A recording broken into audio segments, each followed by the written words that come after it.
And we're live. I've already had to be dealing with this guy for like 10 minutes, chat. So the cool thing about this is now I have this really fun clipboard, right? So Jason, I got this clipboard here that allows me to take notes specifically. That's not on my... Oh my gosh, Flapjack Nickelsack. I literally was talking about you yesterday. He was cursing your name, Flapsack. False. Cursing I was your wondering name. where you are. I'm so glad you're here. I'm so glad. He was cursing your name, Flapsack. We got Big Bob, Dark Mockery, Lumberjack. I don't know how to act. I have a clean palette twice in 24 hours because my palette was clean at home last night. So apparently you had a new palette. What's it? Revolution last night? Revelation? Oh, it's so good. So good. You didn't take a picture. So I did. If you paid attention, it's on Discord. What in which Discord? The main channel of Discord. I'm so glad you asked because here it is. Discord link. If you're not a part of our Discord, hop in. Have some fun. All right, let's see this palette thing you've got going on here, chat. Give me 1 minute. I'll catch up. Did you put it in main chat? Main chat. You in main chat, man. Story talk. Oh, that's cool. If you're into that kind of thing. I knew it was coming, chat. Chris can never just say things are awesome. I mean, it's okay, you know? I needed to take a video to show you how it swings around. Yeah. Does it go into frame? Yeah. Yep. It swivels all the way into frame. KCD, I haven't changed anything on our end when it comes to volume. Maybe look at your volume. Nothing has changed over on our end. It's not me, it's you. That's what he's saying. I have a noise gate so that we don't clip.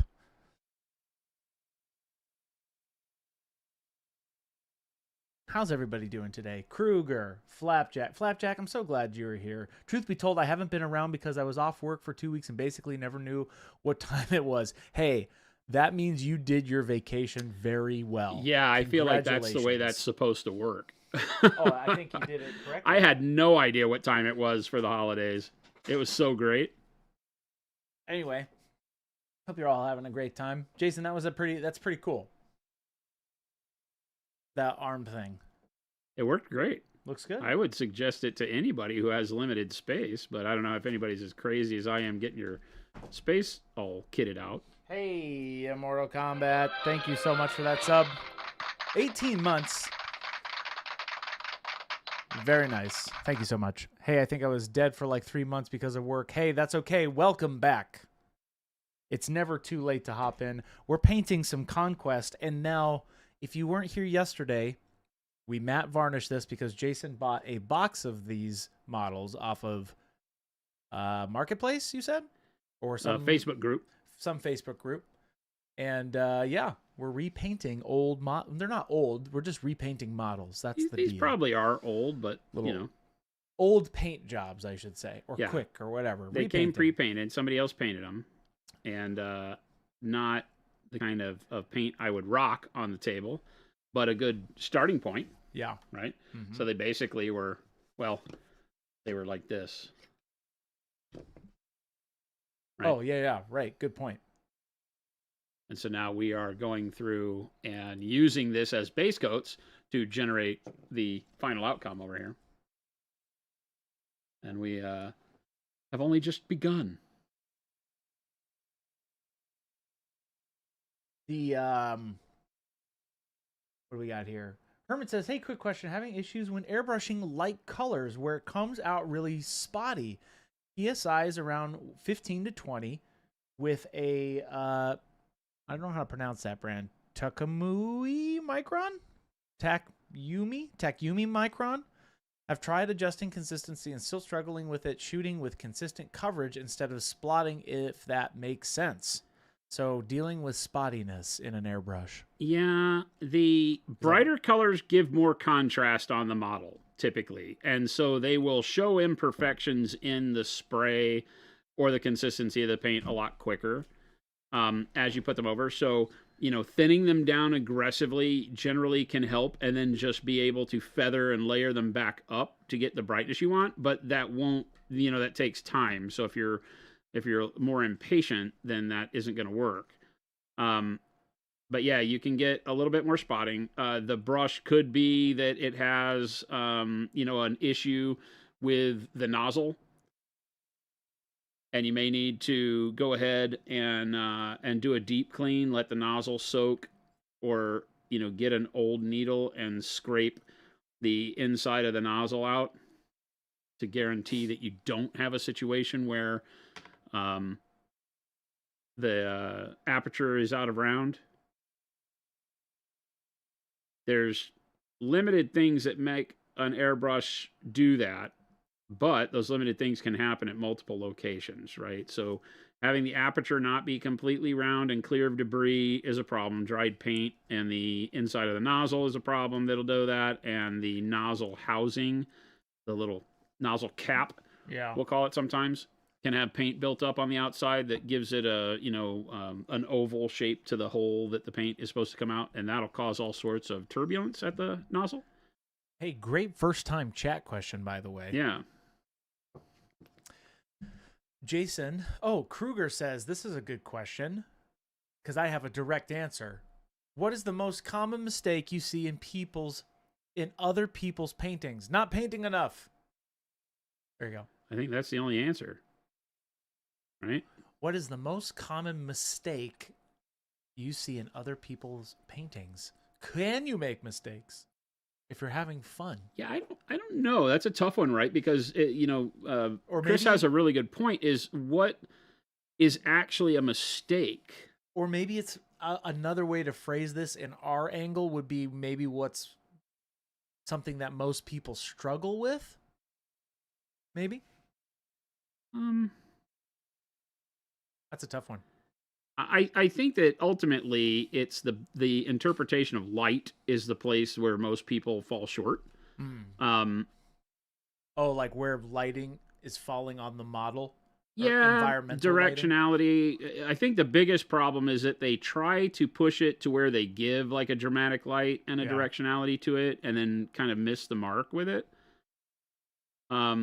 By over highlighting a particular material or something, they'll kind of lose focus and get what we call that disco ball feel, where everything's at the same value, and it can make your model look what we use the term flat, and flat can be desaturated flat, meaning that the colors are all very kind of gray and don't have any punch. Yeah, and that can make the model flat, or that you've lost your values along the way, and everything's either too bright or too dark. All of those are the typical things that I wind up commenting the most about, like when we do challenges and stuff. But I don't consider it to be wrong. It's just learning how to balance value and color is tough. It's the hardest thing. Once you nail that, you are a fantastic painter. It's as easy as it can get. Arctic Mini Painting Studio. 18 months. But again, X86. But I think one of the biggest things before you can judge or interpret what you're referring to as like a mistake, you have to know intent. Because when painting miniatures, the intent is everything. Yeah. Where people, you could look at a model and say, "Oh my God, your painting is really sloppy. You didn't blend anything." And the person looks at you and go, "Yeah, I did that in 15 minutes so that I could have that Space Marine captain in my force for the tournament." Yeah. And so it's like, oh, well, okay then, Makes sense when you put it that way, right? Understanding the intent is big, because not everybody paints to achieve the same goal. And that's why art is so great as a subjective medium.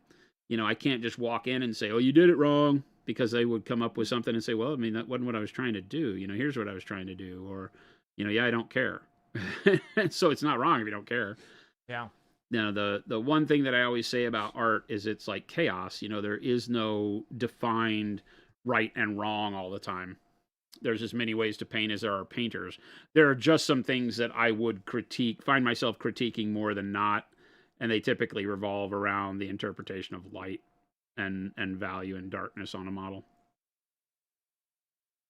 Arctic Mini Paintings. Holy crap, I finally made it to stream again. Been a long time. Missed you, nerds. Hey, welcome back. Good to see you.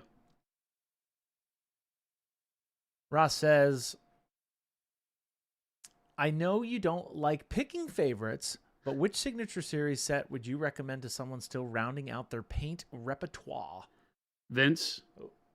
Flapjack said that too. Man, the Vince's set is by far my favorite set. Vince and then Louise. For me personally. Mm-hmm. That's my personal, because I use so much of Vince's colors. Yep. They're staple. A lot of staple colors. A lot of staple colors. White, blue, royal purple, Payne's dark yellow, gray. Green. Oh, Payne's gray. Come on. Payne's gray. They're great. You know, his and Louise's I find in heavy rotation. Yep. So if you were looking to buy, that would be my starting point. But all of them are great. There's not a bad one. The Adepticon set has got satin black, red oxide, orange oxide. We can't pick favorites. That's the moral of the story. That's why we always say that, is that it really is just, what are you working on right now? What are the colors in the sets are you going to find yourself using quicker than not? Buy that set. I'm running, Malt says, I'm running into a primer issue with the rattle can. No matter how much I shake, it leaves a bunch of little white bubbles, and no matter how many coats to paint I do, it won't cover it. And my pieces look like polka dots. What paint are you using? Are you using our primer rattle can or somebody else's? Just to clarify. Talking about white? Maybe? Yep, white bubbles.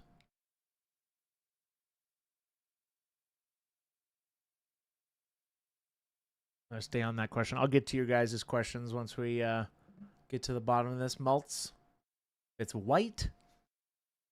I think that's what you're meaning here. Is the can been cold? That sounds like an issue with the accelerant in the can not liking the temperature. You might try taking the can and putting it in warm water. Oh, Malt, you're saying no Ace Hardware white. Oh. Yeah, still, I think it may be that you need to warm the can up. I would try that first. Put it in warm water, bring the can up to, above room temperature. Leave it in there long enough to where the material inside is going to heat up as well, and then play with it from there, see if that helps. It could just very well be that there's a bad nozzle or a bad can of paint. It happens. Mary says, hi guys, any advice? I'm struggling to paint light on skin because my skill is already a blend between two colors, brown and beige. Should I do highlight colors and blend them too? ? I'm struggling to paint light on skin because my skill has already a blend between two colors. Your skill has already a blend between two colors? The skin color is a blend between two? Maybe that's what you're saying here. I would generally take that skin color you've mixed and add a bright color to it to make it into a highlight. So if you've mixed a beige and a, what did you say? A brown and a beige. Take that mix you painted the skin with and add like an ivory to it, or a bright yellow or something like that, depending on what you want your light highlight to be. Right?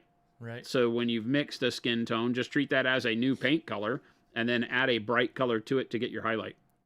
That way you, if you're already comfortable with mixing, which sounds like you are, that's the easiest way to do it. You don't have to mix two new colors to get a highlight, although you could do that also. The easier way is to just take the color you've been mixing already and add a third color to it to brighten it up. That Chai Cat says, do you have any advice for painting the backside of a model where the light isn't coming from?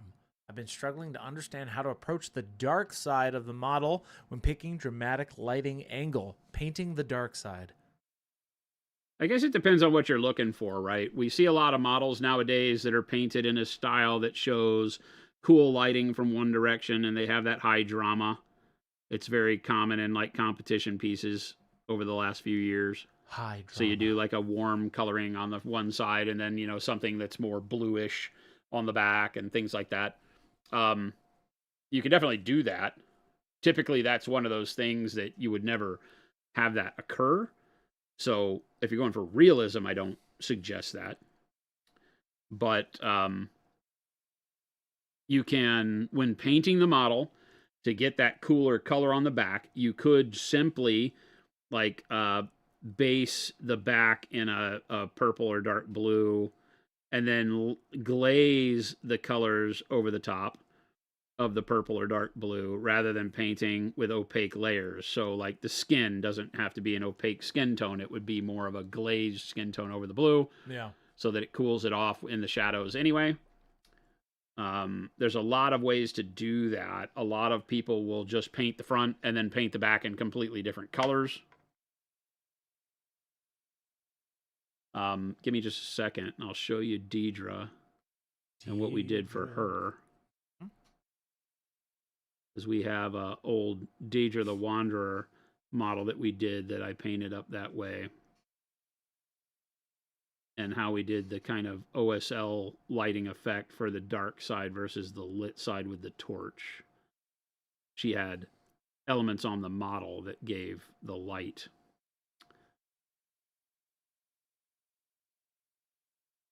And then we did another one that wasn't a model that I owned. I forget whose it was. The librarian model? The librarian. From Kingdom Death? Remember that one? I am not aware. Or I don't remember. She was like sitting in... the librarian? Yeah, reading a big tome. It's a Kingdom Death model. Okay. Naked girl sitting on a chair in a little diorama room with window, and I painted her with candlelight from one side and moonlight coming in the window from the other side. So very... I don't remember this model. Dramatic. And I did all that by airbrushing the colors on as base coats and then glazing everything along those colors. So blue and purple from the moonlight side, and, you know, oranges and yellows from the candlelight side. Grab Deidre and we'll see. So this model is done in that mode where you have, you know, a side that is the torchlit side. Yeah. And so this was just painted in basically very light base coats on everything except like the bright, shiny metallic and the sword. Everything else was just very muted base tones, browns, greens for her leather tunic. And then the metal was the only thing I really highlighted, like the greaves and the chest plate, shoulder plates, face and hair. And then the torchlight gives its radiant glow back onto the body all the way down to the floor, right? Yeah, that's cool. With a shadow, and then on the sword. And then on the back side, we did a kind of the same thing where I mixed white and blue transparent, or white and green transparent, and got the jade transparent. Yeah. And used it as an uplight, like she's walking by a lit pool or something, you know. And then you put that on as a glaze over the top. So I'm glazing warmer tones over here, the oranges and the yellows for the firelight, and glazing the cooler tones over. But like on the cloak, I just painted it with a layer of like dark burgundy first, and then just glaze the necessary colors over it. You don't need to do a whole lot when letting the light accentuate the way a piece looks, as opposed to, you know, painting the whole thing up with midtones, highlights, and everything, and then trying to figure out how to put the stark shadow back onto it. I typically will start like this with more muted tones and then glaze my brightness from my light over the top of that. And then, you know, like I said, up from the bottom on this side. Yeah. Cool. Kruger says, have you ever painted with sponges? I've seen some people using them for some kind of effects. For effects like chipping and stuff, I really like it. We use sponges for weathering and chipping. For application of color, not really. It's akin to using like the large dome dry brushes for applying color in a smudge sort of way. Gives it texture, and it can be really cool depending on what you're trying to accomplish. Memory says, oh, thank you. I wasn't clear on my skin. My skin color itself is already blended airbrushed between the dark brown and light beige. I'm trying to highlight everything, but the blend of the base color is tricky. Well, regardless if you did it with an airbrush, you can still mix the same colors with a brush and add in another color to brighten it up, is what I'm saying. Am I not following? Let me know if I'm missing something. I want to give you a good answer, but I feel like if you're highlighting, Now, if you're wanting to add a third color, then yeah, you can mix whatever colors you want together to create your highlight color. I just thought you meant you had a mix, whether you're airbrushing or brushing it on, you've mixed two colors together to get your flesh tone. Take those same two colors, mix them on your palette, and add a third color in to brighten them up so that you can use them as a highlight. That would be my suggestion in that regard. I think that's what you're talking about, Memories, but let us know if you want to clarify your question. I'll pin it up there. I'm trying to also pin chat on YouTube as well, because I know you guys don't see the pinned comments that I do on Twitch. That way you know which question we're talking about at any given time, especially when there's like 5 coming in at once. So I'm trying to pin that, but I have a separate chat open, so you should be able to see those now. I'm still also pinning the ones from Twitch on YouTube for you via YouTube. That's my TED Talk. That's my TED Talk. Anybody else have like a tremendous amount of mayflies this year? Oh yeah, dude! Good from all God, the rain they're everywhere, dude. What is going on? Sir, blame joke's on you. I can't read. That's not allowed to be that silly. Doghouse, what's going on, man?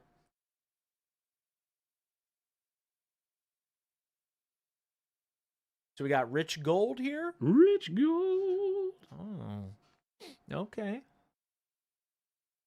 Now, do you like to go over your rich gold with anything? Yeah.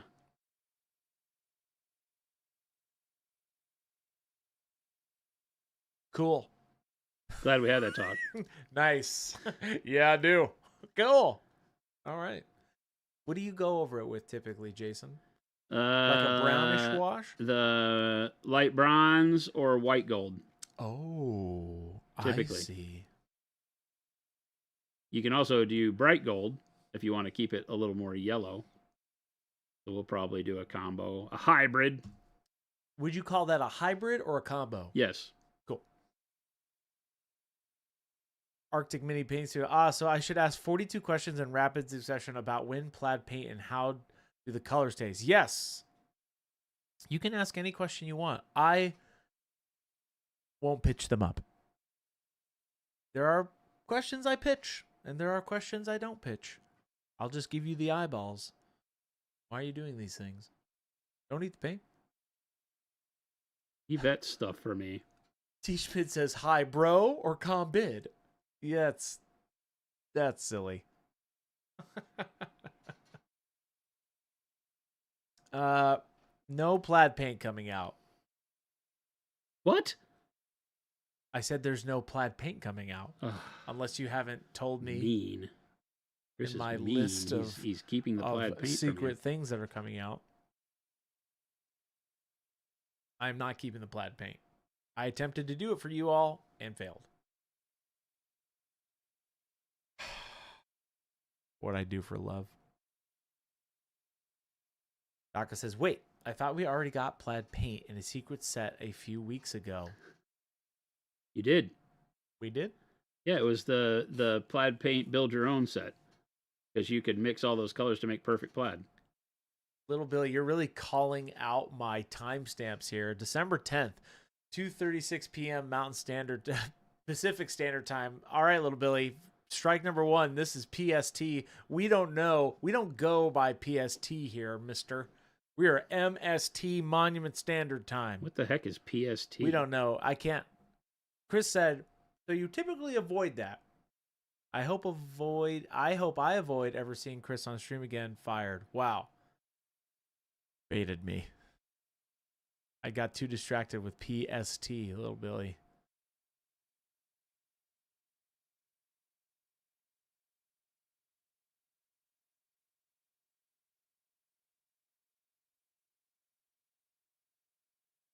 Chewy Painting. What is going on, Chewy? Welcome in, Raiders. Oh, I won't ban Little Billy. He can stay. Chewy Painting, fantastic painter. Sure, you click on Chewy Painting's name. Go give him a follow. Welcome, Raiders. We are doing a repaint. What's going on, everybody? Of an eBay. Well, I call them eBay purchases, even when eBay had nothing to do with it. But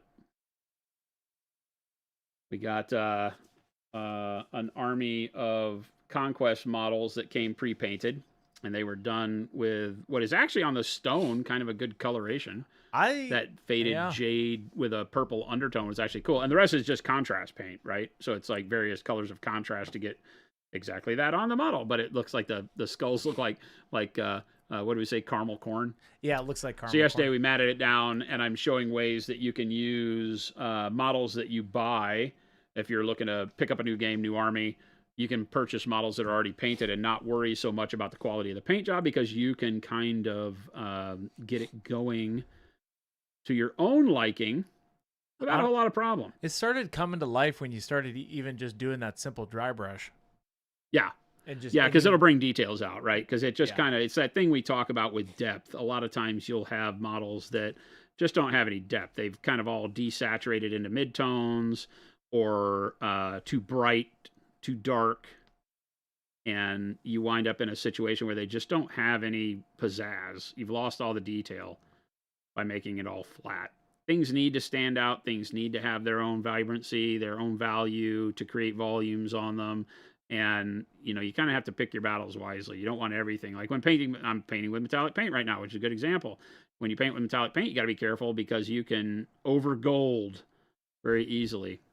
Put too much metallic paint on a surface, and now it shines in areas that you're not really trying to lead the eye towards. So be sparing with the way that you do bright colors is typically the mentality we go for, but you never know.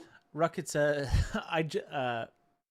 Mbork says, I just learned that ultramarine blue is an actual color developed centuries before GW came up with ultramarines. 100%, yeah. And Ruckett says, ultramarines are called that because they're from ultramar, not because they're color ultramarine. I'm just saying, they tried to get you, though. Yeah, I bet if we went back in time, there was some pot smoking, and somebody said, there's a color called ultramarine. How about some ultramarines from Ultramarine? Chewy Painting says, hey, man, yep, there are fun facts about ultramarines if you're interested about the origin of the world. And thank you for that raid, by the way, Chewy. Hope all is well.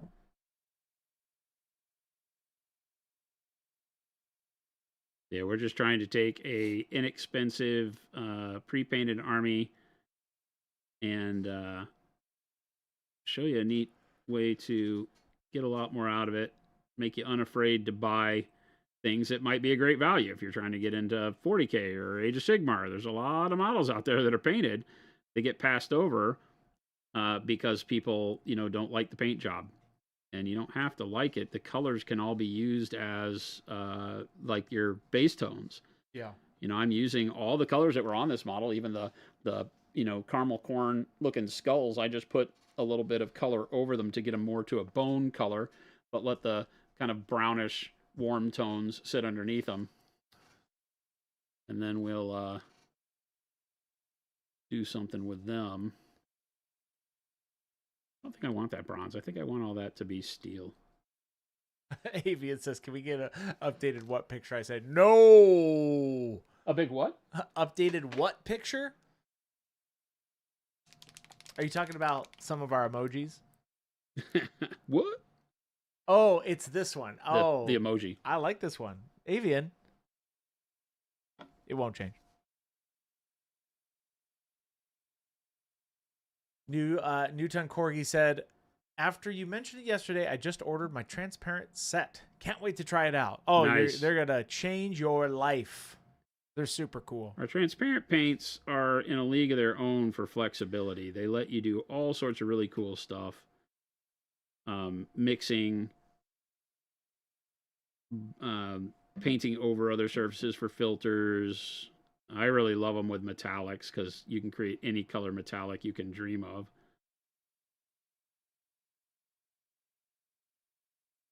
Richard Phoenix says, hey, much love to everybody. My fiance and I have been going through some tough stuff in life. Uh-oh. Just want you all to know that you're loved, appreciated, cared about, worth it, and mean a lot to those around you. This goes for the whole community. Hey, well, thank you so much. I hope that you and your fiance get through your struggles. Yeah. Right back at you. Community can mean everything. Yes, hope everything's going well. We hate to hear it. I just used my transparent set not too long ago on How long is too long ago? Like a week? Yesterday? What are we talking, two Chris? weeks ago. Huh? I used transparent orange 2 weeks ago. 2 weeks. That's not the last thing I painted. There was a whole army in between that 2 weeks that I painted. A whole army? Yeah. I shouldn't say army. It's technically a Blood Bowl team. I Okay. called it an army because I finished all of it. Technically, it's an army. Like But painting a squad. I painted up my Middle Earth trolls. Like, I wanted a project that was super quick. And in my mind, I'm like, I don't want these to be good. I don't want them to be bad. I just want to get them done. Yep.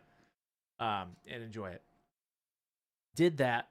And then I'm like, okay, needed some kind of theme. Because I was just painting trolls and they were looking like big babies. Because of the skin workup that I did. I'm like, these are looking just like big babies. These are too pink. So I ended up putting transparent white on each side of them, just one side. And then I did transparent orange over it because they have a campfire. So, like, it's the light of the campfire. I love that you, And that's since my doing TED your Talk. custodes, the OSL stuff has really, Oh, it just brings you're having me fun with it. satisfaction, man. I don't even care what it is at this point. I just like the transparent white, and then you do any transparent color over that is magical. Right? It's just magical. Chris said, I used transparent too long ago. Well, too long ago. I get what you're saying, T. Schmidt. It's 2 weeks too long. Bridget says, I'm getting some more pro acryl in the next few weeks. Hopefully, maybe even come see you all again. Yeah, absolutely. What do you mean technically a Blood Bowl team? Says Flapjack. It's technically a Blood Bowl team. It is, sorry, let me rephrase this for Flapjack. I painted an army in my mind because I'm like, oh, this is it. Right? I painted a Blood Bowl team, technically. Why is it technically? I don't know. Do you mean a blood? Yes, Flapjack. I painted a Blood Bowl team, okay? Technically, it was I a painted Blood it. Bowl team. Here I was missing Flapjack yesterday, and now I take it all back. Now I take it all back. Attack with that guy. What's up, Wad? Brent says I used transparent white on Saturday. Yeah. Gilborn says Chris doesn't paint. No, I paint. What are you talking about? Chris paints quite a bit. I do. I'm trying to put paint on the model at least once a week.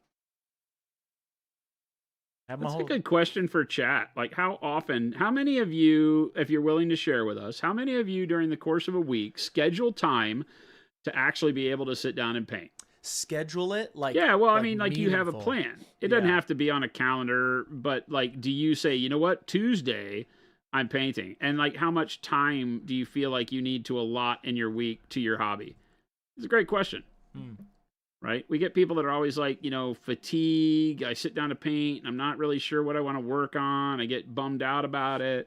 So I'm always asking in return, well, okay, how much time do you put aside to paint? Because the less time you have set aside to paint, the more valuable that time becomes, right? Because if you sit down and you get into a technique you're not comfortable with, you start trying non-metallic metal or OSL or something very quickly when you only have an hour. Yeah. You've limited yourself on the possible outcomes dramatically, I think. Right? Ruckett says 4 or 5 days a week. That's a lot. Nice. That's great. In Mortal Kombat, back to 3+ hours weekly after not having time for the last couple months. Nice. Like it. Wake Titan says, I'm really making an effort to paint more this year. I'm aiming for 3 to 4 nights a week after the kids go to bed. That's real. That's really cool. Yep. Yep. But that's a good schedule, right? That's what I'm meaning is like do you find yourself scheduling it or just kind of falling into it? Yeah. I fall into it before I go to bed. That's when I paint most of the time. You treat it as a lullaby? I treat it as my wind down. I did that last night. I was at the house. I had taken some time to get my palette all set up. Yeah. And then I was sitting at the computer and staring off into the distance of YouTube. Yep. And I said, you know what? I would really rather be painting nights. Yeah. And so I got my 100 Kingdom Knights out, and I started working on the banner of the one that we started painting on stream. Yeah. And I had a lot of fun.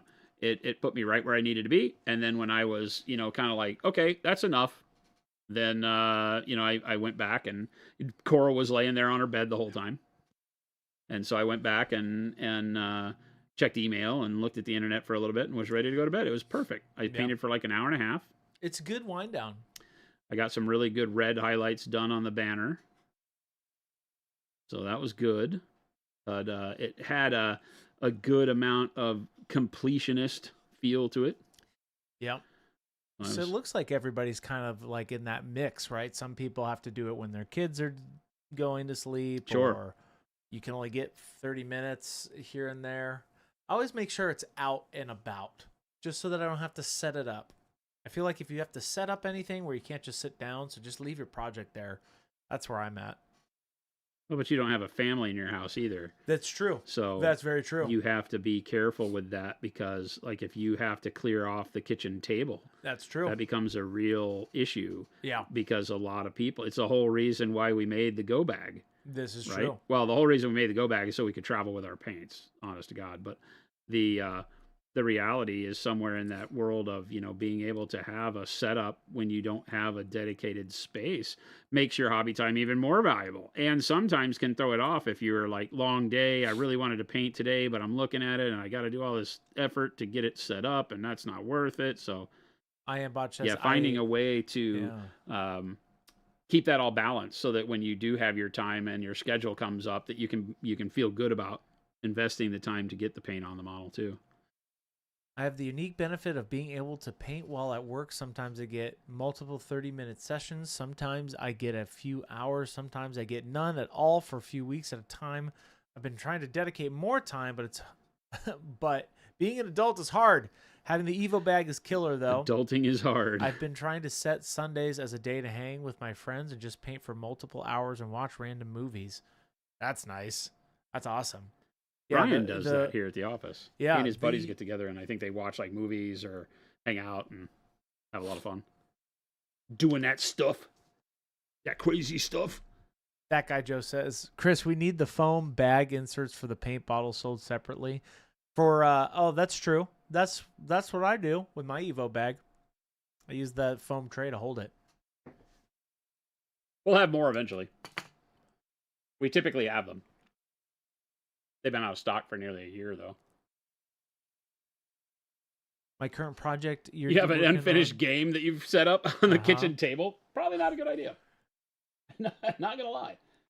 I'm going to use bright gold. My wife allowed me to convert the dinner table to my hobby space. I generally paint every day. My current project is Moonstone. Nice. Moonstone has some fun models. I like Moonstone. It's They have some really fun models. Fun game. Lots of whimsy to them. Do you like MTG? What's MTG stand for? Magic the Gathering. Oh, I like Magic. Every once in a while. I'll pick up a deck, play some Commander.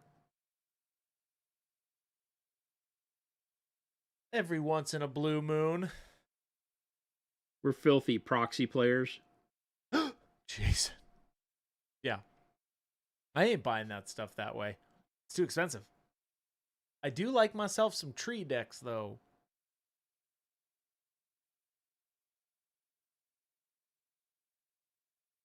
Hey, if you're just now tuning in... Welcome, everybody. First of all, where have you been? Second of all, we're so glad you're here. We start at 2 p.m. Monument Standard Time, if you didn't know. We're painting up some Conquest, and we're painting up models that were pre-painted already. Jason found it on Marketplace, and now we're painting over the old paint job.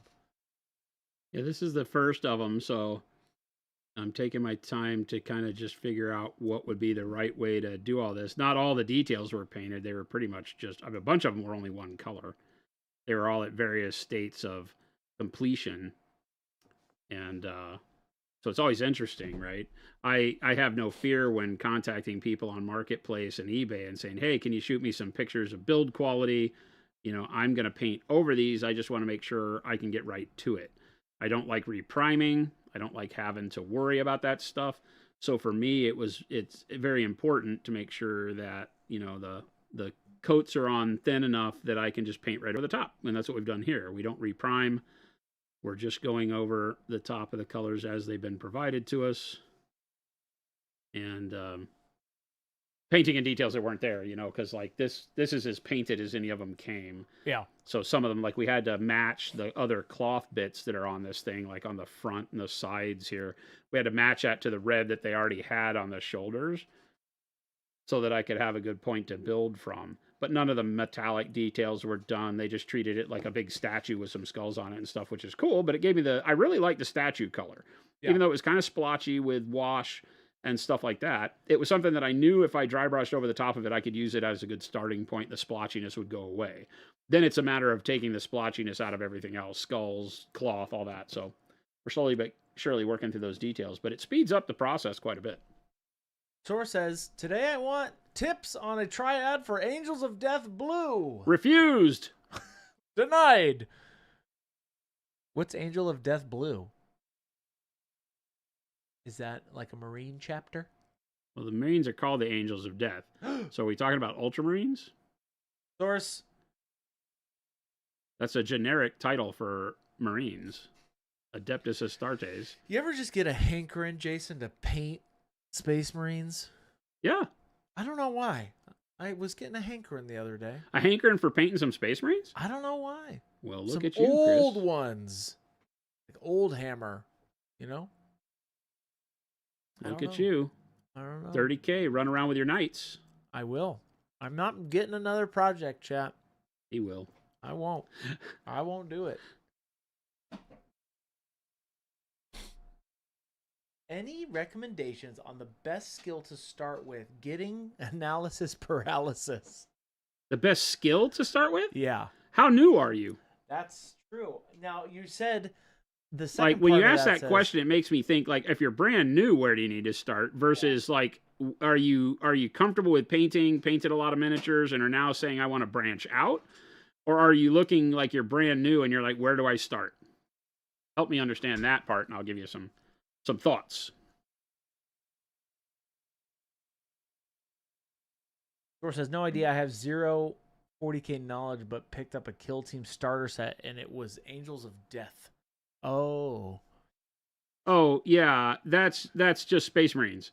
Angels of Death is Space Marines, and in Kill Team it's generic. They don't sell them by faction, unless you buy the Nurgle ones, I think. So it means that you can paint them whatever you want. They show them, I think, on the Angels of Death box set. I think they show them as Ultramarines, right? They're the blue. I think so. If I had to be a betting man, I bet you it's Ultramarines. Yeah, so if you want to paint them like the box set, you know, like out of our colors, I like a dark gray blue, like a dark blue base into dark gray blue into blue highlights. Works really well. We also have a great video. It'll be a little bit dirtier looking than what you're seeing on the box from GW, but it plays out really well for Space Marines.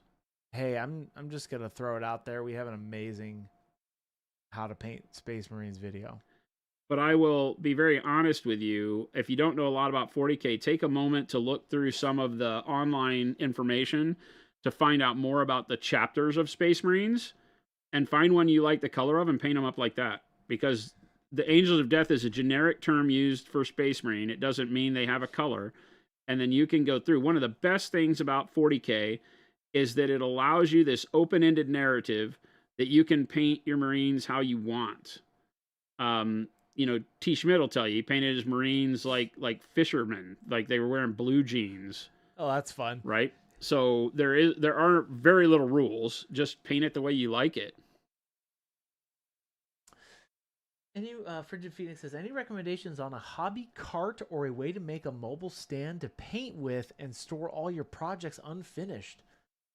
No, I need to get a go bag too. Well, the Go Bag is fantastic. It will sit on any desktop, yeah, right, and give you that workstation.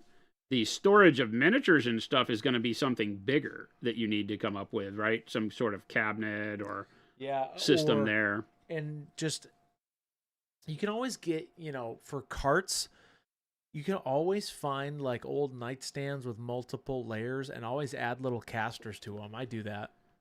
Well, and if you look at the mobile tool carts, they make ones that you set a toolbox on top of. Yeah. And then it has a couple of drawers.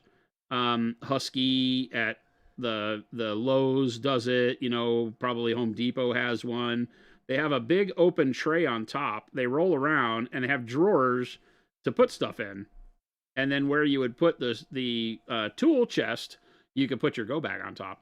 Yeah. Would be a really great way to do that. That would actually be cool. Okay. Frigid. Could be cool. Mobile tool chest. Doing bright gold on the rich gold just to give it a subtle highlight. I'm going to put washes on a lot of this model, but in a more controlled manner than was shown to us on the original paint job, so we don't get all splotchy. But as I build up for putting washes on, I want to have a good mid-tone and beginning highlight for all my colors. If you just put a wash on a base coat and then highlight over the top of that, you're not going to get as good of a contrast as you will if you take the time to do your mid-tone and highlight first, then apply the wash, and then re-highlight. It may seem like, well, that's steps I don't need to make, but it is well worth it and really doesn't cost you a whole lot of time. What's going on, Jade? Sora says, thanks for the tips. I hate Space Marines. I'm just picking them able to play the starter set. I'll be playing Chaos stuff and Orcs. So you're looking for a good blue triad. That Space Marine video also, just FYI, you can always exchange all those colors for different colors to match your chapter too. It's just an overall good video to do Space Marines. In my humble opinion.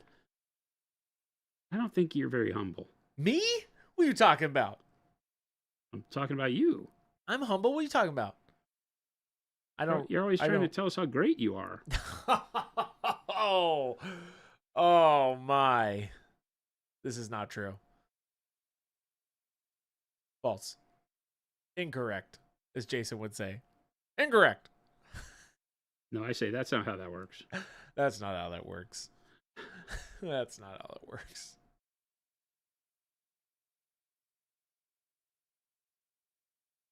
Spaznet says, I have a 6-drawer IKEA cabinet with wheels that I built shelves on top that holds 4 of the fingernail polish racks. Oh, that sounds, yeah, any of those kind of racks I think would be fantastic for that, right? I like. Arctic Mini Penny says, Chris is the least humble being in existence. Jason said so. False. Don't. You're banned. You know what? Arctic Studios, welcome back after your hiatus. You're banned. You're banned. I'm just kidding. Don't go anywhere. We love it. You're banned. Welcome back. Source says, yeah, the question was merely about colors to pick, though. You know what, Source? Blind pick it. You ever done that before? Where you just, like, randomly pick 3 colors? It's great. I'm just saying. It's great. Except when you pick colors that are horrible. Wait a second. It's literally the... It's a great idea, unless the colors are bad. I guess that's true. Humble can mean a lot of low and social importance, so his opinions can count as humble. Thank you, Game Delay. Thank you. Stop it, Game Delay. I'll call my lawyer. Oh no, it's Game Delay. Oh no.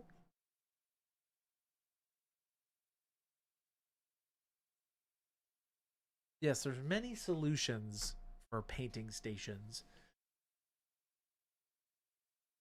Get creative. Things you'd never think of using in that realm can be amazing. Butcher block tops for yep. Butcher block building tops. Models are great.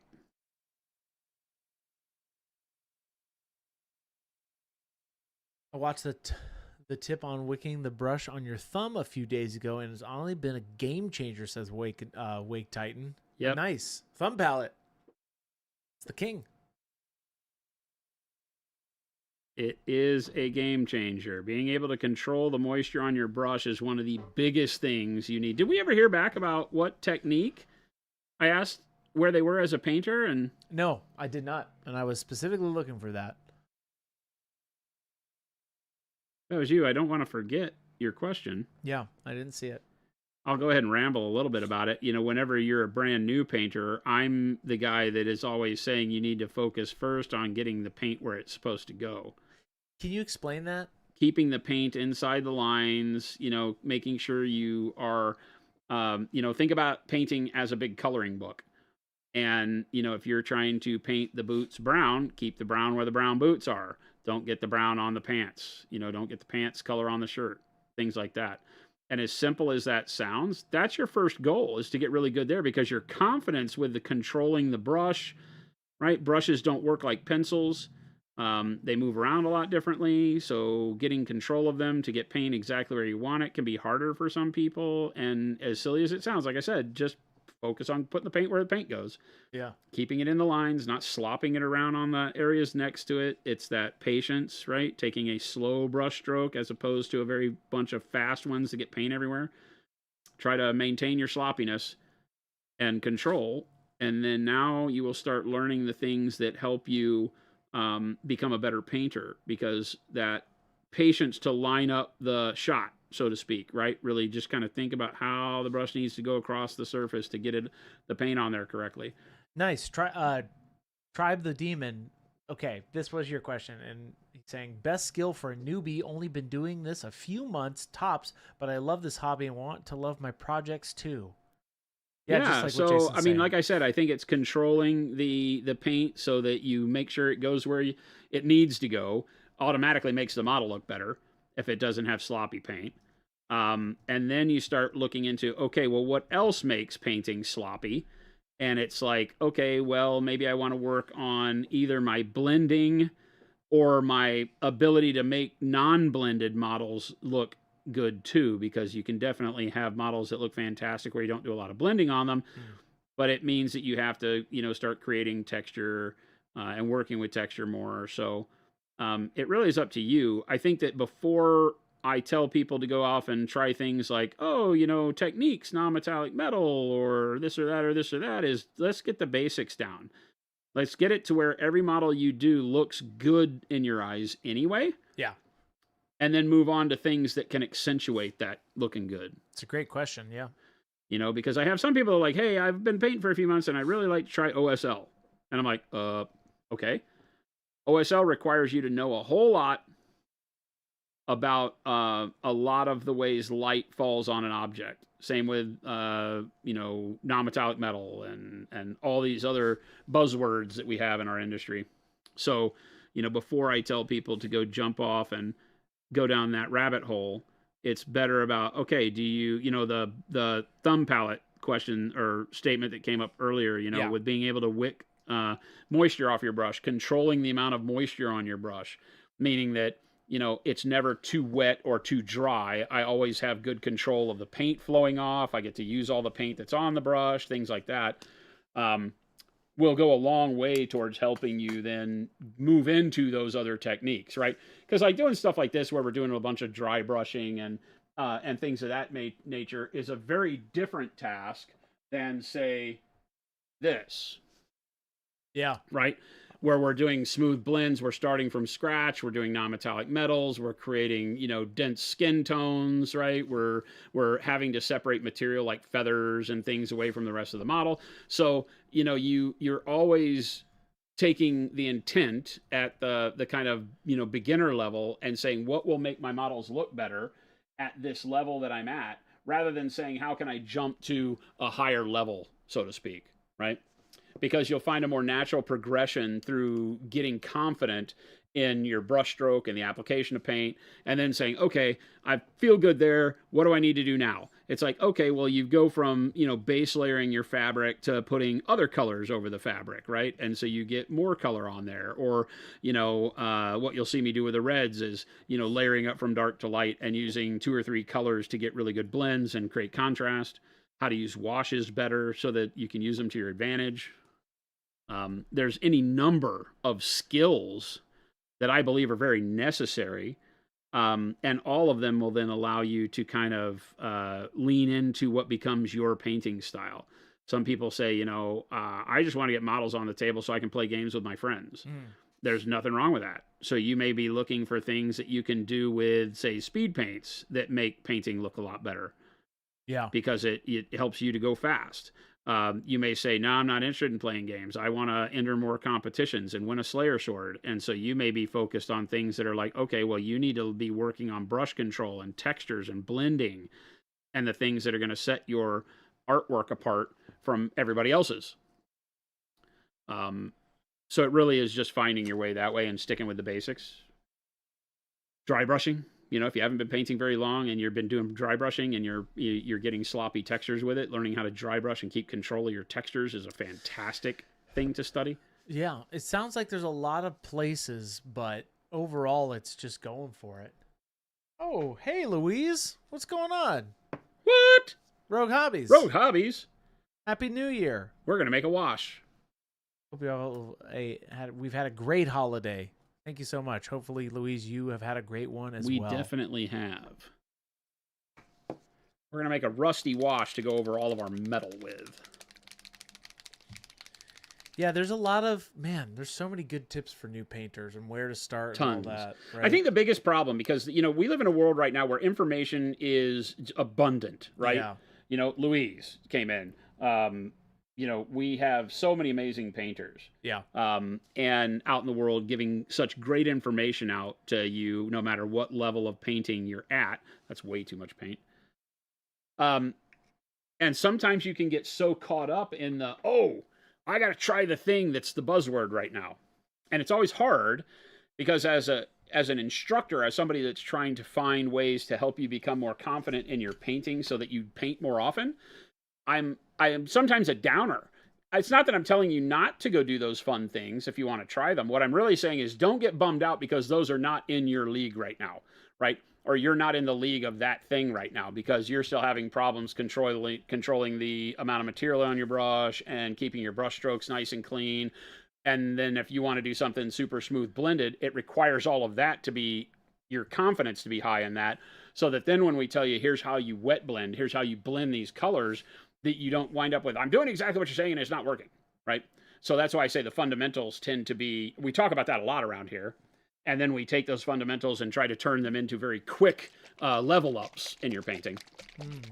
So, but I'm super jealous that there are so many great people that you can go get information from. Just be careful in getting so caught up in the buzzwords and the whiz bang stuff that you want to go try. Yep. And don't create bad habits for yourself along the way. Louise says, I'm doing a big painting FAQ as my next video. One of the questions I was asked, what was my favorite painting trend has been. I've been interested in what you guys think yours is. Oh, that's a great question. Louise, that's a great question. Favorite painting trend.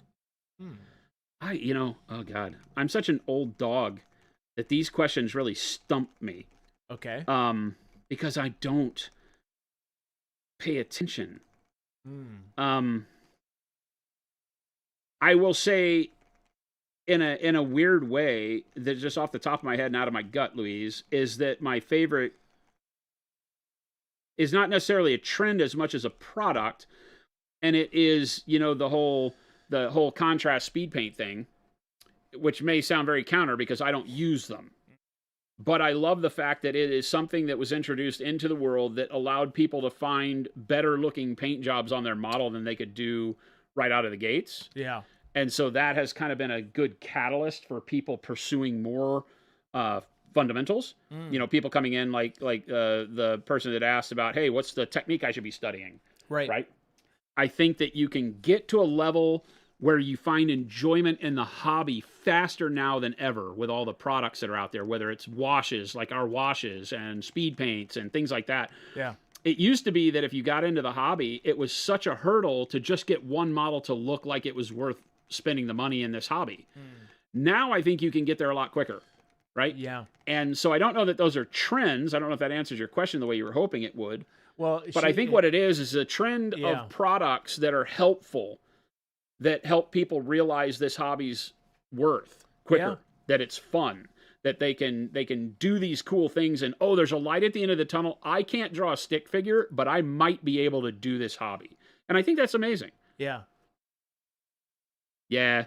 Slap chop is just, and I know this is close to you guys, but slap chop is just underpainting. We've been underpainting volumes for hundreds of years. And so, yes, I have a hard time as an old dog calling that a trend because it was never not trendy for me.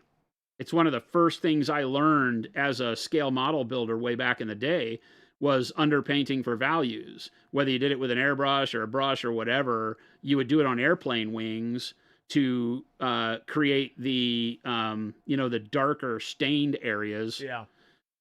in between panels on tanks and airplanes to set up all your values. So that was a tough one for me because I'll just be honest, I'm not a fan of people who are newer to the hobby creating trends out of old things just because they need to name something they figured out.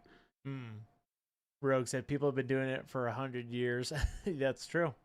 Yeah, so I don't look at it as a trend, right? Because it's just somebody figuring out, an old thing, and maybe they stumble upon it, but they start using a name, for it, and so it just never really, it never really has been that way for me.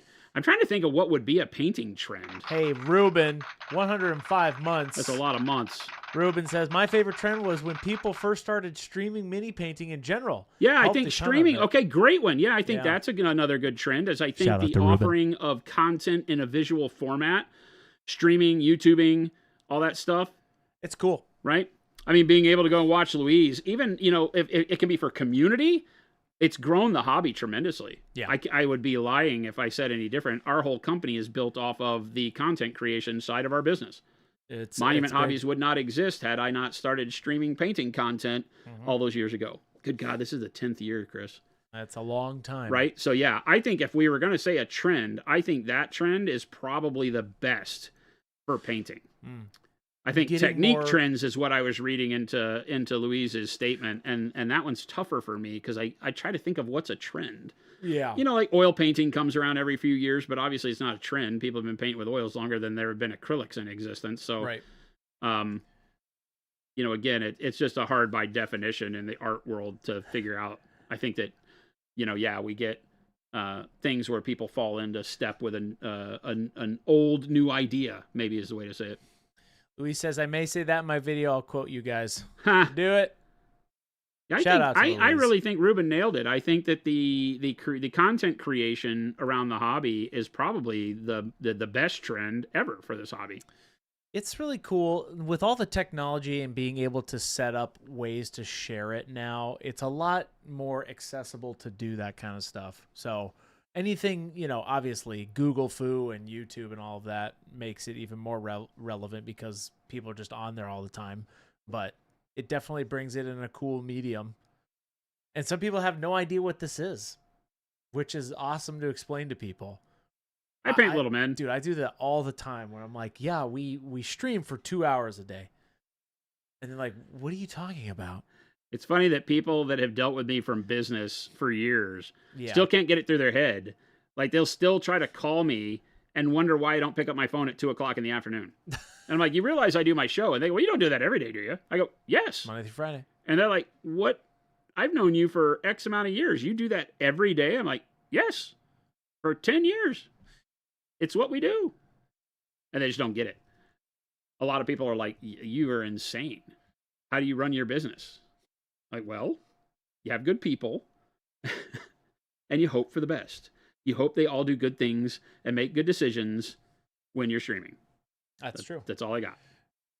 And this is a Conquest model, Red Tails, just to bring everybody up to speed. Jason had bought several painted, well, when I say several, I mean a whole army of fully painted Conquest models. And now he's going over the old paint job and is basically repainting it, but not starting from priming.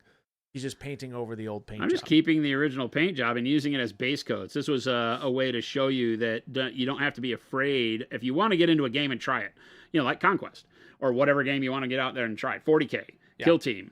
Get on eBay or get on the Facebook groups and say, oh, is there someone out here who has a used army for this game? Or I'm interested in orcs for 40K. Go eBay orcs and see what's there. I literally go onto eBay and I do like Conquest, Last Argument of Kings, and I list it from price highest first, I think is the way eBay works it, so that I get the things that are going to be asking the most money for, which is usually where the painted ones are. And then eventually you get through the real expensive, like, eBay Pro painted ones. Yeah. And you get to the ones that are more along the lines of, hey, here's a force that if you bought it new, unbuilt, would cost you $500. I'm selling the painted army for $300. And I'm like, bingo. That's what this was. This is an army that would have been like $700, and I got it for like $300, and they were all painted to this level. It's all like GW contrast paints and, spray paints. I think it was spaced with their purple spray paint or somebody's purple spray paint. And then some of their colors on top of it, and then some washes. And for a, kind of a stone, like a jade colored stone, it works. And so when I saw the pictures, I was like, oh, okay, cool. Because, these is a regiment rank and flank thing. And so I was like, oh, yeah, cool. I dry brushed this one just to show how a quick dry brush makes all the difference in the world. It's Old Dominion, I believe, right? What's that? This army's called the Old Dominion? Old Dominion, okay. Yeah. It's undead. Scorcher the says, undead humans in the game. I think streaming is incredible. I think as a newbie, you have to be careful about information overload, especially with 100%. most skipping the basic. That's where your stream has really helped. That's good. That's what Jason focuses on a lot. 100%. I try to bring things to real world language that we and a lot of times we just restate the same things over and over, trying to find the right wording to make it click for everyone.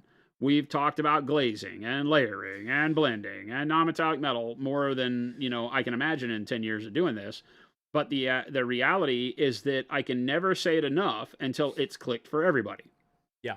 And so trying to find language that brings the basics, keeps it fun, right? Because I know also that as adults, a lot of us are thankful that we're not in school anymore. And so you don't want to be yapped at by a professor saying, okay, for homework, children, you want to have it be fun. And so we try to keep it light and say that, hey, I think this is what would really, you'd see some benefit from trying this. This might up your game, give you some immediate success feeling. And that's why I deal with stuff like, hey, telling people to stay inside the lines is not always taken in the best way, but it's the best place to start, right? Make sure that when you paint, that your paint stays where it's supposed to go. Think of it as a coloring book, like I said. If you can't keep the colors inside the lines on the coloring book, your coloring book page is going to look like crap. That works really well. That was burnt sienna just as a wash, and it makes such a great rust layer for metals. You can quote it here. Paint inside the lines. I think I want to do the same on the gold, but I think I want to do it with like even though gold doesn't verdigris, I really like that. I love gold. I really like that. So I think we might do the gold with we'll create a wash of green oxide. Oh. I do believe. Sassy. Jade is also a good combo here, and jade, because it's darker over the gold, might be the better choice. So now I'm going to go with green oxide. I want it to be more green. I do. So I'm going to do it this way. Yeah.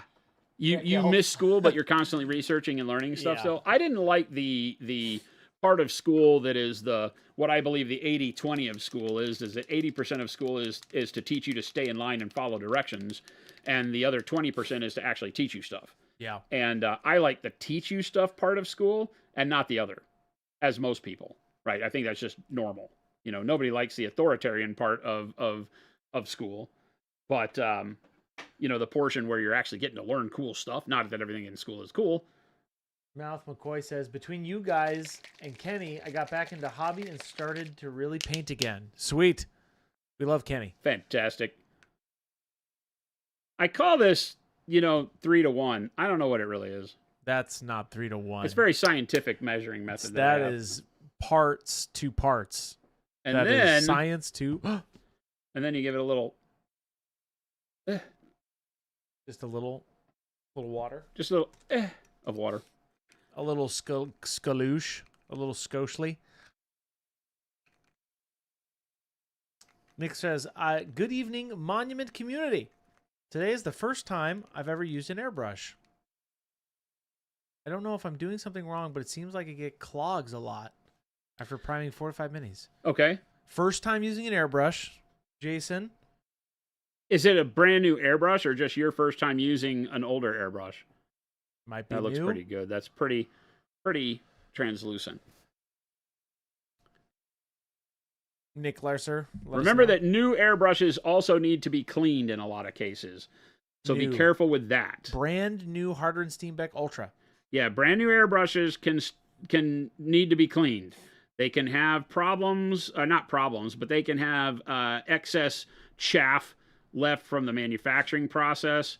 So you may need to clean it pretty well beforehand. Although if you're getting clogs, it could just be that it's filled with you know what? Don't add as junk. Much, don't add as much paint that's to perfect. Each session, by the way. That's perfect. Every time I changed my airbrush game is just putting less paint in at a time. Yeah, I'm a big fan of do not fill the cup very full. Even though you say, hey, I'm going to prime a whole army. Yeah. Put less in the airbrush and fill it more often. Yeah, that really helped me. So hopefully that helps you. Green oxide was the right choice.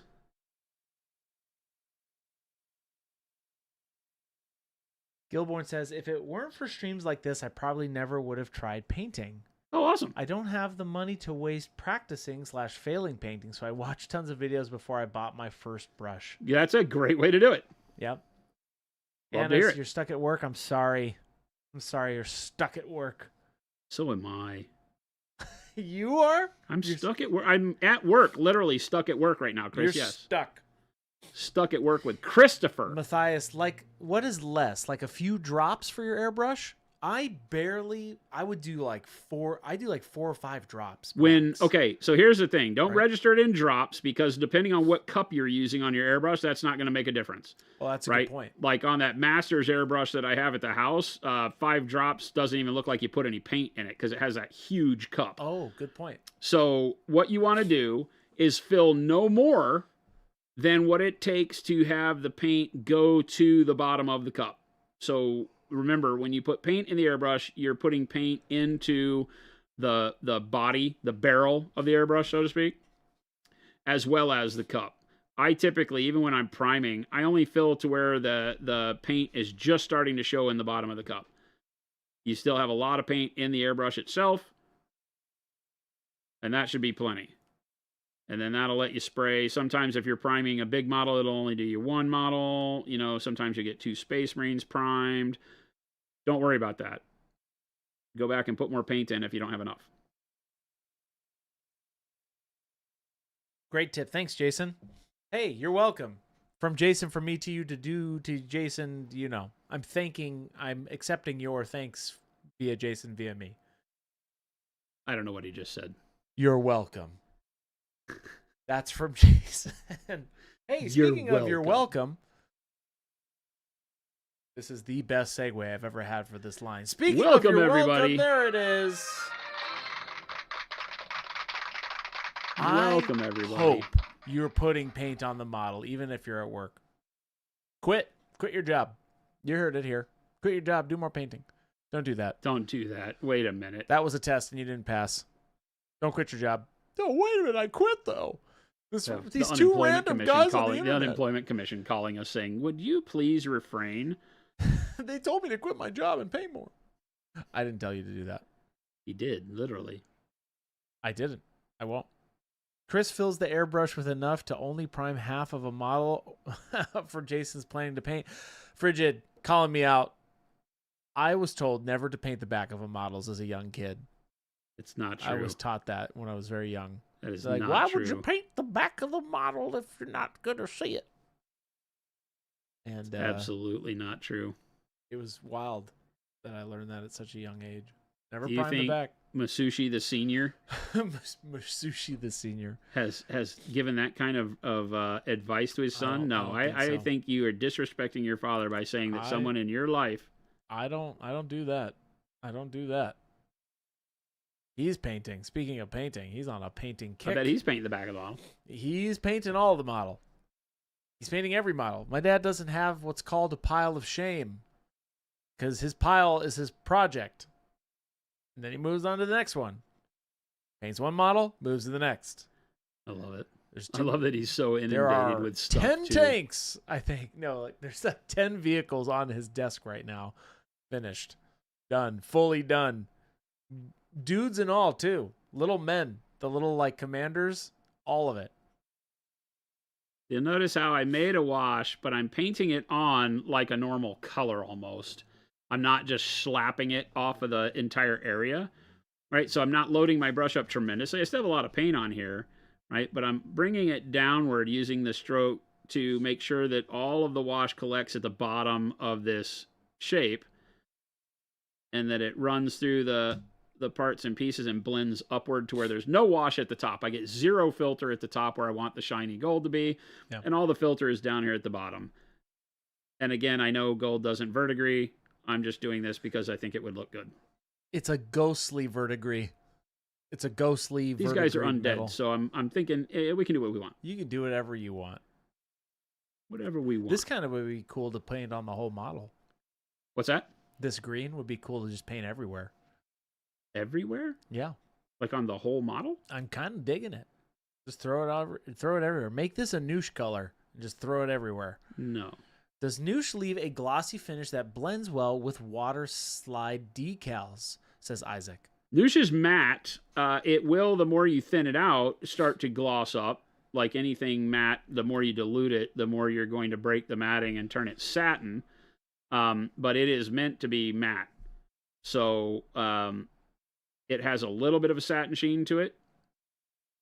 Nothing I don't think that would, match with decal gloss.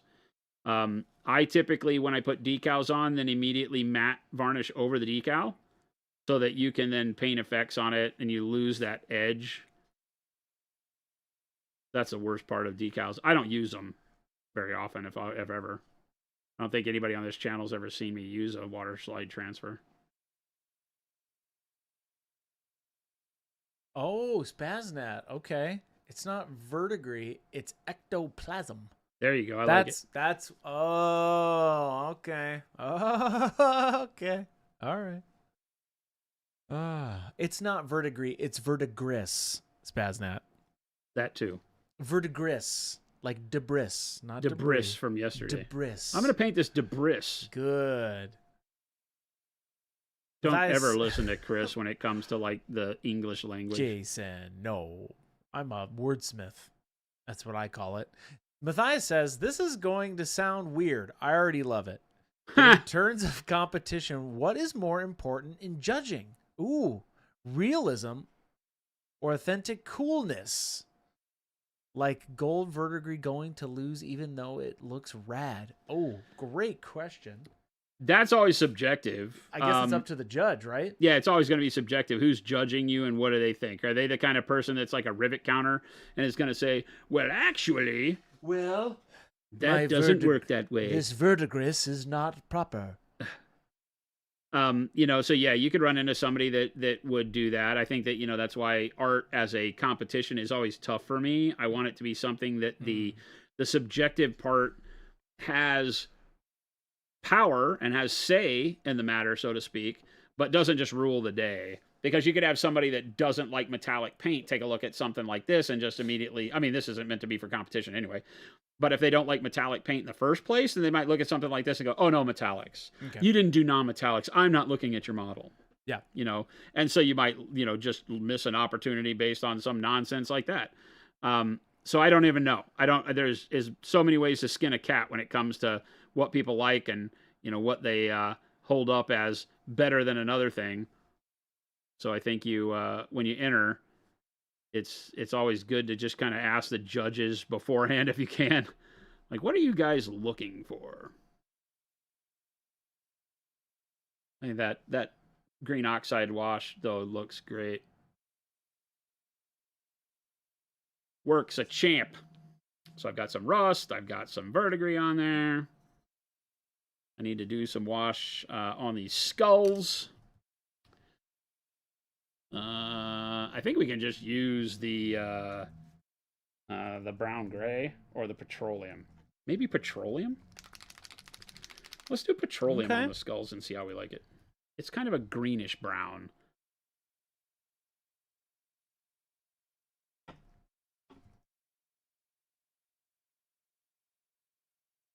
Huh. What's up, Mo? We know a Mo. Beep boop. Did I miss the December challenge review? No.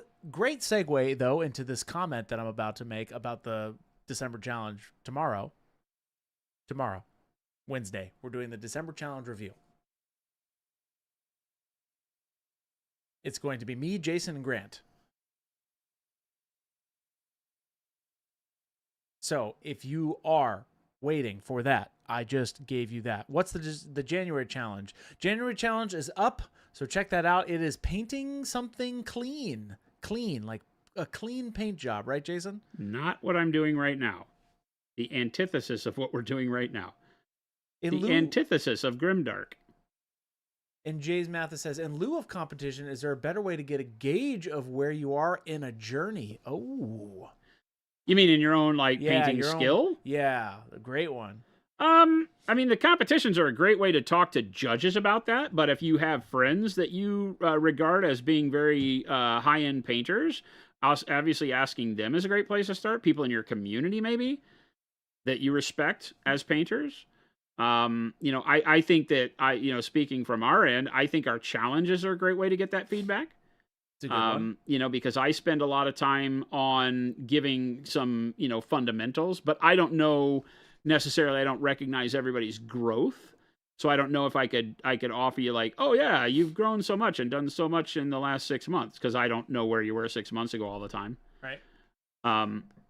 But yeah, I think that kind of feedback is invaluable.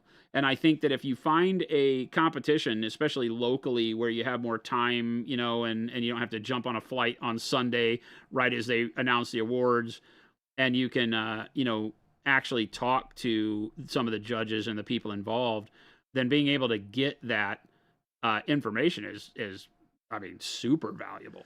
Paint liquor, yeah, it's clean something like smooth blends and just clean, right? You're just wanting it to be clean, whatever that means to you, I guess. Yeah.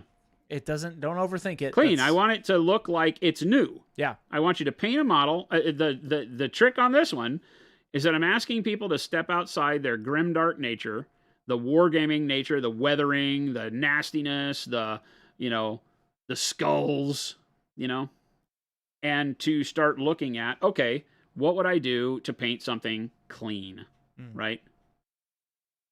Think like superheroes with their fresh new super suit. Let's see here. Swagger says, on this petroleum, I am just putting it over the entire surface, by the way.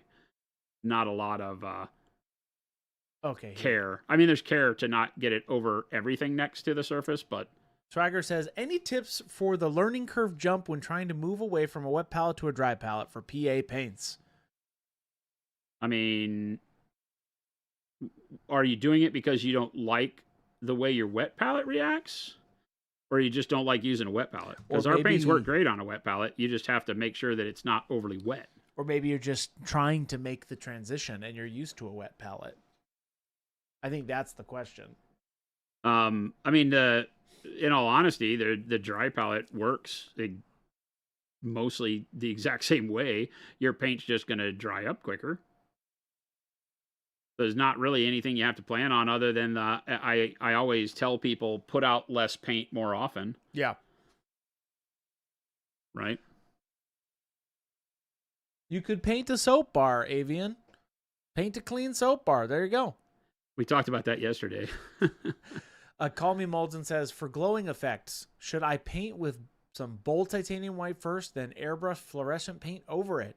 Or is their process more sophisticated? For glow? Yeah. Yeah, that's a great way to do it. You do like transparent white to set up your light. I like transparent You might have to white. use some titanium white to get the real bright edges laid in. If you're doing something like, from a Space Marine plasma gun or something that has a little bit more brightness. Yeah. That's just a matter of the model. But yeah, I would typically use the transparent white. A lot of times I airbrush that layer of transparent white to get it on the model in a way that, defines the area of glow. And then after I have that set up, I go in with the brighter titanium white and let the titanium white take care of edges, brighter surfaces that are closer to the light source. And then once I have all of that, what we call value set up, now my glow, my white, it'll look way too contrasty at that point. But now that I have that on the model, then I go and I add color over the top in either our transparents or fluorescents. It can be that simple.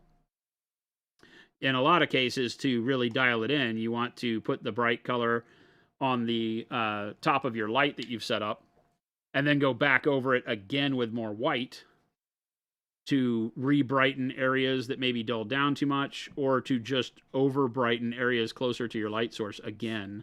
Because anytime you add the filter, whether it's fluorescence or transparency or whatever, it's going to darken up the white, right? You're going to lose that bright white, period. That's just the way the color works. Ozzy's asking, what colors did you put on these skulls? Can you remind us what you did here, Jason? It's really hard because I don't know how these were painted. They were painted So I've been before. avoiding telling people anything other than what I've been doing. I painted bone over the top of what the model came in. The whole idea here is that I'm painting a set of models in an army that I received pre-painted. Basically call it eBay. It's off a Facebook marketplace. Yeah. Used models. But used models. And I'm showing how you can not be afraid. You can, be perfectly fine taking used models and creating your own color scheme using the colors they came in, whatever the previous person used to paint them, as your base colors, right? So that's what I'm doing here. I'm just going in and these were all done in some, I don't know, GW contrast paint.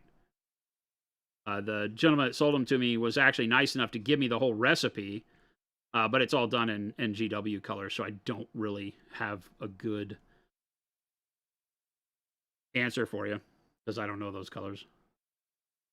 Yeah. I think somebody yesterday said it was like something Legion Bone. Bone Legion or Legion, Skeleton Legion. Skeleton Legion or Undead Legion contrast on them.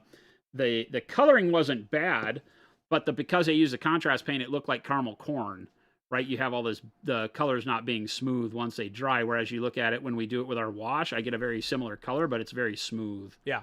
Because our washes don't act like that. They don't pool up and cause that clumping. So I'm back. I basically spent effort to get back to the same color, but make it look better. Skeleton Horde. Okay, thank you, Source. Skeleton Horde? Yeah. Or something like that? Jason, do you use a varnish at the end of the model? If so, what type flat? We use our matte varnish. Matte varnish, yeah. So if I have any gloss that I'm not comfortable with at the end, yeah. And he's using petroleum brown wash right now? Petroleum brown wash, yeah. That's what color he's using. So technically, this model's a business expense, says Tech Elf. All of my models are business expenses. It's great to be the king. That's great. One of the running jokes around here is that for a bunch of years, I didn't collect a paycheck, but I got a lot of models. When to use the transparent versus the new paint, says Nicholas Alexander. You talking about the special sauce paints? Well, they do two different things. It's like so transparent paints are simply regular acrylic paints that you can see through easier. Okay. Yeah. So what that means is that you would use those when you want to layer a color over another one, but you want to control exactly where it goes. You're just painting, a little bit of flush magenta on the cheeks of a model, and you want to make sure that color goes right on the cheek where you want it, or right on the ear. And the transparents go right where you put them. They're just like any other paint. They feel very natural for you painting. They're a little less viscous, so they flow a little bit differently, but they're not a wash, not a contrast paint. All right. Then our answer to speed paint that you've been seeing me cheat with on some of these models is meant to flow over the surfaces more like a wash, but it has a tint strength so that it leaves color over every surface it touches. Yep. That's what speed paints are meant to do, right? They're meant to leave color everywhere. A wash is meant to only leave the color in the recesses, right? Mm-hmm. And not leave color everywhere specifically. That's the difference between the two. And why they exist as separate things, because it's different chemicals that get your paint to act that way.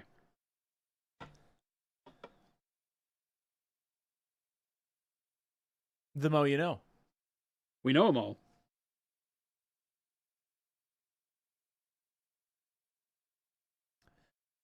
Bala says, what ratio of paint/water/glaze and wash medium do you use for washes? A lot of sklurps and a lot of blurps. I say about 3, 4, 5 to 1 glaze medium to paint. And then about the same amount of water as the glaze medium is how I've been mixing the washes you've seen me use here today with the burnt sienna and the green oxide. It's not very scientific for me. I put a bunch of glazed medium on top of the color, and then I add water, and then I test it on my hand, and if I can see the tattoo through it in a reasonable way, I put it on the model. So test it on something. Don't go get hand tattoos. Tribe the Demon, I need to catch more of these live. Yes, we stream 2 to 4 p.m.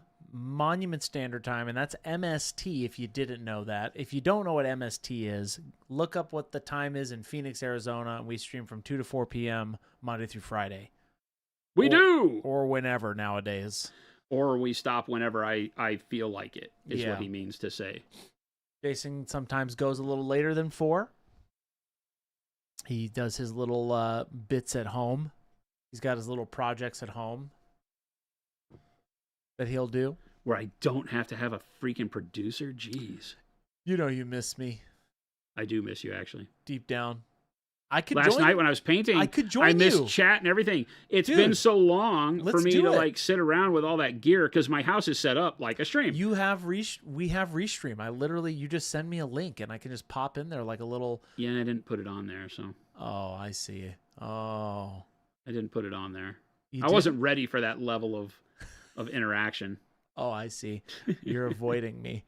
That's what they say. It's not true avoidance, Christopher. I don't want you to think of it that way. It's denial. I don't want Little you to Billy think says, of it Jason, that way. after our setup is so great. Hey, Little Billy, no one cares what you have to say. I mean, I do, Little Billy.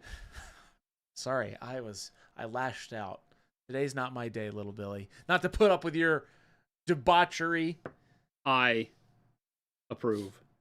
All right, so now I don't know what to do with the red cloth. I'm not really sold on the red. Tribe, I'm quitting my job and painting more minis. I like the second part of that. Don't quit your job. But you told him to earlier. No! I redact. False.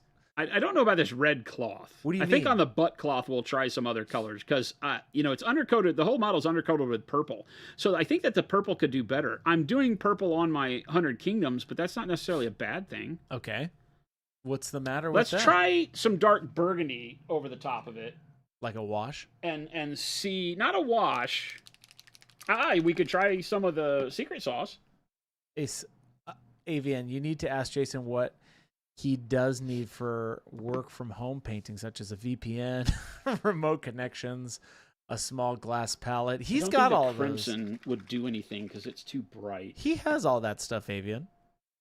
Yeah, I don't think I have any colors that I really would want to do over the top of this. I could mix some color. Jason got himself a really fun swinging arm. Let's try something. Castile says, I Just like for darker red. Poops and giggles.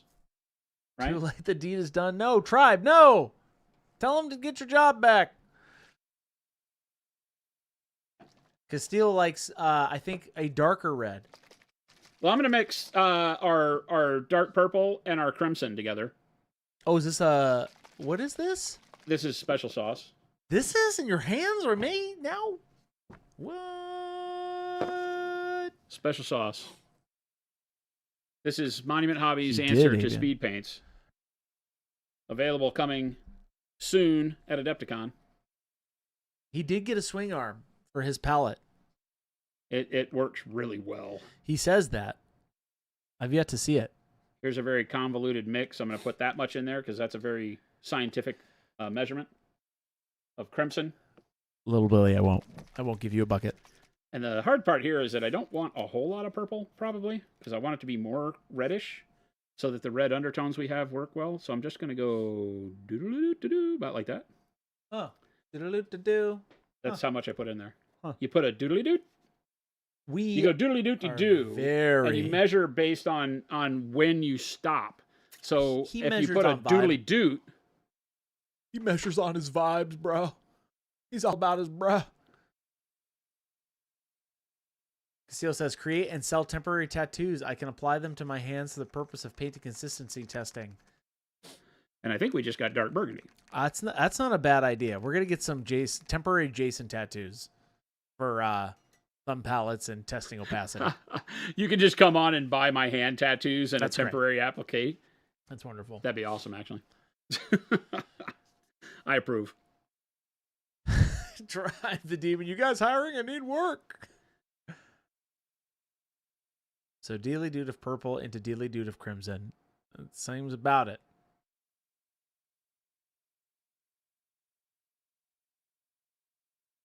I think this is going to do exactly what I was hoping it would do. Hopefully you're all having a great whatever day it is. Today is Tuesday, Christopher. Today does not feel like a Tuesday. What does it feel like? It feels like a Monday. Here he says it feels like a Monday. He always says every day feels like Monday. It does feel like a Monday. It really worries me that you are always That's so not a bad burdened thing. by your life. That's not a bad thing. Monday's not bad. Sometimes Monday has a good connotation. Go, like I'm Chad. ready to start. This is Chris. Because here's the thing: if I think every day's a Monday, and then I get to Thursday or Friday, I'm like, oh wait, but it's Thursday or Friday, so it doesn't matter. See, it goes both ways. Works, but okay. It goes both ways. You could print them on some gloves. That's true. I think Vince uses a glove. He uses a glove. Jason uses hand tattoos. Vince is literally Dexter.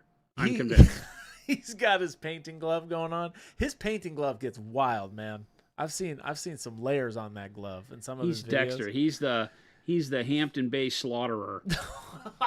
Oh, wow. That's my new thing. I'm going to tell him next time I talk to him. You should. Vince, I'm convinced you're a serial killer. Oh, Vince? Yeah. Okay. Brent says, my week, Monday, Saturday, day before Monday. There you go. Jen and I were just talking about that this last weekend, how I'm like, on Saturday, I'm like, we still have a day of weekend. And then on Sunday, I'm like, I got to go to work tomorrow. Yeah. I was also excited for Sunday on Saturday and then really bummed for Sunday on Sunday. Because I'm like, I don't want back and Friday. You don't have to, Jason, technically. Technically, I don't have to do anything, but I stand in solidarity with my force, and we started 4-day work week this week, so I have been attuned to the workforce and been showing up the same hours I expect from everybody over there doing their 410s. I see. I hope they appreciate it. It won't last long. And you're just coming... That's okay. Because I have to also work on Friday. No, you don't. And they don't. You don't have to work on Friday. All right, I'm not trusting you with the stream by yourself. Oh, yes, you will dance on Friday. You don't have to come in on Friday till the stream, though. That would be too much work. If you were working on Fridays, Jason, what are you talking about?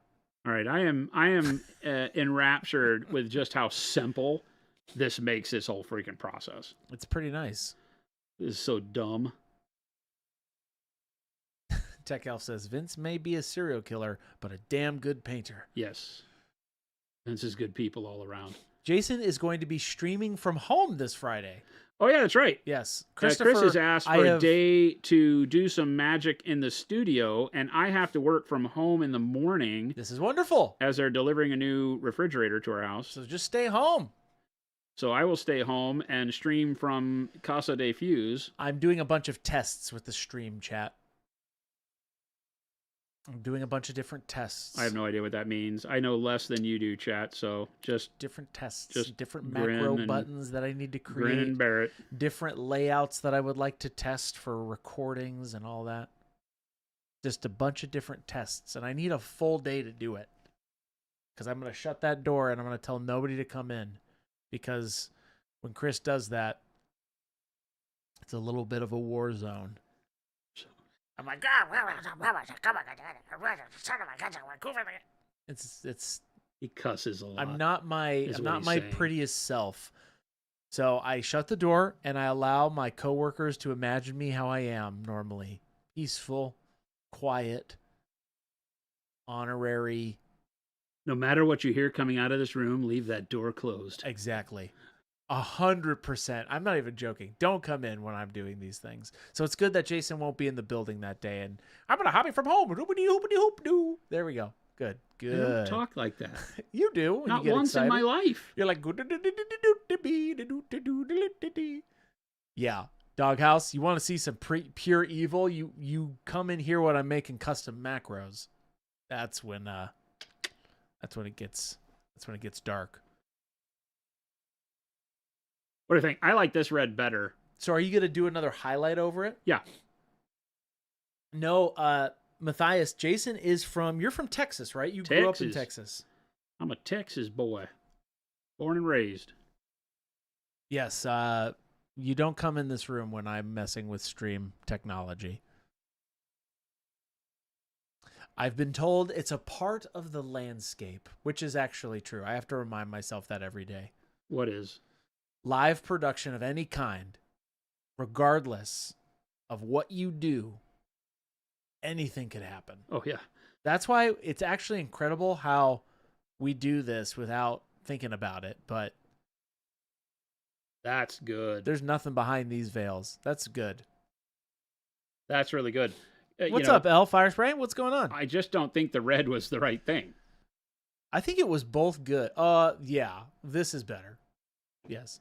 Yeah. So that was just one coat of mixing the speed paints, the purple and the crimson together. Gives us a nice dark burgundy. Now I'm going to show you one of the powerful tricks with our answer to speed paint. L, you getting ready to get whooped by Dallas? Who's that? L? L. Jason's mentally prepping. He keeps coming in the stream and yelling because we're not painting the right models. Me. That's not Legion. Oh, Christopher, remind me after stream to tell you what I did last night. You bought more Conquest. No. Oh. No, that didn't happen. That didn't happen. You guys will get them. What did you do? Well, you can't just. I want to highlight this with dark warm flesh first. The capes? Well, I'm going to add it to itself, right? I'm going to show you that with the... I'm going over to this palette real quick. Our answer to speed paint is unique in that it acts exactly like you want a speed paint to act, but it also acts exactly like you want a paint to act. So I have used a speed paint over what we did on the model to get a certain look. And now I'm going to take one of our normal paints and mix it into the speed paint, because the speed paint filter is something that's hard to match, right? I just mixed two colors together. But now I can bring this over here, and it's going to act like you would expect a paint. It's no longer going to run into the recesses the same way because it's got a regular paint in it. Okay. Right? Okay. So I can start using this as a way to highlight. He thinks he's real cool with his special sauce. I mean, I think it's pretty cool.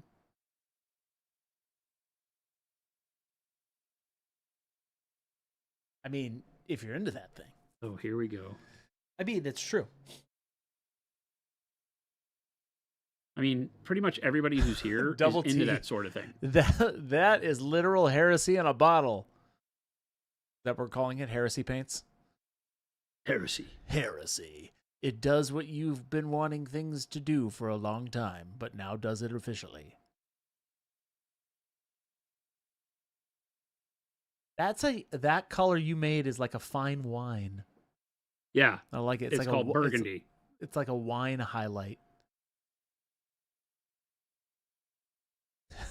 Avian says, grim, dark, dank sauce? I don't know about that one, Avian. Dank sauce, not happening. I don't like that word. You just picked all the ways you'll never hear me speak. Jason is very much like that off camera, though. What are you talking about? He's like, what's up, man? What's going on up in here, dude? Hello, fellow youths. Red face says, a wine light. Yeah, it's wine. Balut says, I mean, it must have a product line in today's world. I know I've stayed away from all speed paints, but I'm going to buy the full Monument Hobbies line of whatever special sauce because I'm a fanboy. You'll like this paint. I got to tell you, it always sounds fairly prideful when I say things like this, but I won't make a product I won't use. And this has gotten these types of paints to a point where I am very enthralled by them. I've been having a ton of fun with them. They work. They're not messy, right? They tend to, I mean, they can be. It's you put it on like a heavy wash, so it can be messy if you do it that way. But they don't pool up. They don't give me that weird, crappy texture that speed paints tend to do when you're new. You know, if you're a pro, you can make any paint work great. But I need a paint that works great for people who aren't the pro in order for it to really feel like it's worth spending our time on, if we're going to say that it's, you know, something you can use as a beginner. And I also then want it to be something that will remain in your arsenal as you grow your capabilities, so that you don't just use it as a beginner and then put it on the shelf as you go learn more high-end, you know, techniques. I want this paint to be able to move with you. And as you're seeing right now, I can do exactly that. I can use it as a filter, and then I can come back over the top of it and, you know, highlight it with itself so it acts like a little bit more like a regular paint. I'm not going to say it's exactly like a regular paint, but it gives me the idea that I'm never trapped, right? I can always use this paint. Like, I'm mixing it with a highlight color. With the medium, I can make any paint in my entire collection into a speed paint. Yep. It's a tool that will grow with you, not one that you put on the shelf and put away forever. Well, I will give you cash money right now for some secret sauce. Hey, you'll get it very soon at Adepticon when it comes out.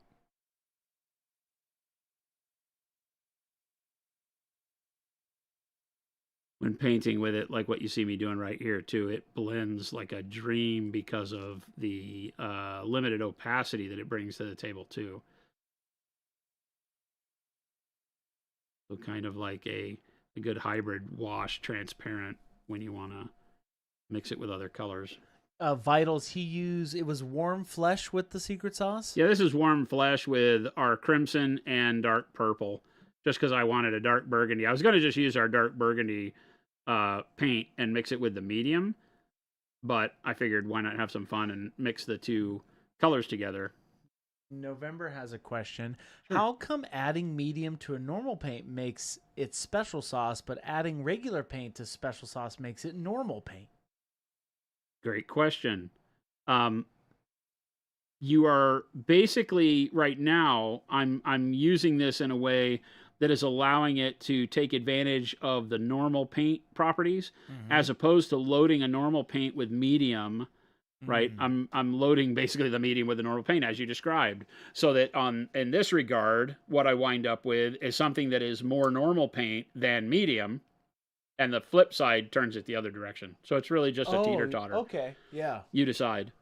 How much do you want to add? What are you looking for it to do? The fact that it plays that way at all is the key.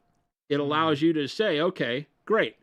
I want this to act more like a paint, right? And this reason, the only reason I'm doing what I'm doing right now is because I used the special sauce as a way to get this color on there.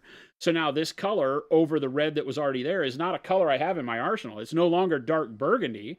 It's whatever this color over red was. Yeah. And so using this color and highlighting it with itself is the best way to make sure that I don't, you know, jump into a garish coloring. Everything looks like it's supposed to be together. Makes everything much better to do. And just having that ability, it allows me to feel more confident using the colors. You know, it's like we showed off on this guy when we did the black special sauce, and then we just mixed the black special sauce with white blue to start doing the mid-tone highlights. Right. For the kind of non-metallic highlighting. And it works great. Well, if you didn't have that and you start your highlights, you could alter the color enough to where it didn't make it worthwhile doing the first color there. So again, I'm just always looking for paints to do more. I want them to do heavier lifting than sometimes they can do straight out of the bottle. And when we are creating paint, that's what we're shooting for is, okay, it needs to do more and be more valuable because, again, it has to be something I want to use. And I already glaze a lot. I'm already very confident in my glazing skills. I don't need, you know, a lot of new paints. So I don't just make stuff to sell it to you. I mean, we love selling paint, but the colors we have will sell forever. They're good. You restock them. You keep using them. Great. But on something like this, if it does help make certain things easier for people and also easier for me to add into my repertoire, then that's where it all comes together. And that's what we've really hit, is something that is fun to use, that makes sense. It's easy. There's not a lot of heavy lifting with it. You just do a bright colored primer or a zenithal prime on your model, and then you put the paint over like any other speed paint type product, get great results. It self shades, gives you coloring to take care of that base coat and a little bit of value at the first go. You're off to the races. Telmon says, you touched on this before, but I'm still confused with the difference of the glaze and wash medium, metallic medium, nouche, and now special sauce medium. When do we use the variations? Okay, so the term medium, first off, is something that you need to remember is just think of it as a clear paint. Varnishes are mediums. Mediums are things that are typically colorless, although you could have something that also has color as a medium. But typically we're going to say, from a 10,000 foot view, they're colorless. So they are colorless paints that you add to your paint that change its consistency for different applications. Take nouche, for example. Nouche is what we call a subtractive weathering medium, meaning that it is meant to mix with a color. Now you have a paint that acts and behaves a certain way because the medium has changed the way the normal paint would act. Normal paint, you just paint it on, stays. Once it dries, done, paint other over top of it. Nouche changes that property and makes it to where the paint moves around on the model more, so that now you take that color, paint it on the model, and wipe it off. And it only stays where you can't reach it when you wipe it off, right? So it stays in the cracks and the crevices, the low spots. Depending on which way you wipe, it can stay in the highlights or the other shadows, depends on what you want.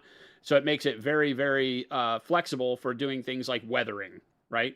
And so, but your goal with it is to make the paint stay wet longer so you can move it off the model and use Q-tips to move it around, use a wet brush to move it around, so that it takes a little bit of what you would do with oil washes and oil filters, and allows you to do it with a non-toxic solvent and water, because it's all water-based.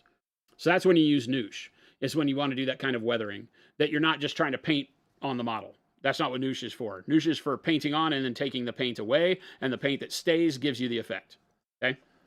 Glaze wash medium is meant to turn every single one of your colors into a wash, meaning that you can create filters to where every color you have in your arsenal can now be made to be see-through and still feel like paint because it's thicker than water. And when you just add water to a paint, it gets a little too runny, and a lot of people don't find confidence glazing or washing and filtering with just water because the paint goes everywhere. It turns into water, and water just skates along the surface and stops when it drips off the model. So we wanted to make it to where you felt like you were using water, and the fact that it would create a less opaque paint, but still felt like paint. So that's the glaze and wash medium. If you just add glaze medium to the paint, then you have a glaze. You have a paint you can see through that you can use very specifically, put it on the cheek, put it on the eye, do whatever you want. It just puts a little bit of color there that you can see the base layer through. If you add water to it, now it starts to flow better and it acts like a wash. It drags the pigment into the low spots, but it keeps it there. It doesn't allow the water to just drift it everywhere you want it to. It goes where gravity tells it to and becomes like Nuln Oil and our black wash and flesh wash and things like that. But like you just saw when I mixed it with the burnt sienna, right, it allowed me to create this really cool, pop in really close, this really cool rust effect on all of my silver linked armor. Right? So notice how even though I put it on vertically this way, it sucked itself up into the recesses where I wanted it to be a shade. Right? And I didn't have to paint all that. I just slopped it on. And now I'll be able to highlight over it. So that allowed me to take burnt sienna and make a wash out of it very quickly with the glaze wash medium.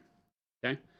The metallic medium is simply clear paint with metal flake in it so that you can take any color, mix it with it, and make that color a metallic. Okay? Works best with our transparent paints so that you don't cover up so much of the shine of the metal flake, but you can use it with anything. And it'll make it more of a metallic, give it more of a metallic feeling. You could paint, a color on a model and then glaze, like this red, and then glaze a metal flake over it, and it'll make it look like a red metallic. So it's made to turn regular paints metallic. That's all it does. It doesn't change the chemical properties of the paint, doesn't make the paint flow any differently. You can add as much or as little as you want, and it'll just either give it a little bit of metallic or a lot of metallic. That's all that's for. Okay?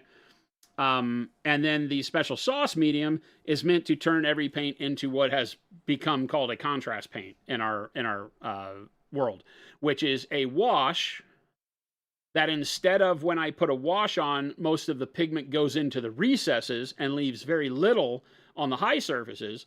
A contrast paint covers every surface with pigment, but also builds up pigment in the low spots. It does the work of a wash plus the work of an overall filter. It's kind of a 2-in-1.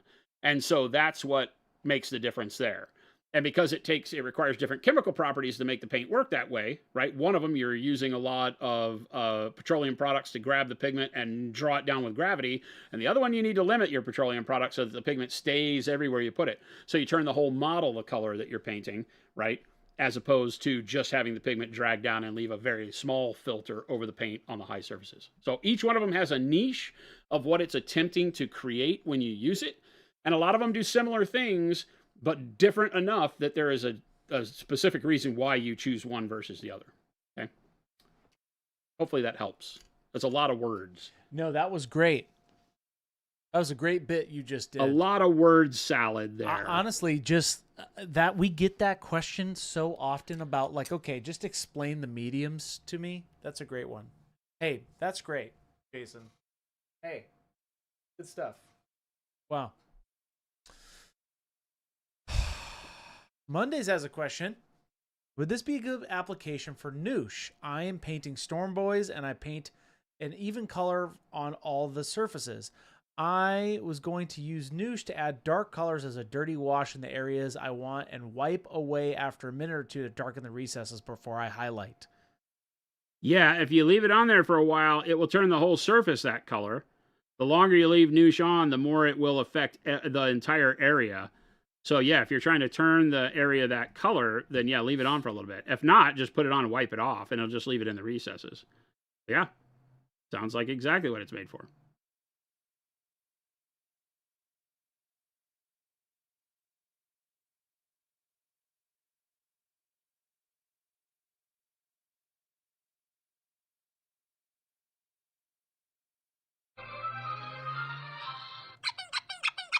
What happened? Wirehead said, anyone else notice suspicious lack of sound effects today from Chris? Oh. No, we've had a lot of questions. So sometimes I can get them in, sometimes I can't. This is I told you all yesterday, 90-10, okay? I reduced that from last year, 80-20. Now it's 90-10. This is business. Don't make me get mad at you. I'll still use the sounds every once in a while, though. That's a secret. He's always angry. Yeah. Evil. Evil! The year of badness. The year of debauchery is what I'm calling it. Well, that's different than evil. Is it? You could have evil debauchery. You most certainly can, but they are they are not mutually mutually exclusive. Here we go. Well, well, well. What's your favorite sound effect, Chris? The pickle. No. The yodeling pickle. It's this one. That's my favorite sound. But I only get a few of those. Pickle. The yodeling pickle is like, unfortunately, fortunately and unfortunately, the yodeling pickle is like a grenade. It does damage, but sometimes it's good damage. That's my TED Talk. Those are not TED Talks. That's just you rambling. Hey, speaking of rambling. Welcome, everybody. Tech Elf, yes, the Papa Chicken sound is also pretty good. Also very violent.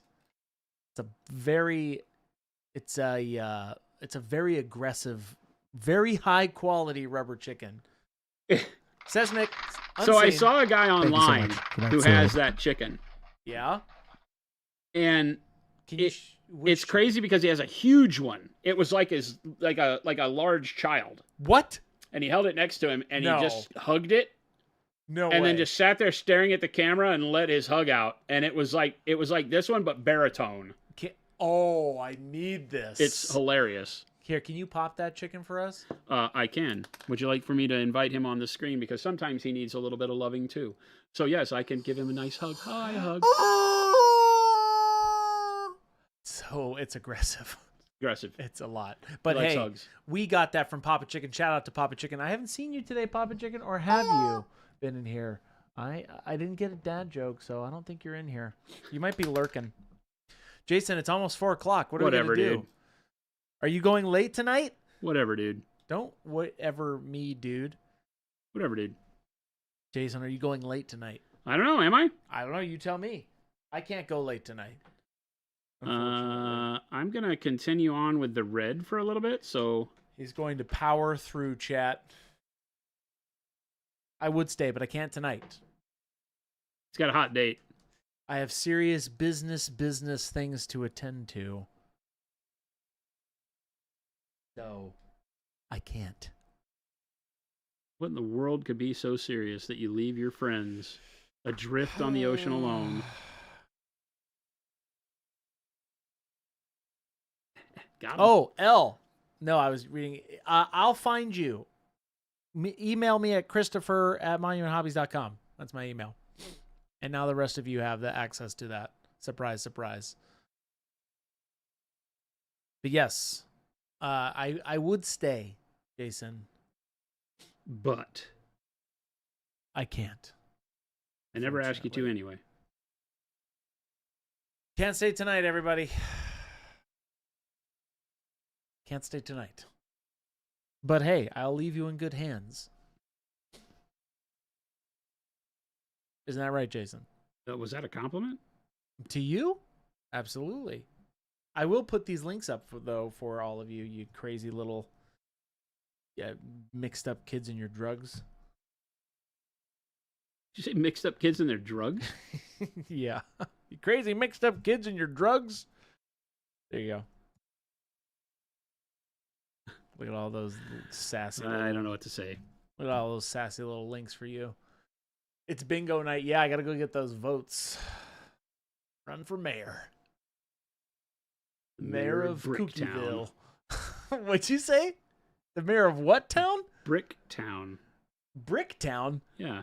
What do you mean Bricktown? What does this mean? I'm confused and scared. Bricktown. Wow. I don't know what that means, Jason. Good. Brick house. Mighty. Let it all hang out. She's a brick house. No free pub. Mayor of Monumentville. That's right, Commando. Oh, I don't know why. Monumentville. That's right.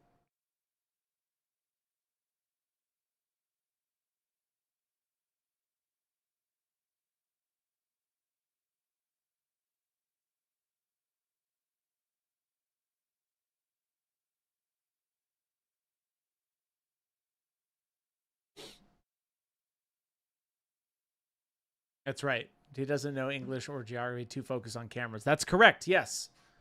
Matthias, that is 100% fact. But Jason will still be here this week painting for all of you. And on Friday too, while I'm working magic. That's what he says. I don't know what he's really doing, Changing chat. the world, chat. I don't know what he's really doing. One stream at a time. All right, Jason, I'm leaving you. Fine, get out of here. Jeez. I'm leaving you. So, chat, if it's anything like the other days where he says he's leaving, he'll be back in 10 minutes and then he'll stay for 4 hours. Unfortunately. What happened last night? I was like, I thought I was done with you. No, that was an accident. And I had to drive back because I was like, I can't sleep on it. If there's something that I have to do, I got to get back. You blamed Gabe. I did blame Gabe. Hey, everybody. You all have a beautiful night. And by beautiful, I mean wonderful. And by wonderful, I mean amazing. And by amazing, I mean put some paint on that model that you've been eyeballing. I feel like we need like some Journey outro music for Chris. Don't stop believing. I don't like it. Boom, boom, boom. I won't do it. No free pub. No free pub. Okay, everybody, take it easy. Have a great night. And I will catch you all tomorrow.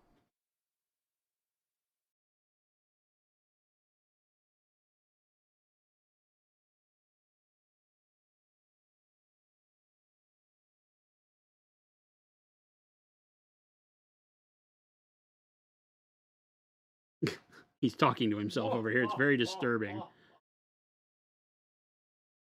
right. Good run, Jason. I mean, not really. If you're into that sort of thing. Oh, God. That's what you were going to say. Oh. Oh, God. Chad, I don't know what to tell you. Okay. All right. He blabbers more when the mic's off than he does when it's on. You're right. Hey, Chris, have a great night. have a great night. If I don't, You'll see me. Godspeed. Oh, you'll see me. Oh, Chad, he's gone. We can talk about him now, Chad. So X up in chat if you'd like to have a Chris of your own. And we'll discuss it internally on how we can make that happen. He doesn't eat much.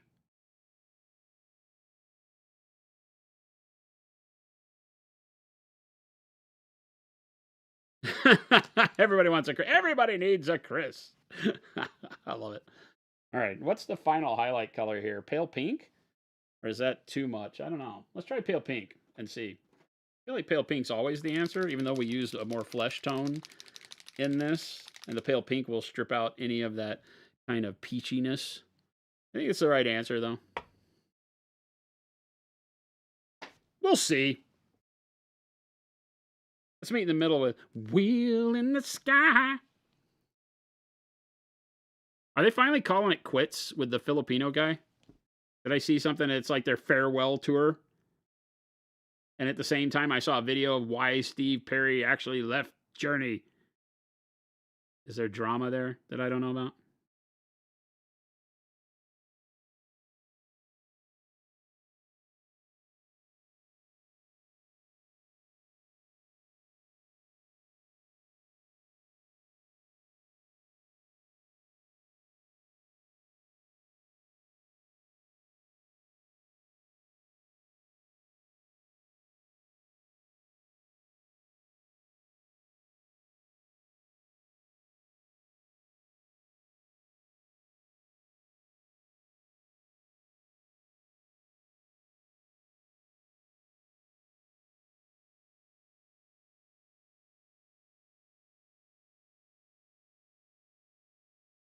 You don't care enough about Journey to find out.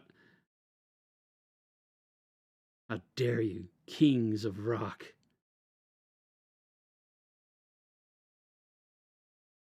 I have to admit, man, I don't know that there'll ever be in a time in my life where I'm not a Leonard Skinner, Kansas, Styx,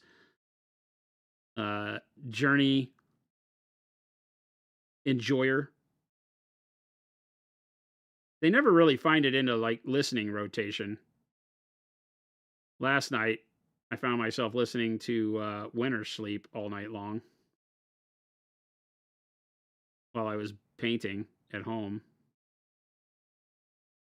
I rarely go back to classics in my listening, but when they come on, I enjoy them. That's got to count for something, right?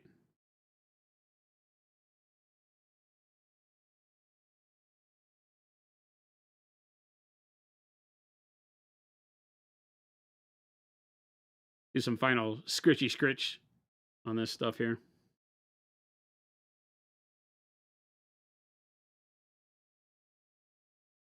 Travis said, that's just our generation. We just have to. You started a journey into punk rock, starting with the Clash. The Clash will always be classic.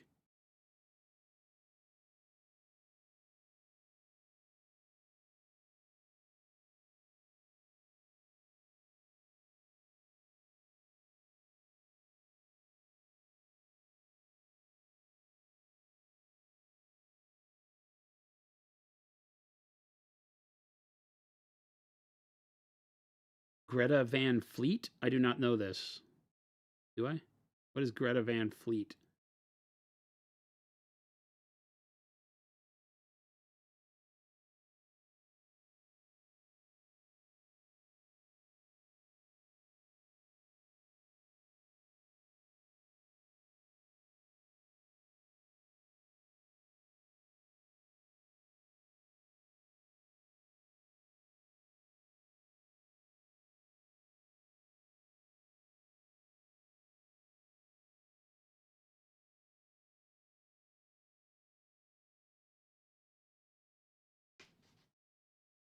I'm not a Ramones fan.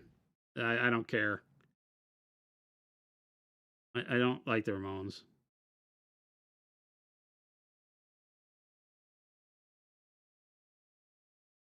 When I was growing up in the punk and hardcore scene, I navigated my way through all of that to where my favorite music was what was labeled as East Coast, or in more uh, realistic terms, New York hardcore. And so the punk stuff was very lost on me. There were some of them that I really liked. I liked GBH. I didn't really care for the Exploited, although hanging out with them as a kid was really cool. They were hilarious fun whenever they would come to town. The Exploited and the UK subs I got to hang out with as a very young teenager, and I remember that. And it was just because they were larger than life. You know, it's like as a kid, and you're like, oh my god, and that was fun. But at the end of the day, punk was not my thing. Um, the hardcore stuff was the more melodic hardcore stuff. And so I never really was like, I was never a fan of the Dead Kennedys. I saw them a bunch of times, and Jello Biafra and those guys, they had an amazing stage presence, fun. But at that era, it was like I was already like really taking a turn to where the stuff I was more interested in would be like 7 seconds. Um, and you know, Tales of Terror and things like that, the more skate punk stuff. And then of course that led me down into more hardcore oriented things. But East Coast, not West Coast. East Coast.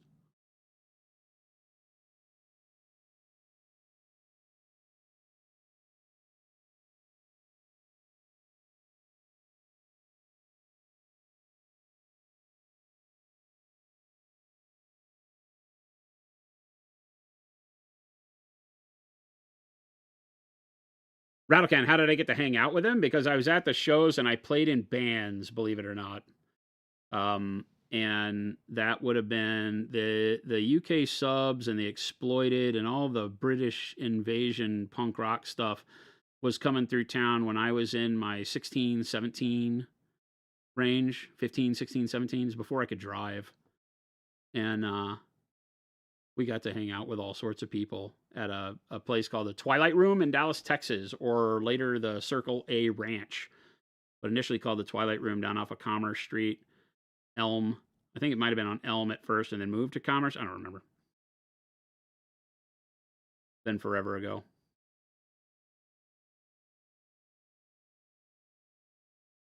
But I played in punk rock and hardcore bands for a long, long time. And as a Dallas Texan, we didn't have a ton. We had more rock, and we had, you know, very few punk bands. It wasn't a big thing in Dallas, really. We had the Offenders out of Austin, um, and some bands that, you know, were not well known but would play with a lot of these places. But all the bands came through Dallas because it, you know, being in that area of the world is kind of like the butthole of Tourville. You can't really um, get from east to west as a punk rock band without having to play Texas, right? Because back in the 80s, we're talking, you certainly weren't going to make any money going through Oklahoma. And even Tulsa had a blues club that you could play at, but they didn't pay. The guy would steal money from the band, so it was a real nut house thing. And yet we had some heavy metal it was back when speed metal was really starting to take off. You got some clubs in Dallas, Fort Worth, Jerry's or Joe's Garage or something. I can't remember what he called it. And you could actually get some shows through there for bigger punk acts. Yeah, so I got to meet all sorts of people through my growing up. Some of which I would wind up like playing guitar for. They needed backup guitar players. We're talking about the age of the pen pal where you didn't have the internet. So if they met a guitar player on the road and you swapped phone numbers and you became pen pals and you actually wrote letters back in the day to one another in punk rock, and they'd be like, "Hey man, we're gonna be coming through. We need a guitar player. You want to play?" And I'd be like, "Sure." And you wouldn't halftime know any of the songs, right? Or you learn them on the fly. Really funny.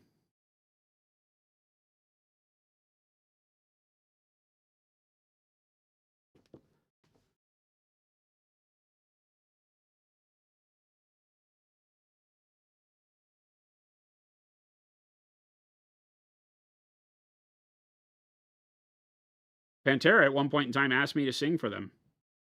Believe it or not, I was singing with a band called Domestic Violence at the time, and we were seeing some measure of success. Our drummer then took, I don't know, window pane acid. I didn't do drugs, but our drummer took like window pane acid and saw God and nearly died, and that put a kibosh to the band. And in that time frame, I had the opportunity to sing with God, what was that other band called? It was another speed metal band. It was Pantera, and then there was Rigor Mortis. I don't know if they're still around. Rigor Mortis, and we used to play with them all the time. And in that crossover day where like DRI and Slayer and all that stuff was, I liked a lot of that stuff, even though I wasn't a heavy metal kid at all. But there was a bunch of stuff that started out of that New York sound, right? Slayer, real heavy stuff that followed a kind of hardcore mentality. Even Anthrax was part of the Lower East Side crew, like hardcore kids, Scott Ian and all those guys.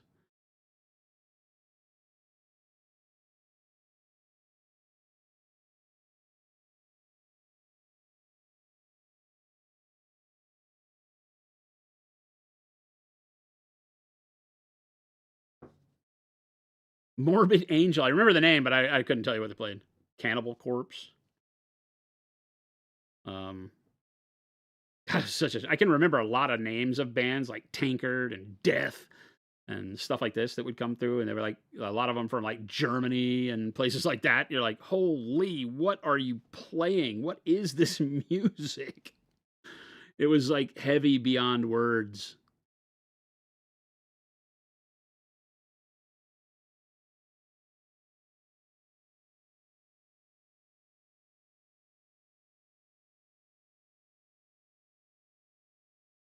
Mastodon has some okay stuff. I don't really consider them to be as heavy as other people do. They have some really good riffs, but in general, their music isn't really, in my opinion, that heavy. They have one of the best intros of all time. I'm not ever going to remember what the song is called, but it's like one of my favorite guitar intros of all time off of, I think, their first record.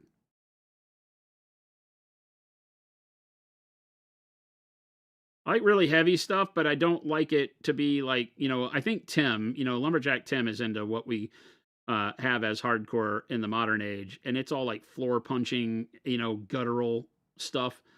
That's not as much what I'm into sometimes, but I am a bigger fan of melodic hardcore stuff that actually carries more of a melody and then has really big, huge breakdowns and chunky riffs in it too.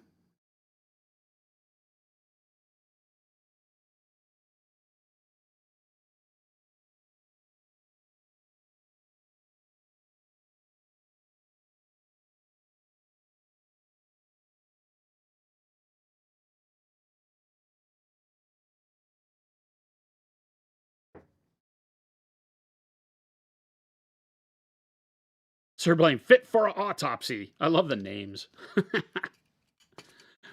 M3 style, take it easy. Ghost is pretty dope. Yeah, but again, they're one of those bands that has a logo that makes them look like they're really hard, and they're not at all. They're like not at all. I was mad at Ghost because I'm like, what? This is not what I expected from this.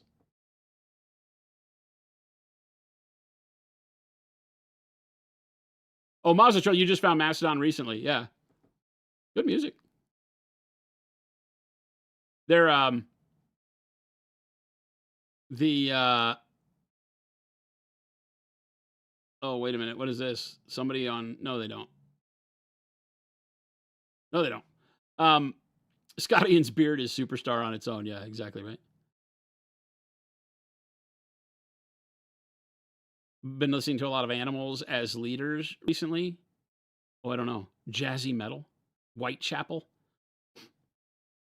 Yeah, Ghost is pop metal for sure. You say they're much heavier live? Yeah. Gore or just Gore? We played with Gore. We opened up for Gore once. That was fun because my parents went to that show and had no idea what they were in for. And as soon as Gore got on, and this was back in the day, right? And where was this at? It was at like the oh god, I don't remember what the theater was called in downtown Dallas. It was a pretty big place, but it didn't do a lot of music. It was like a reopening, and Gore was there, and it was not a very big crowd for them. This is way back though. We're talking about 80, maybe 88, 88, 89, maybe.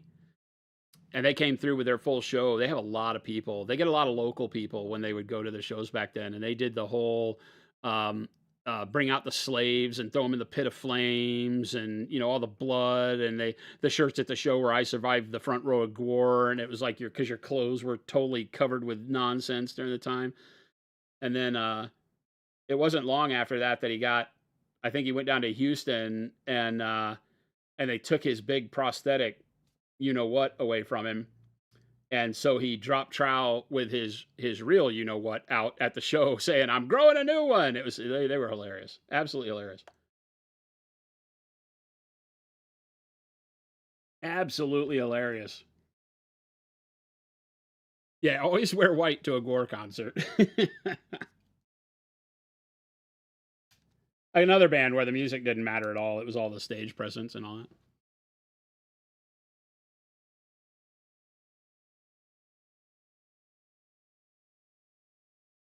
Sacred Demon, what's going on?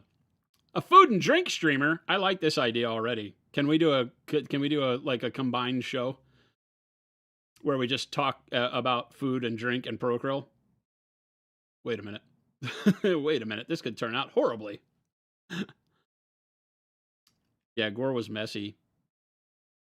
I had this is not a brag at all, but the idiocy that is, oh, and why am I just now losing his name? Unfortunately, a punk rock legend, but he was horrible. He would throw feces on the crowd. Oh my God, it was horrible. Got to see him live. They had to put a gate around the Gigi Allen. Yeah, Gigi Allen. They had to put they had a fence company come in and put a temporary gate in front of the stage at the Twilight Room. This is probably 86, 85, 86. And they had to put a gate up, and I was so young and was like sneaking out at the time to go down there, so my whole life was very scared when I was at these shows, because I don't know, for some reason you always thought you're going to find out, which eventually I did. I find out being at a show at the Twilight Room, because it was Texas OU weekend, and back in the day Texas OU weekend happened downtown Dallas at the Cotton Bowl, and they would block off a lot of the one-way streets, and they would do a big parade where all the Texas and OU fans rode around the same time yelling at each other. And the news crew was down there and saw us out in front of this building, because we were right on the Elm Street or Commerce where the traffic would go by. And the news crew was asking us, what do we think about Texas OU? And we were, all punk rock, flipping off the camera and being kids. And our parents were watching the news, and we weren't supposed to be there, so that was good. But yeah, Gigi Allen, and what a crap show literally that guy was.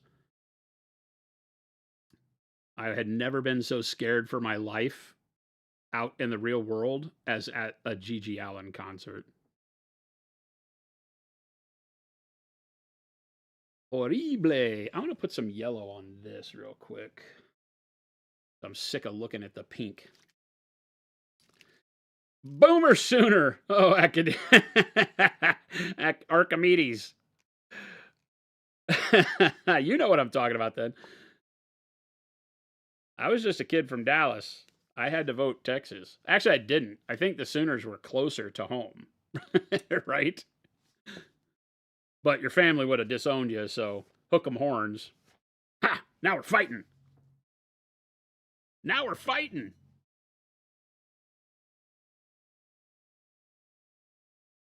No, stop. Nobody on Kick wants to stream with us. Quit it. Why do you do this? Why is Kick like the land of bots and nonsense? King Diamond and Merciful Fate, great show. Great show. Not my thing, so I never really partook. But the guys that was in bands with, a lot of them really love that stuff, and so I would hear tell of all of that.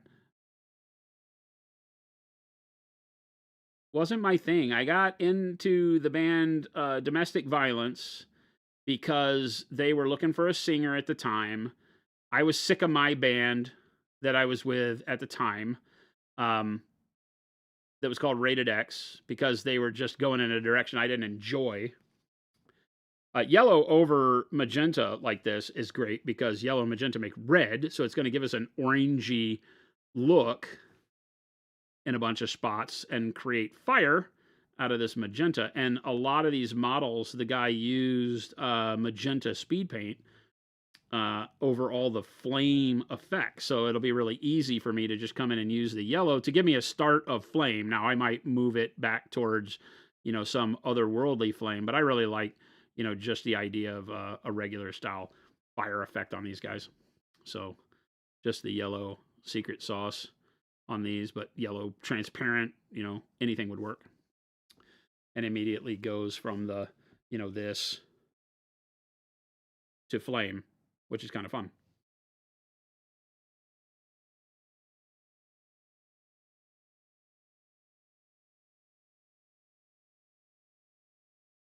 You refrain from the local OSU, Ohio State, Michigan nonsense. Dated a girl a long time ago that was from Michigan State. That's the one with the Spartans, right? Michigan State. And it was crazy. People in Southern California, there were a lot of Michigan transplants in SoCal, and they would all go to this one bar down in Long Beach that was just all Michigan State, and they would all watch these football games. It was crazy. Castile.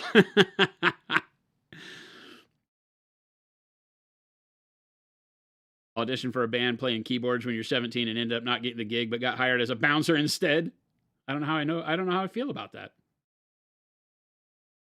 You're a Hoosier. People are unbearable. We won the Rose Bowl, been trash for 40 years, but this one time, yeah, exactly. It's fun. I get it. The camaraderie that comes with sports, but it can go way overboard too. I'm like, really? You're throwing things at the other side? Really? So, yeah, it could get a little silly. Get a little bit silly. I'm thinking maybe green. Nah. I'm thinking I need to put my paints away is what I'm thinking. Once you get too many holes opening up in the paint rack, then it's really hard to put things back randomly because I don't know where anything goes. I'm always like one off from having it correct at that point. Warm brown, I'm going to put you there. How about that? Dark orange brown, you're going to go there. Probably not the right spot for you, but dark green brown probably should go before green brown, wouldn't I think? Something like that. Light umber. Oh, well, that goes before all of these, doesn't it?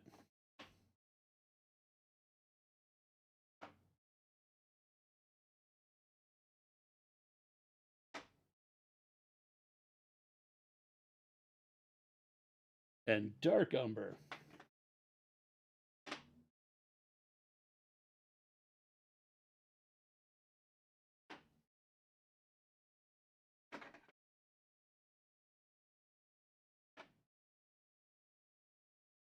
Was that where that goes? I think that's where that goes. I think that's where that goes. I don't know. This doesn't seem like that's the wrong place for that. Does this go over here? I don't know. It's all out of whack. Don't tell Chris. Don't tell Chris. All right, now we got to put something back over the bone. The bone. I think maybe dark ivory is the right choice.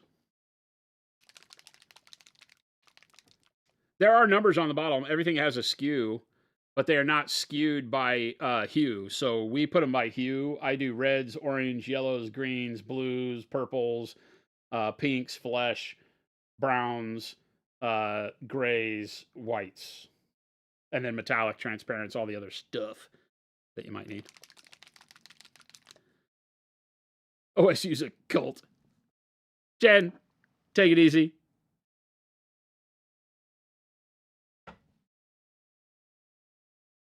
I'm not going to get into sports ball talk. I was a hockey kid, but I still never really cared. I was the kind of incite riots person that would go to the Flyers games. I had tickets in Philadelphia for the Philly Flyers. Season tickets with a buddy of mine, and he hated me. We went in and got season tickets together, and we drove down from Allentown. That's where we lived. And we would drive down from Allentown for the games. And he hated me because I had every NHL team's hat, jersey, all that stuff, except for the Flyers. And I got under his skin so bad because he's a lifetime Flyers fan. And I just wore the opposing team's jersey every time. And so, of course, in Philly, I don't know if you've ever been to Philly. They're pretty adamant about all their sports teams. And so everybody around me got to where they all had fun with me, but it was always a big boo session whenever I would stand up and cheer the team that scored. And I was just doing it to get under their skin. It was a lot of fun. I'm probably lucky to be alive, but it was fun.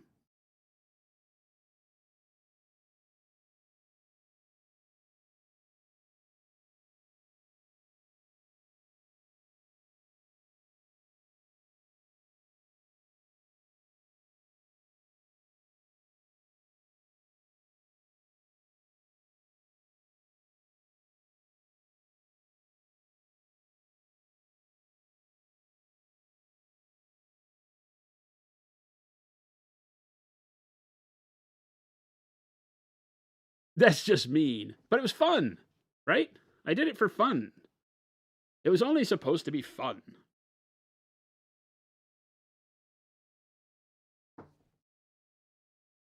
Still watch fly. Oh, hockey's just the greatest sport on earth. So, yes, I'm with you.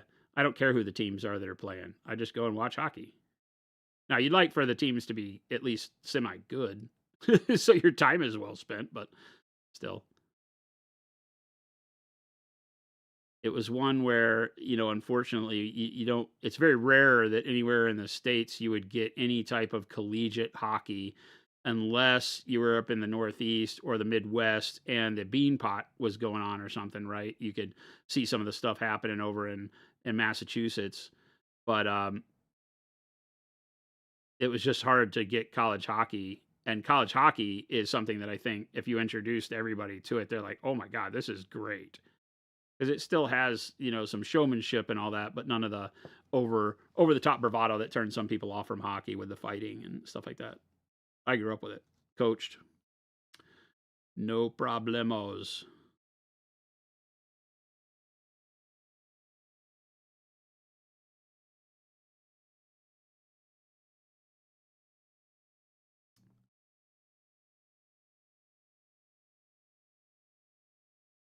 Wirehead, nice. Believe it or not, my introduction to hockey came in Texas with the Dallas Blackhawks,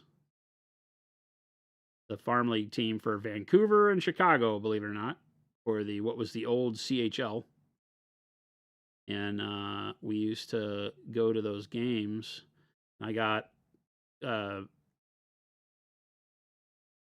hockey sticks, because it was small farm league stuff, like real farm league stuff, like Slapshot farm league stuff, right? And you could hang out afterwards and talk to the players and things like that. And so I wound up having like a collection of sticks and paraphernalia and things like that from the team.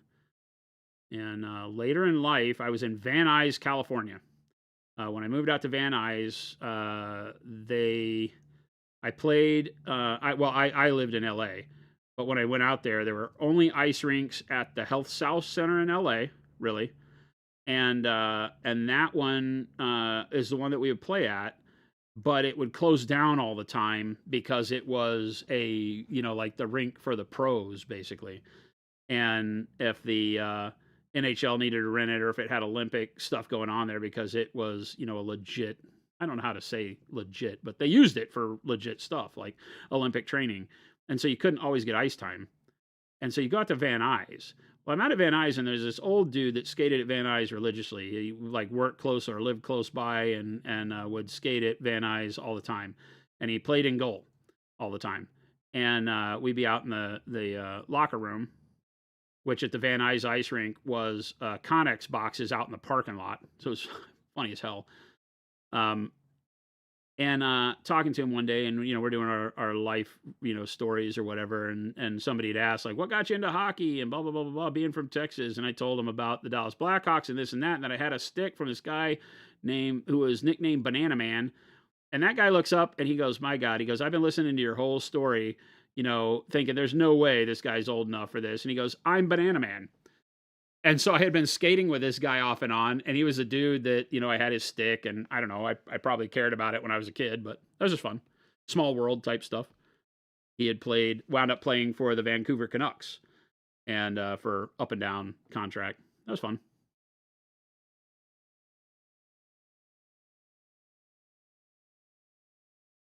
Played on the ice with Tim Robbins, the actor in New York. He's a god-awful hockey player back then. I don't know if he stuck with it or not, but boy, did he love hockey. And because of who he was, he could get ice time with the AAA guys, and that was pretty hilarious because he was not a good skater. But he'd play with us. And everybody would give him the ice, like give him room, and not, the new guys would come out of nowhere and play for a bit, and they wouldn't know who this guy was, wouldn't know him from Adam, and they'd rough him up a bit. And then a bunch of the other guys had come to his defense. I'm like, come on, man, just let him skate.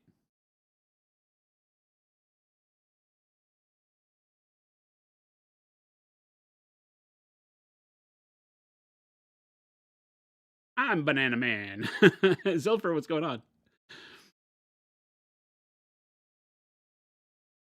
Used to ref. I never refed. I coached. Never refed. I got asked to a bunch. Referee was a thankless thing, and I coached midget. And so the ref was a thankless thing. You can imagine like coaching 16-year-olds or reffing for 16-year-olds, nothing but tons of testosterone, and nobody can do any wrong. And I was always like, not a chance in hell am I reffing for this. I'll coach them, but I'm not reffing for these kids.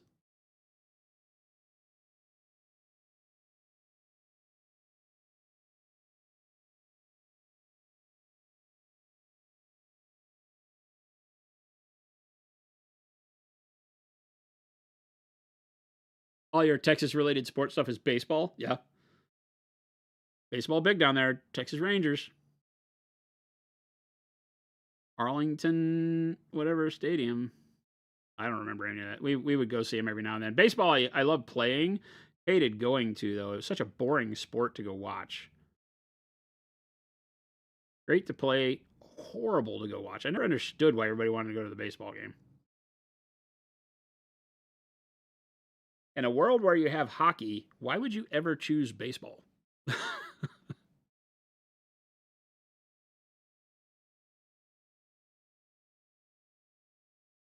Jorms, these are models that were pre-painted by a guy that I bought them off of, and we're done with all speed paints and stuff, and so we're going back and breathing some new life into them. And so they were done with whatever this is, Ushtabi bone with skeleton horde over the top of it or something like that, I think. And so I went back and put bone over the top of them, and then after the bone, put a petroleum wash, and now I'm going back with dark ivory. Because I like the undertone color, so I wanted to preserve that. But like I said, this particular contrast paint looks like caramel popcorn, right? and because it gives you dark spots where you should have dark spots. And so we've evened all that out and are now being able to make the skulls, feel, or the bones feel a little better, but keeping that color. I'm just playing around with it. Yeah, baseball is just a drinking day, right? Just a very expensive way to go drinking, I think. Because I don't think the drinks are cheap there. And you have to buy a ticket to go spend a lot for drinks. I went to a baseball game once later in life, and a buddy introduced me to something called mound ball. Anybody familiar enough with baseball to know what mound ball is? And he swore all the players were in on it, right? And mound ball was after each, at the end of each inning, pitchers and or the fielders would toss the ball back to the mound, and you bet on whether or not it would stay on the mound or roll off the mound onto the infield. And you would have people in the box seats just betting tremendous amounts of money on whether or not this would happen. And people swore the players were in on it, and this and that. And I have to admit, the allure of it was, I don't like betting and all that, but the allure of it being this Illuminati, baseball betting thing was kind of fun. But I didn't care about it. Betting in sports? Surely you jest. Well, but it was over something as inane as whether or not the ball landed on the field. And, they'd be like, $5 in the pot bought you in, and you might get hundreds of dollars back depending on how many people were betting on it and how many times, people would bet in the pot. It would roll over, and it was hilarious. I'm not a betting guy. So even on stupid stuff like that, I'm like, nah, I got better things to do with $5.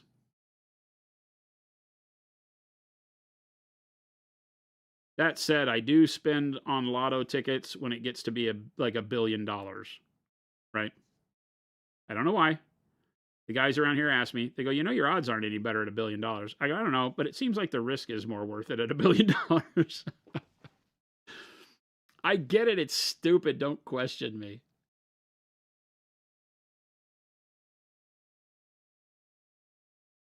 I'm not a smart man. Yeah, right. $5. New bottle of paint. Ain't got time for freaking betting on baseball. Get more paint.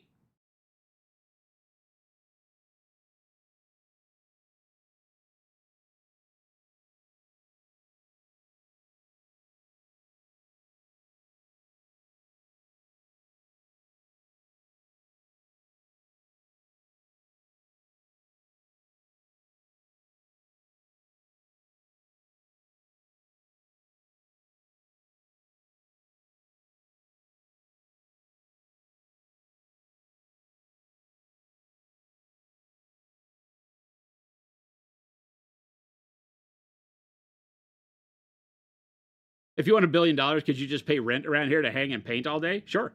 I mean, you don't have to win the lotto to do that. You may have to win the lotto to afford what we'll charge you, but you can do that any day of the week. We'll come up with a plan. That's what we'll give away on the stream every week.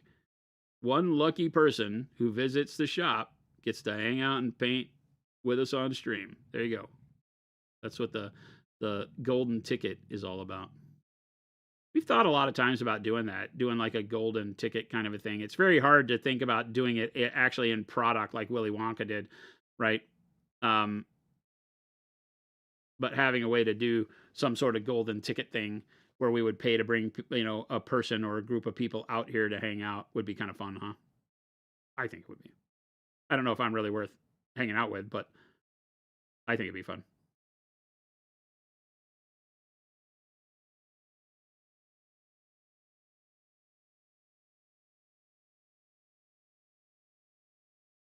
Start betting. It's like, yeah, our version of mound ball is whether or not Chris says he has to something serious business to go do, or if he stays and hangs out with his friends. That's the trick, and we have to make him feel really bad either way. Watch him. This is where he pops up in chat and says, "I'm never gone. I'm always here, chat."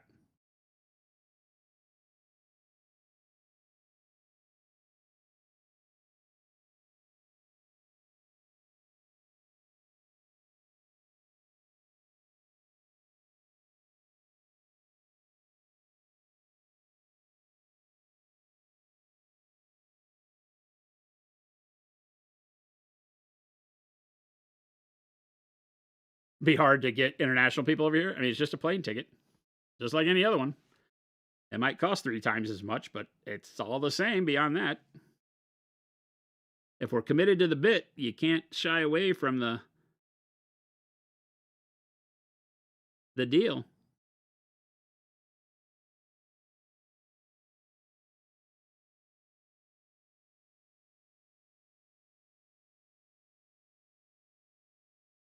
You never know. You never know. They might wake up and be like, honey, I just won a ticket to Phoenix, Arizona to go hang out with some nerds on the internet. Can I has? Can you imagine having to ask your wife, your husband, your significant other? Okay, so here's the deal. You know that thing I do where I paint the little men? What if I told you, honey, dearest, love of my life?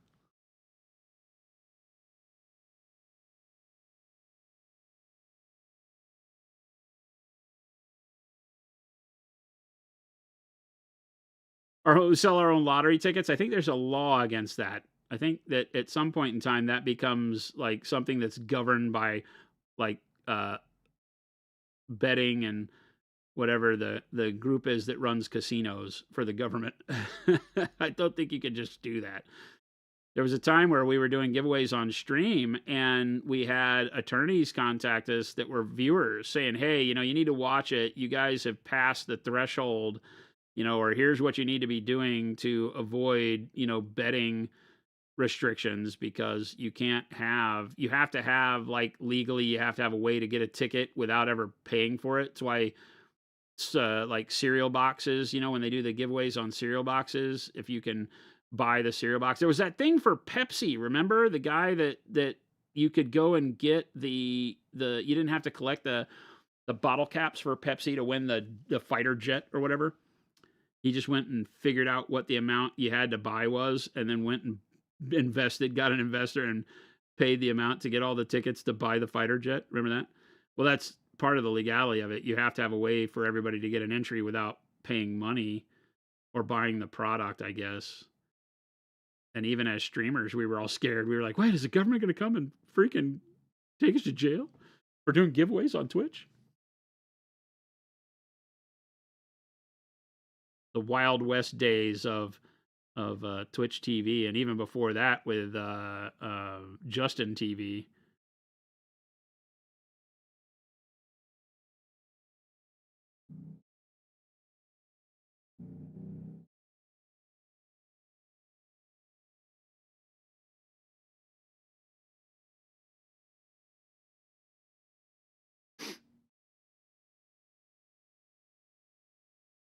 Found an old picture of us signing karaoke and wanted to text it to you, but I think I have an old. Found an old picture of us singing. You did signing. I'm like, signing karaoke. Where were we singing karaoke at? What the heck? This is a thing? That's amazing. Yeah, you farm the free Monopoly tickets due to the no purchase necessary law, Zilf. That's how you do it. Yep. Nick Larcher. Yep. Justin TV. We deal with some of the people at Twitch, and they still have Justin.tv emails. Some of them that have been around that long. One of the girls that runs the TwitchCon thing that we deal with still has a Justin TV email. Every time I get it, it's like a blast from the past. You've been liking Avatar and Coheed, Curtis DeVault? Music-wise, Coheed and Cambria? One of their newer records is an absolute banger. I had not listened to them other than off and on over the years. They've always been a favorite of mine. Second Stage Turbine Blade and stuff like that. They have some really great records. They were the kind of music that when it first came out, I was like, okay, now this is people doing something for the love of it and creating something new, right? Because they kind of rose up in the middle of all the emo nonsense. And I say nonsense, some of that was really good. But, there's tons of emo and pop rock, kind of Blink 182 stuff. And then you had Coheed kind of silently in the background there doing really, really cool music.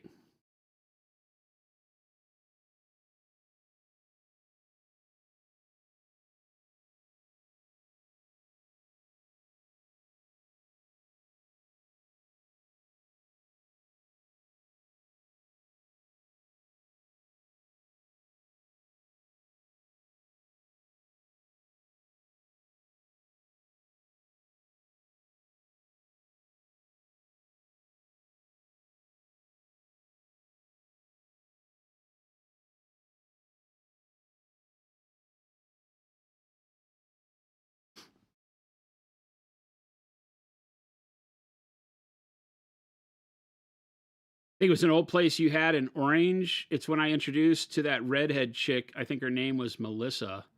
Oh, yeah. I know what you're talking about, Mike. Conquest. Any thoughts of ever attending, being a vendor at PAX Unplugged? Sacred Demon, we'd like to. Yeah. We've talked to various people from PAX in the past. It's very difficult being completely across the country from us to really gear up. And the timing on it, I think it's at the end of the year, right? Has always been something that was difficult for us with other shows. Doesn't mean it's impossible. We still think about it. And I think this year we'll look a little bit deeper into it.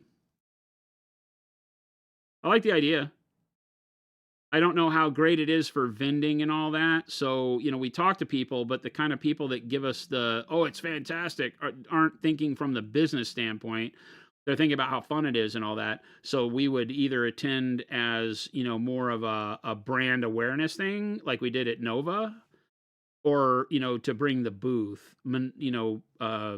Mobilizing the whole booth is a real expense for us. So it has to be a good show for vending for that to really pay off. But we've got it to research and get better information on it and see what we can come up with. It's definitely developed into a show that I think is worth paying attention to. More and more, tabletop miniature games and stuff are being enjoyed out in the wild in places other than just Adepticon nowadays. So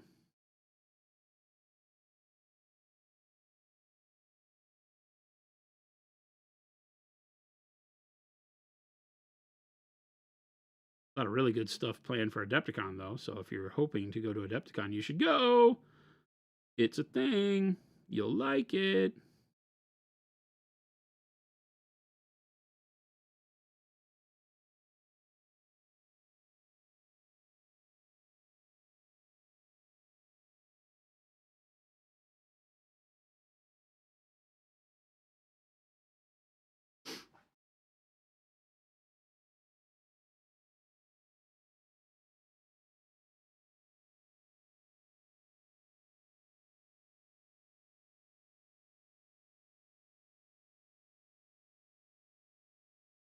Yeah, that's the thing with late November, early December, right? Or late, whatever it is, around Black Friday and all that stuff. I'm just, it blows my mind to think about how we would even do that as a company.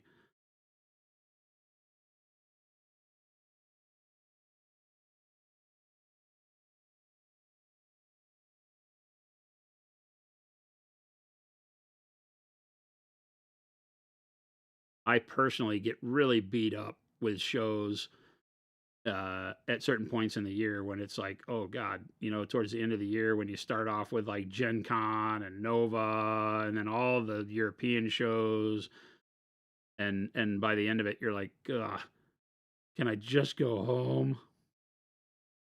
But they're also fun, and you have a good time, and it's great to hang out amongst the community, and you want to just go do the next one and the next one and the next one and the next one, but they barrel you over.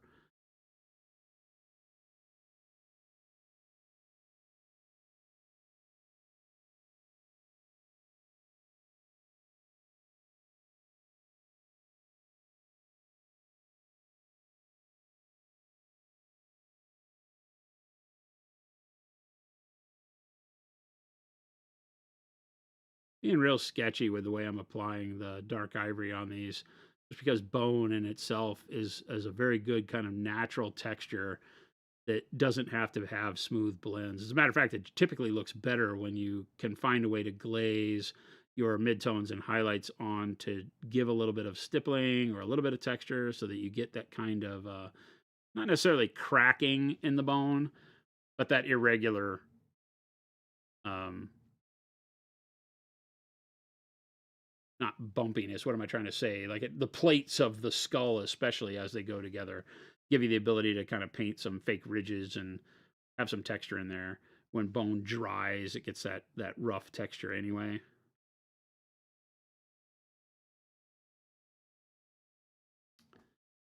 I can dig it. These models are kind of cool. They have a lot going on, and it's not really readable. I mean, you have big body, weird hands, and then a bunch of junk. right? Very interesting. Kick, where the bots roam free. No, your buddy is not there. Your buddy is just some idiot like you that's buying bots. Stop it. Stop it. Nick Larcher, this is from the Old Dominion from Conquest. And I don't remember what these are called. They're some sort of walking mausoleum models. And I bought an entire Old Dominion army, and they were in various states of this kind of paint job where he did the purple undertone and then this cool kind of slate green stone statue look to them. And then, the random painting of other stuff that he's done on some of this here. And so I'm just working up what I would like to turn them into using those base colors so that I can go faster on getting an entire army painted. Because I like pre-built. That's nice. I hate building models. And so we're just going through and doing some base coats. It's working pretty good. Easy way to give a facelift to a model and add some details that don't take a lot of time. A couple coats of color on everything, maybe a wash.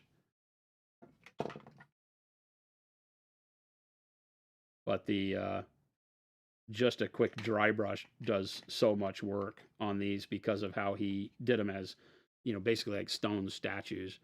You can see like this guy, I put a quick dry brush on just to pull out details, and the rest of them, it's just a sloppy wash over some really cool coloring.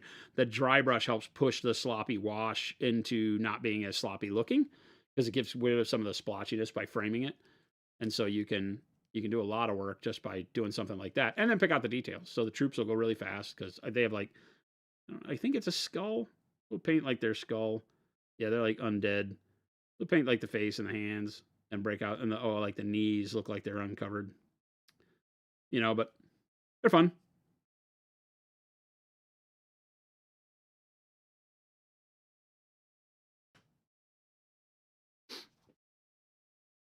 I think it is Zilfer. I keep seeing stuff about 40K 11th edition.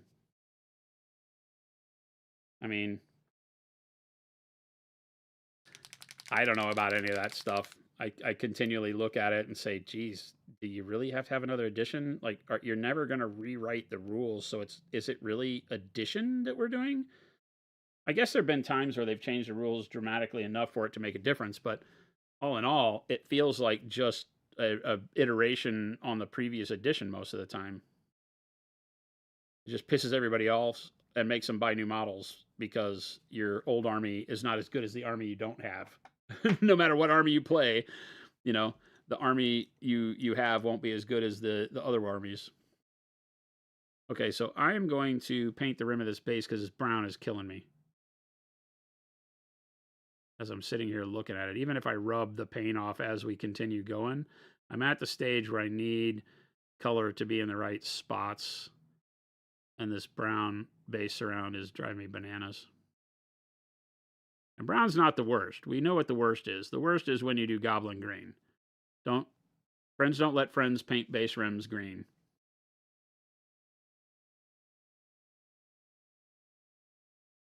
And before you ask, no, not even for Blood Bowl. Blood Bowl is the one game where I'm like, okay, paint them brown. Because the brown base rim stands out really nice from like green turf if you're doing green turf on your Blood Bowl teams.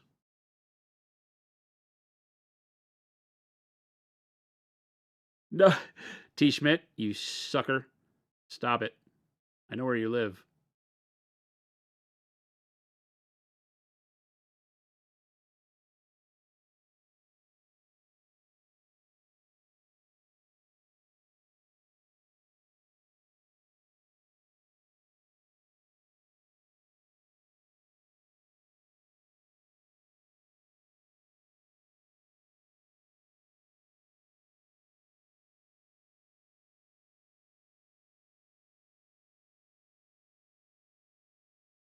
Black, black, or black?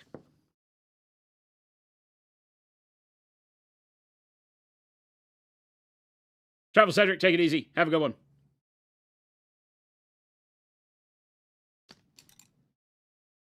You're taking glory shots of the bust you finished only to what? Defiant? You never painted the base? Ah! Is 15 psi enough to prime with your airbrush primer? If so, should I use the 3.8 needle or swap it for the 0.5? It has a 15 psi working pressure. It will spray. You probably want to, at low pressure, be a little bit closer to the model. It might help you with being able to dust, the primer on there rather than blowing it all out on one coat. So you do like 3 thin coats, and it should work pretty well. So I think it should work. I would play around. The 0.3 needle should be fine. If you have a problem with it like tip drying too quick for you because of which usually would be more high pressure, but at low pressure you might leave paint on the tip, right?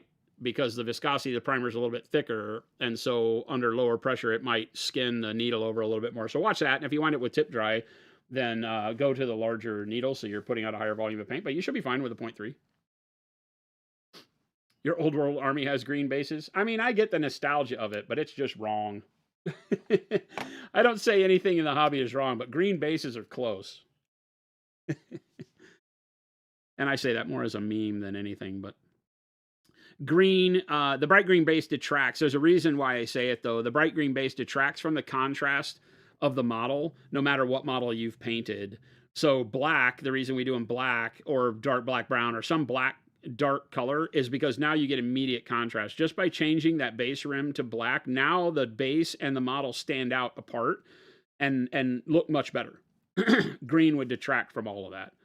So it's just not something I ever recommend doing. All right, so I've used dark green brown here. I'm going to go to green brown over the top of it because why not? Seems like the right choice, right? Zoop.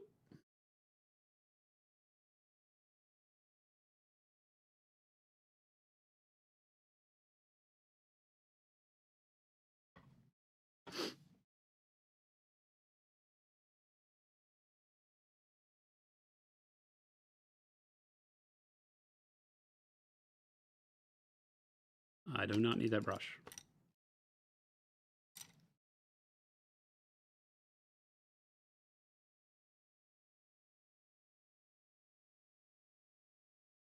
I last night got the palette and everything hooked up at the house. Hooked up like you have to hook up a palette. I put it on a swing arm, right? So I did actually have to get my palette installation a little bit more time than normal. And it works like a champ. That swing arm with the glass palette on it is fantastic. For the boom that I got is built for iPads, like up to, I don't remember how big the iPad is. I think it says like 13.5 inch, but it might mean like small laptops too. But it works really, really well. It grabs onto the sides of the palette and then tilts around however you need it. But the one that I got has really good tensioners, so the platter that holds the palette doesn't move when you like go to load your paint with or load your brush with paint. So it worked out super well. And then I got so stoked about that last night I was like, I'm painting. So I worked a little bit on those nights that I started here last week, I guess it was. And it was one of those where, it's time to go to bed. And I'm like, I don't want to go to bed. I want to keep painting. So now I've done it, right? Now I've like really created a monster. And then when I got here, Chris is like, what do you want to paint? I go, I want to paint the night that's sitting on my desk at home. That's what I want to paint. So now, sitting here painting this with you guys, and I'm like, well, do I go home and paint the night? Is that what I'm going to do? I think that might be what we do tonight.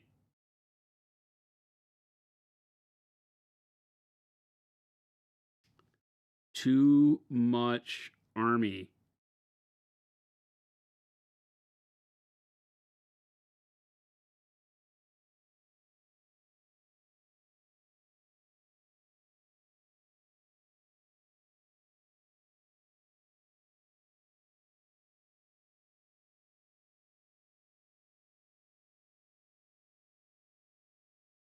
Probably the only way I'll ever get the actual amount of models that I have done, though, is to go home and work on one project and then come here and work on the other one. I vowed to not take models back and forth because that will always lead to bad things. I'm old and forgetful, and one way or another, I will forget to take the model I want to take home with me, or worse yet, work on it, and then forget to bring it back. That'll happen, and then I'll be bummed out. So I've just committed to not doing that at all. So I will just work at home on one thing and then work here on other things. It'll be fine.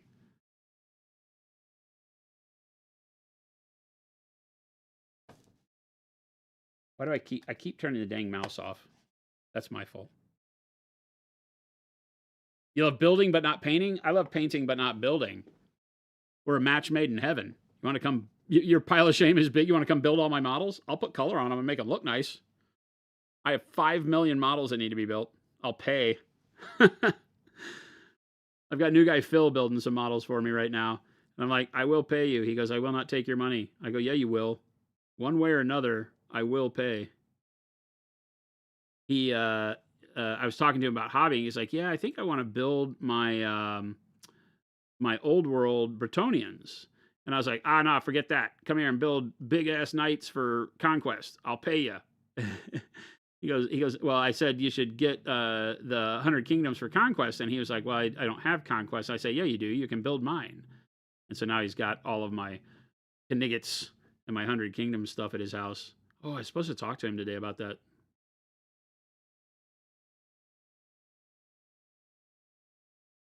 The problem with having somebody build your Conquest models is a lot of the kits are dual kits. They can make one of 2 units. And so you got to outline which units you want built. Otherwise, you get what you didn't want, right? Once they're built, they're built. They're not interchangeable. I'm not a big WYSIWYG guy, but I don't know that you can... and I guess you could. Make them whatever you want. Although a lot of them, like the Men-at-Arms for the 100 Kingdoms and the Crusaders, look totally different. And the Crusaders are badass. The Men-at-Arms kit is badass too, but the Crusaders look really cool.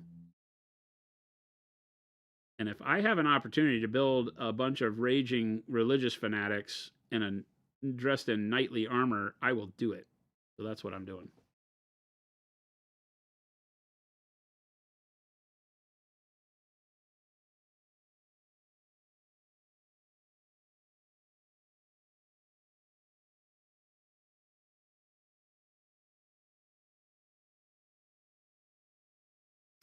They sell pre-built used minis for a great discount. That's awesome. Zilfer, that's really awesome. I wonder if any of ours do. I don't think so. I mean, I'm certain that some of them have armies in the case that are for sale that they've bought in, but maybe not. That's a great idea, right? I'm never afraid to go and buy. Like I said yesterday, I will ask people to provide me pictures to say, hey, how are they built? I bought some 100 Kingdoms stuff to accentuate my army off of Facebook again, and asked the guy, hey, how are those models built? And he was like, well, these are the old plastics, and I bought them off a guy, so they're kind of rough, but I think everything can be cleaned up. And I say, hey, I'm gonna just paint over them. I want to get going quick. And he sent me some pictures, and I was like, okay, I'm willing to work with that. I might have to scrape the mold lines that the person didn't scrape when they put the model together, but all in all, not the worst thing in the world. But I'm a big fan, especially if it's not for stuff that is like, I'm not painting these for competition. I'm painting these to have fun, and because I really am enjoying the process of hobbying with these armies. So I'm not really in a spot where I give a damn ultimately too much about the overall quality of the build. Now, if there's just so many mold lines that my paint job is going to look absolutely garbage, then we might have to have a different conversation. But as of yet, nothing has been that way. These guys I'm not going to worry about. If the mold lines hadn't been cleaned, it already has paint on it, so I'm not going to scrape the mold lines again.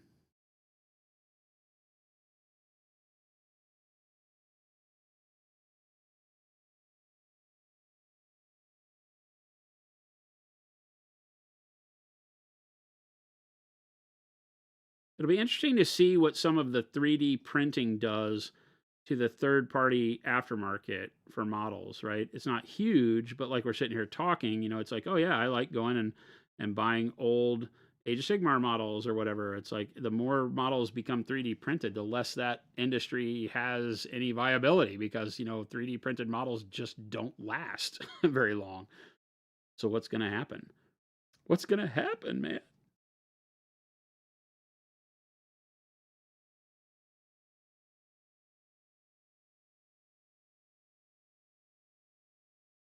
I think it'll still be a while before we see bigger name games go to, you know, large amounts of STLs for their standard stuff. You know, we know Trench Crusade did it and now they're backing away from it because they have to become a real business and can't continue to be a business with giving up their IP in small doses like that with the ability to print them out for your friends and stuff. I don't think there's any way you're going to be able to continue to facilitate, you know, everybody just being like, oh yeah, I swear I won't give it to my buddy. I'm nice.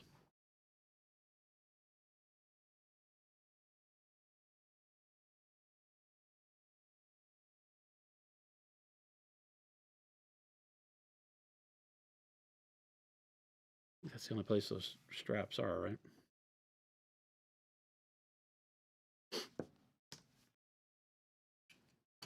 Man, the all metal sisters, right, when they came out with that battle force back in the day, was one of the first armies that got me back into painting miniatures for gaming. I hadn't been playing games for a long time, so everything I was painting was one-off miniatures and scale models and things like that. And this would have been like in the 90s, right? Late 90s. And I bought the sisters box. Maybe it was 2000, right in there, late 90s, 2000. And I bought the Sisters box and then soon after bought the Imperial Fist. Well, it was a Space Marine Battle Force that had Imperial Fist on the front cover. So, this mechanic, what's going on?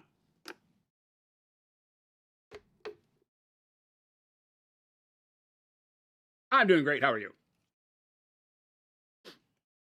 There's a good looking KO army, Caradron Overlords, I guess. Your LGS does consignment, bring your built models in, set your own price, get store credit when it sells. That's a cool idea too. I like that. All right, one more color on this. Where to go up from green brown? Uh, uh, uh, uh.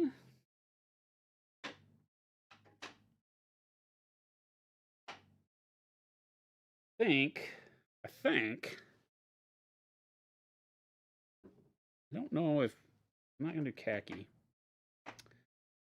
Caramel brown is probably not bright enough, right? Because that'll just keep it in the browns. I need to go to something like maybe ivory or something like that. Could do bone, but I don't want it to be too much like the skulls. I still have to highlight the skulls still, though. What's the play here? Olive flesh, maybe?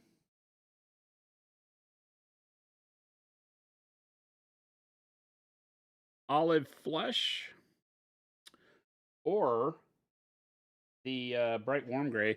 The bright warm gray is what we are going to use for. Let's do some bright warm gray on the carapace because that's what we dry brushed the carapace with. So let's real quick do a test and see if we can get away with edge highlighting bright warm gray or if we have to go to something brighter.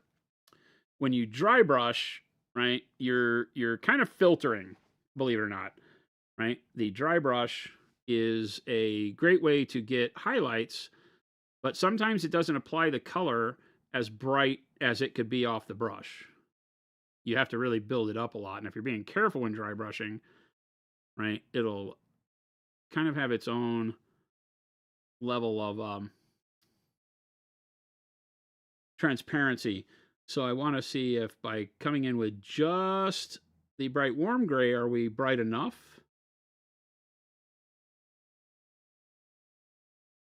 I think so. Especially in the recesses, it will be. Where the dry brush didn't really hit, right? I don't want to go super bright on this, right? Because it doesn't make sense to drag this stone up to a really high value necessarily. I think we could probably get away with the bright warm gray.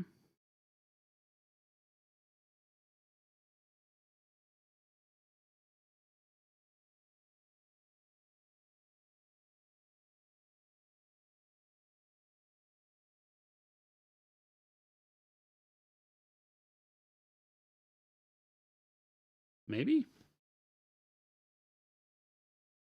I was trying to not wash the stone, or what I'm calling stone here, anymore. It has a lot on it already.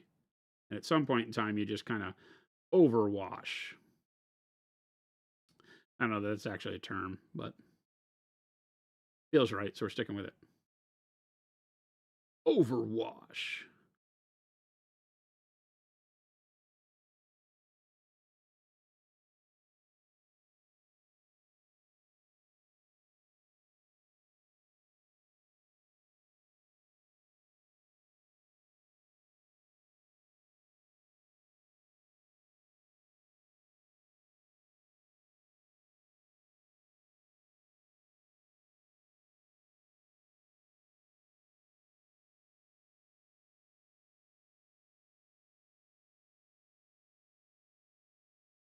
Ordered the last 3 sets you needed and ordered some Dauntless, but nice.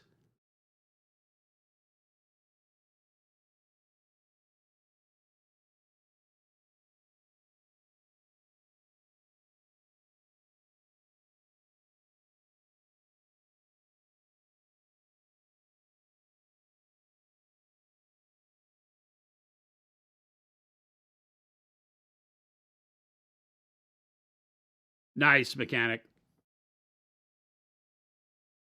You'd have to figure out a way where you could only print a certain before having to buy the STL. And that, I've been saying that for years, is the problem is you have to get the manufacturers of the internal boards, which in a lot of cases Chitu, right? I don't know that they do all the boards anymore. There's probably people that are doing the internals, but Chitu owned a lot of the control board for 3D printers, and you would have to have them buy into putting security at the board level, right? Because it would have to be that way. You'd have to have it where the machine itself could have an interface to where it dialed to a database, and then you have the database,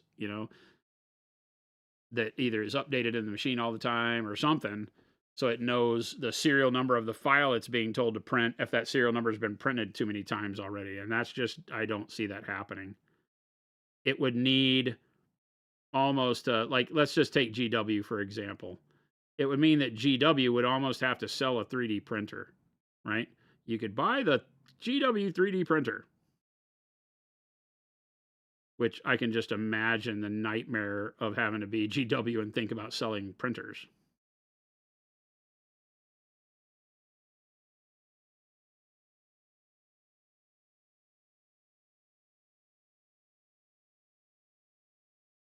Because nobody's going to want to pay extra for a machine, right? You're going to want to jailbreak your freaking 3D printer all the time.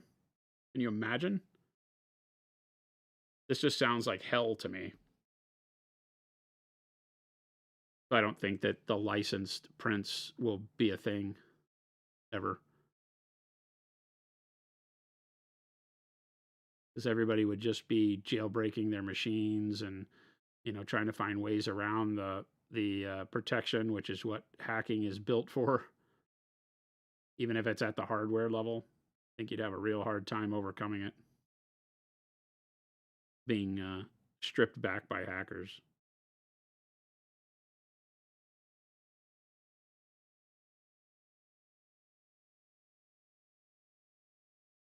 The 3D printer would look cool. It'd be covered in skulls. It'd have doohickeys all over it, right? You wouldn't be able to convert it. It'd have an Ultramarines logo on the side, whether you liked it or not.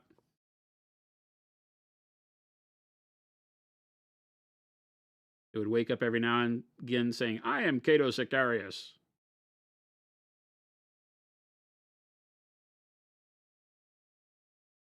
Prepare to die.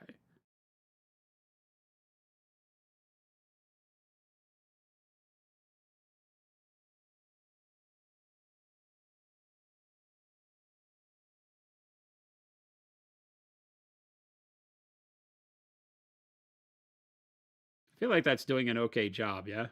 We feel like we need to go brighter. I'm trying to get enough of a picture of it here. Kind of understand if it's feeling right.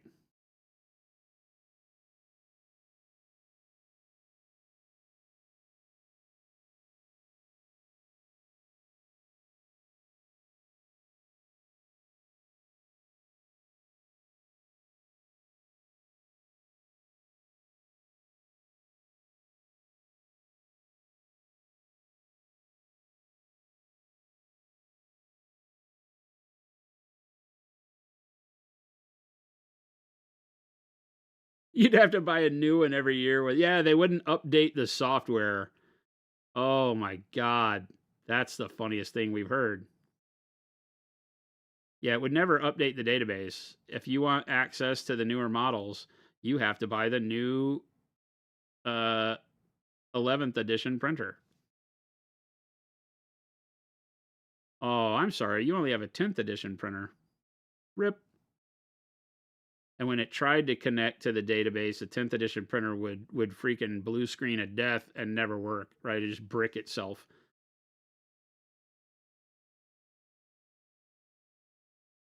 I think Games Workshop's missing a very high revenue potential opportunity here. Don't let me become president of GW. You think it's bad now? Oh my God. Hughes is pushing for 20th edition so you can make a new printer.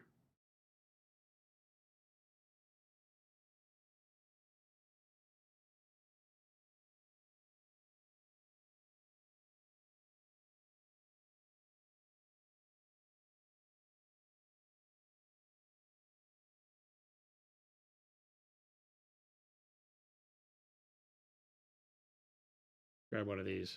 What do you think? I mean, obviously, we get a lot more depth out of that, but yeah, it works okay. I don't know if I'd want to go brighter than that.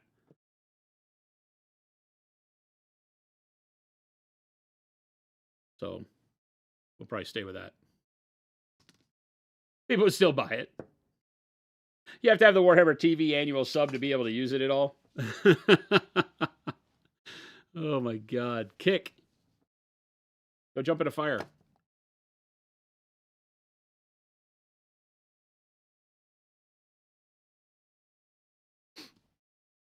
A servitor-shaped 3D printer might be kind of cool, actually. Not going to lie. Oh, you have to... You guys are having way too much fun with this.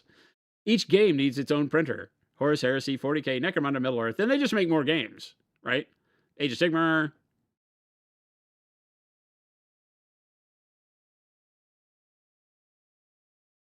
Oh, Double T, yeah.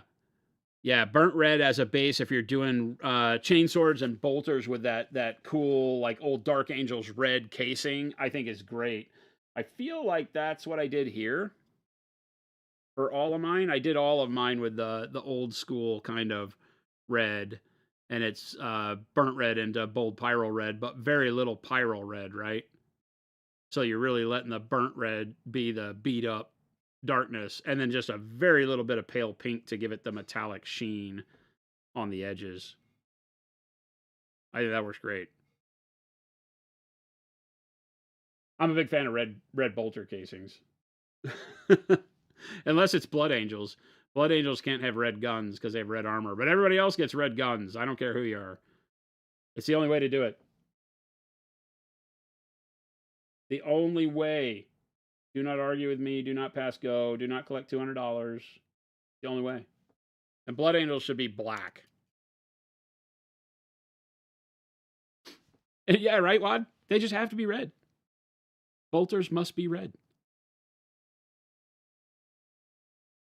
All right, last thing I want to do. I got a couple last things I want to do here. I want to maybe take some caramel brown on the wood. Yeah, yeah, I think so. Golden brown on the wood? Question mark now. Question mark. Khaki? Not khaki. No. Stick with the original idea.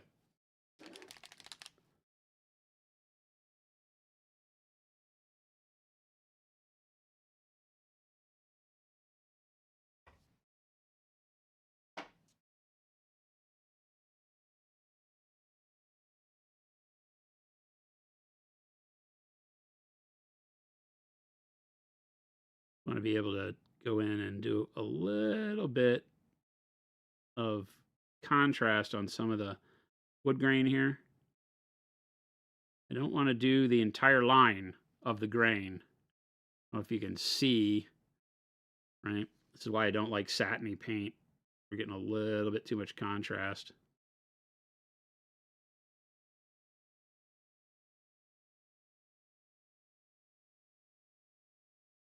But I just want little areas of the grain to get brighter.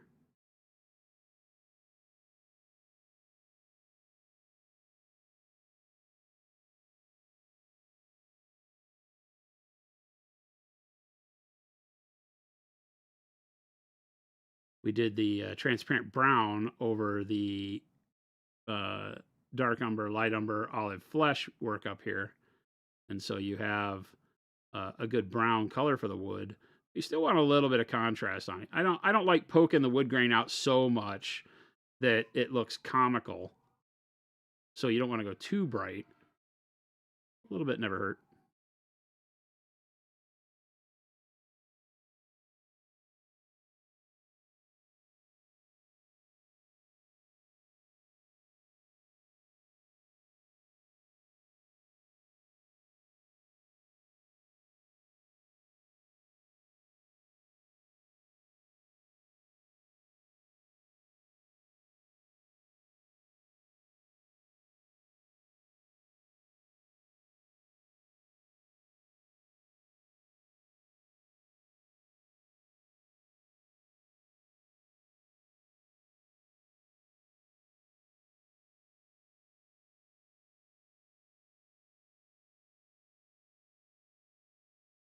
Pulls that out a little bit better.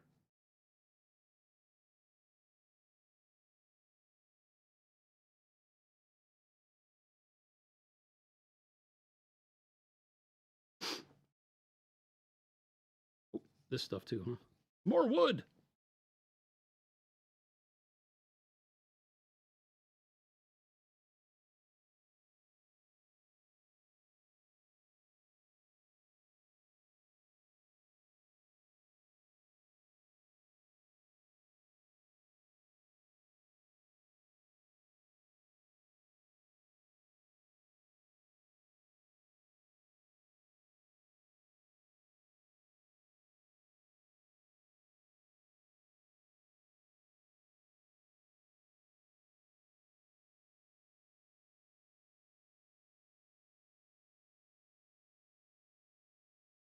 Now you're looking at your pure black bolter cases with really judgy eyes. Oh, you should be red.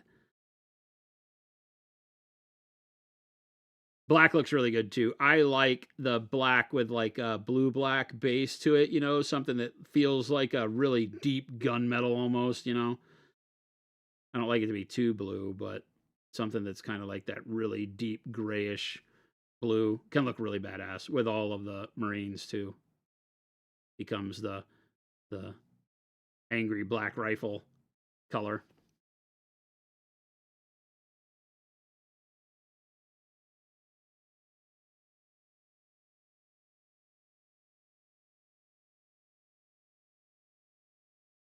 At the end of the day, whatever you think looks good is the right answer. So don't listen to our nonsense. But if you have the chance to paint them red, do it.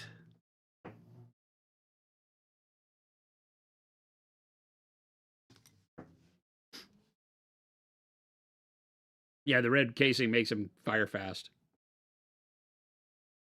Obviously, put purple on the wood, of course.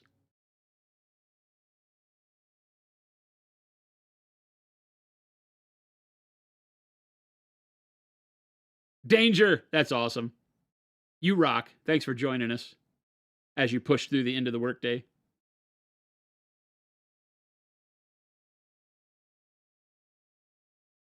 Doga Smirt, what's going on? I think you look good. All right, I got to figure out a light color for the wraps. And I think what we're going to do is put a much brighter color like olive flesh on them, which I already pulled out. No, I pulled out khaki. Khaki could work too. We're going to do khaki on them and then put some form of a light wash on it to get the color that I'm actually looking for, I think. You know, I want it to feel kind of parchment-like but or like, you know, really worn cloth. We'll start here. A lot of water on my brush. Take most of the khaki off, and I want to not paint it all over everything. I want to let those other colors that I've got really exist underneath this. So really just sketch edges up front, but not all along them, and then around the side here less. And if we do it right, we might get away with not having to do any wash, but we'll see. That's just how delicate I can be with the tip of this brush and how thin I can keep my line work as we go versus if I wind up with it getting too thick anywhere.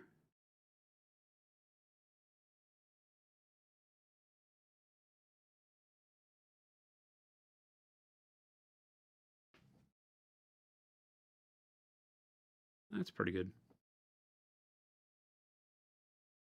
I really don't like to overwash a model.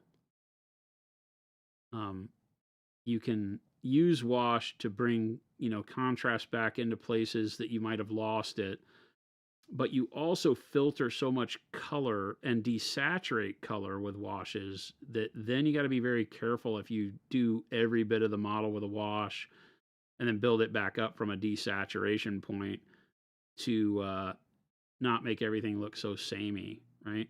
You lose some material focus. I'm going to try to not overdo it here and see if we can't just get away with khaki only on this wrap. I think that's okay. It lets the khaki be do its job, but doesn't get it overly yellow because I'm letting enough of the caramel show through. So, and the dark color is still visible there. The dark green brown. I'm sorry, this isn't caramel. This is dark green brown and green brown.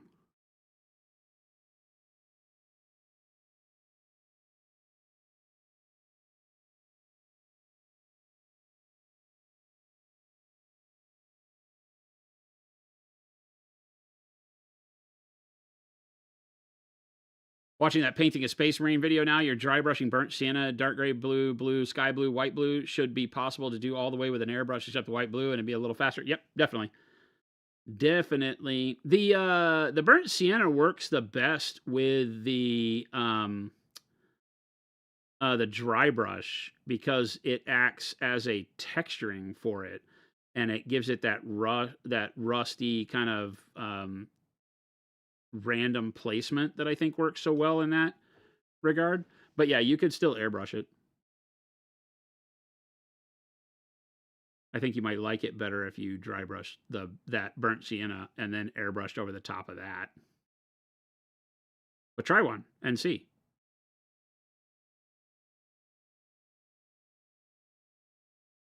Never say never and never listen to me.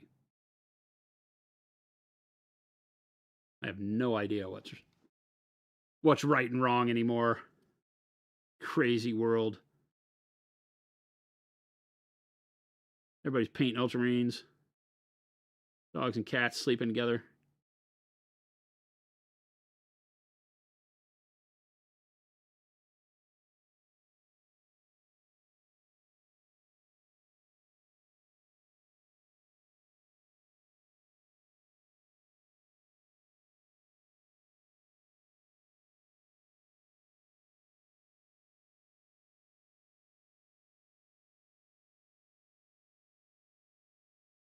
I think that works really well. So, huzzah. This can be the last step unless we find that later on we need to brighten it up at all.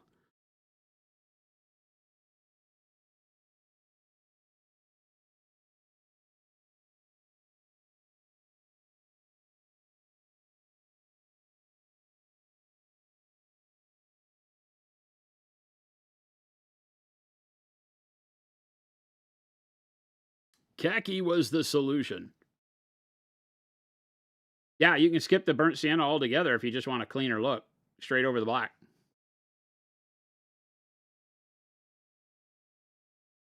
The burnt sienna is meant to be dirt / rust in the in-between armor panel spots. So if you want it to be, a little bit more traditional, new, ultramar armor looking, then get rid of it altogether. Not necessary. You could do like a purple airbrush base coat and then all your blues up over the top of that and be great.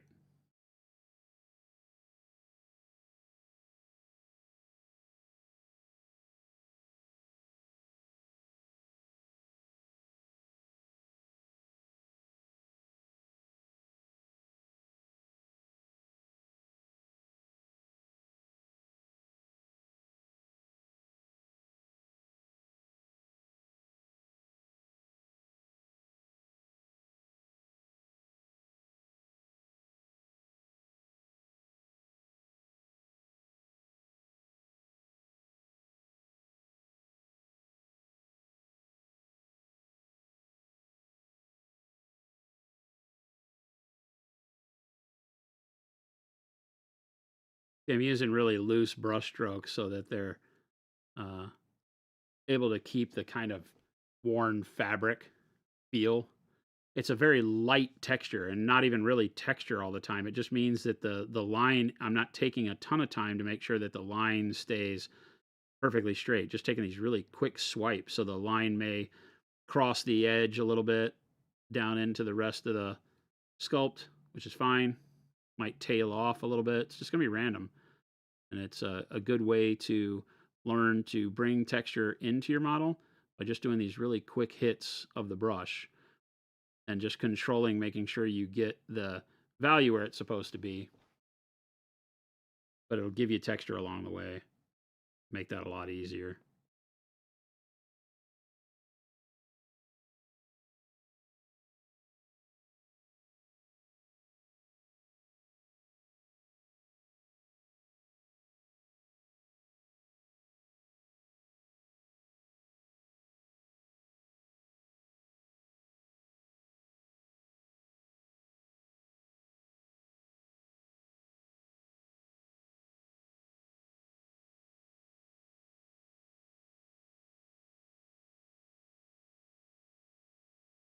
I think works good.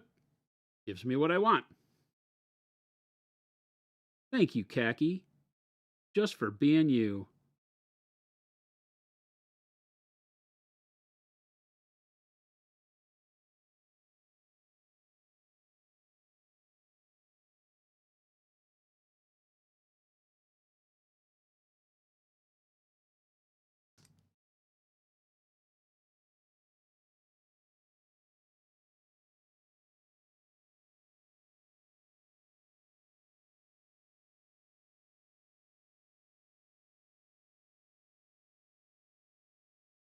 You need a little bit of silver?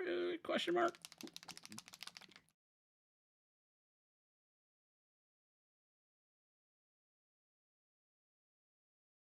Plague Marines burnt sienna on the base coat would be great. Yeah.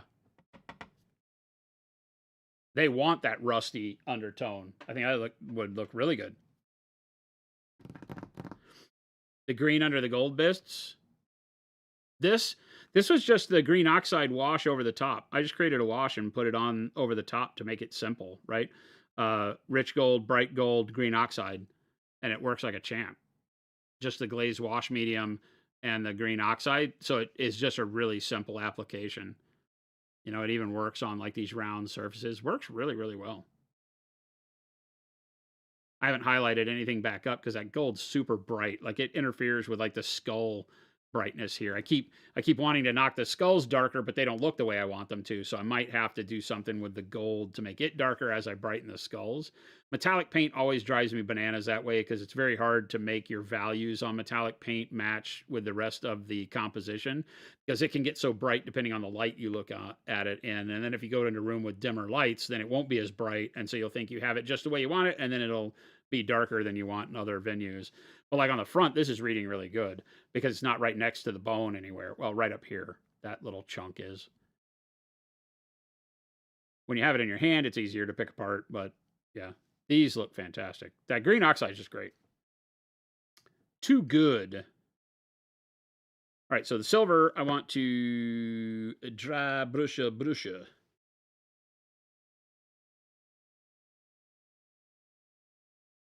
Ja, wo ist? Oh, yeah.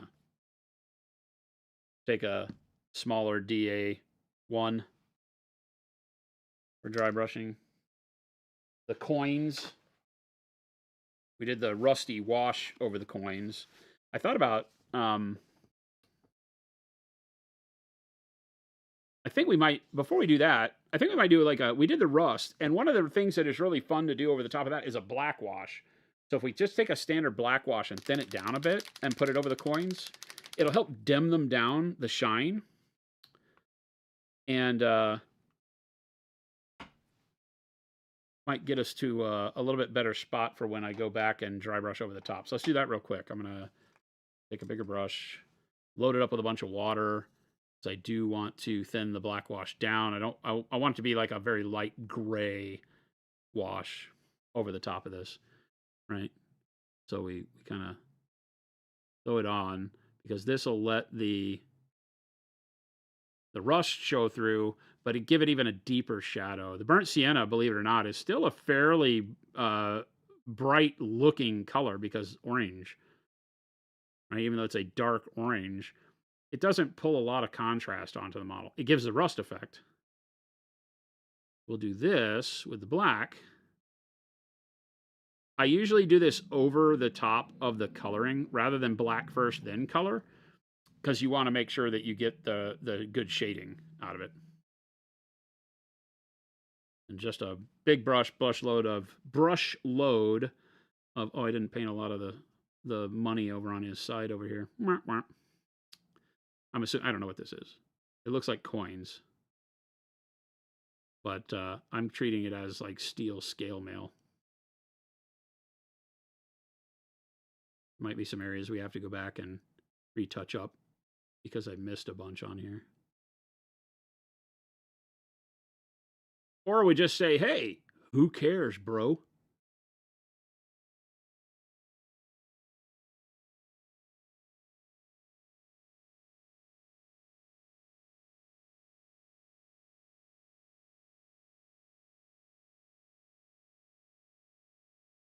Like I always say, you got to figure out what you want the piece to be so you don't wind up spending so much time on it for no reason.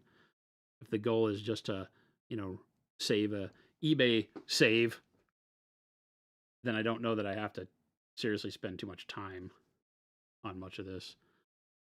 I get these guys too.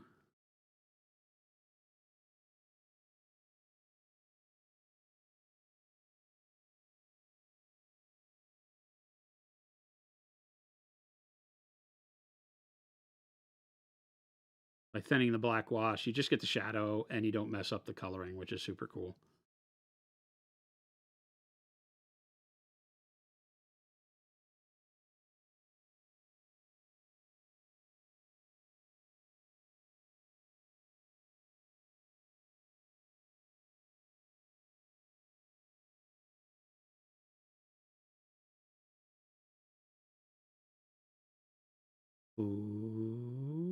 Okie dokie. I don't want to do the swords. Just all the rusty stuff. Ooh. That bit up there got pretty dark. This one didn't stay as shiny as the others. I'm going to do it with a black wash anyway. Nobody's safe.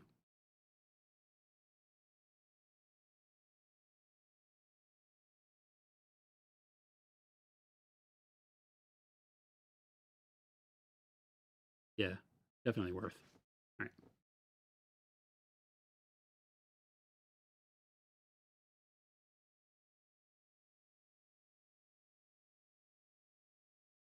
Yeah, I'm in the who cares bro camp, Doka. it's like I'm only realizing like when I look up underneath this side that down in there's a bunch of those coins that I didn't paint. But you'll never, I mean, you can't see it from the cheap seats, so who cares? Again, for those of you that might have joined us late, this is an army we bought for the studio that was already painted, right? But it was painted in like rattle cans and some fast speed paint style to get color on models to put them on the table and play the game. And I'm showing you how you can use these colors to turn it into something that has a little bit more pizzazz and can make the whole army come to life without having to waste a whole bunch of time. And it makes these types of armies very valuable when they might not be very expensive online. Because, this is not going to be, hey, pro painted charging 2000% extra for it. This army I got at over 50% off retail for just the raw unbuilt models. So, you get a whole army, it's 2,000 plus points, it's all put together pretty well. All arrives in good shape, and now I have the ability to take all of these models and bring them up to really pretty good quality look for the time spent, and won't have for me, I hate building, and so it makes it so much easier to get models in this shape. If I can salvage them and make them look halfway decent, then why not? And I think we're doing a good job. Some quick tricks and stuff like that. I'm not real happy with the faded red. I think what the faded red needs is something orangey. So I'm thinking a transparent orange over the top would get me where I want to be on that. So let's do that real quick and see if that's the answer here while the black wash dries before I dry brush the steel. So I'm going to use the same brush I just did, and I'm just going to get a bunch of water on it. Transparent orange with a bunch of water loaded in it. These colors need a ton of thinning, right? Because they are really pigmented, right? But that feels good. And then if we do that over the top, it should keep a lot of our red intact, and all of our scritches that we painted will still show through. But now it will make it this, I think I like that better, a little bit warmer color to the red, because the green carapace is such a cool color, cool temperature wise, also cool as in awesome.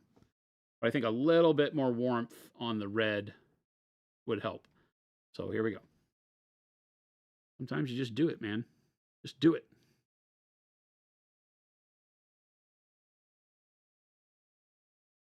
That works good.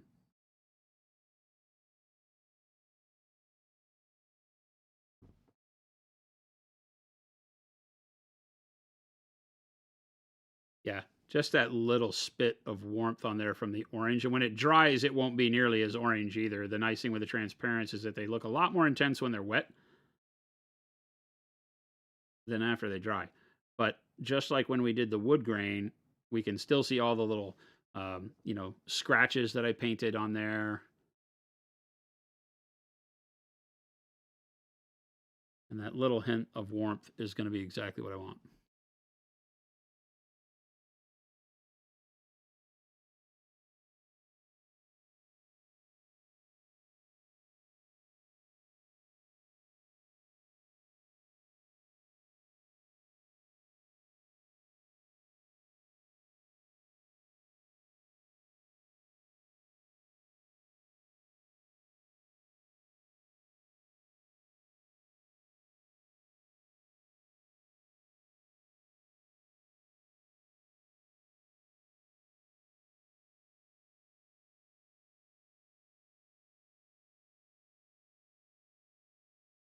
Play with color, folks. Just go for it.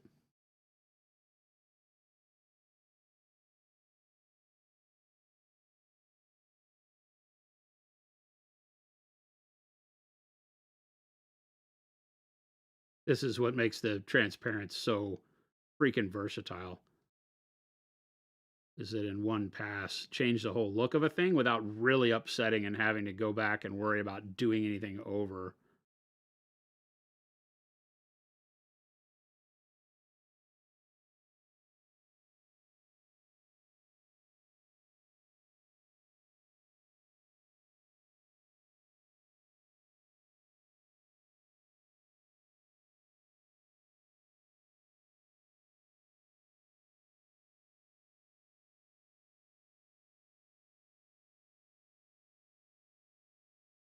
Just layer it up as I need to. I want to catch a little bit more orange at the edges. I like that a lot better. What do you think? Worth. It's 6:45. Why are you still at the office, Wad?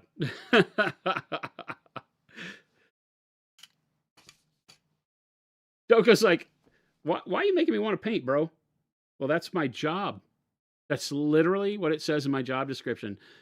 It says dance monkey dance, go on the stream at 2 p.m. Monument Standard Time every day and give the people what they want, make them paint. So here we are making people paint. That's literally my job. That's my job. Okay, the might have put too much wash on the metals because it's still not quite dry. But I can give it a go. I give it a whirl. Night skirt.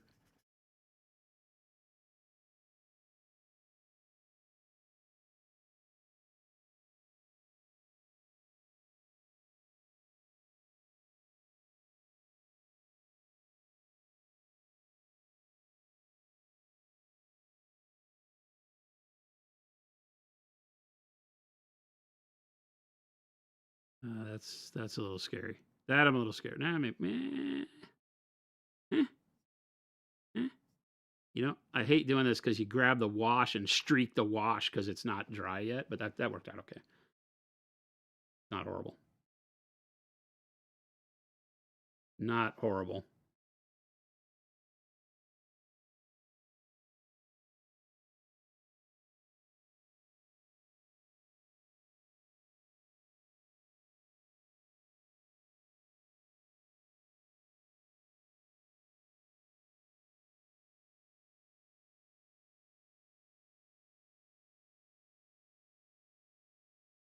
Really just trying to catch edges here. So very light pressure. See that wetness down in there. So I'm really reluctant to go too hard down below.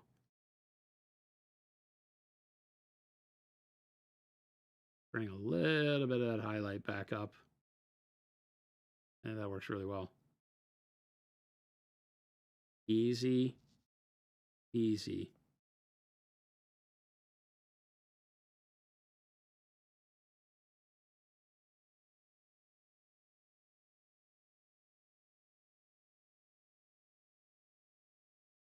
Too easy.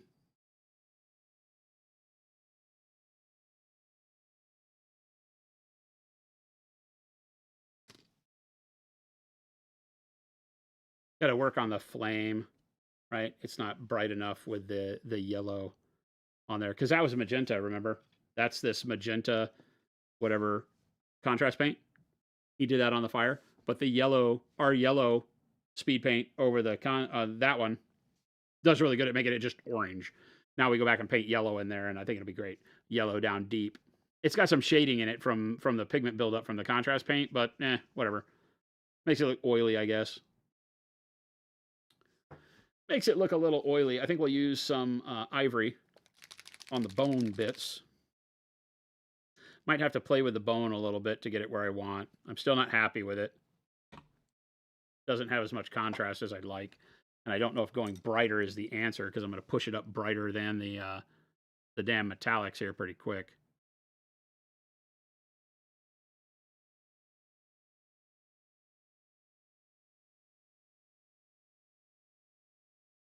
What? You just got told. You tell them, you go back in there and you say that you cannot scold my boy Wad. That is not allowable.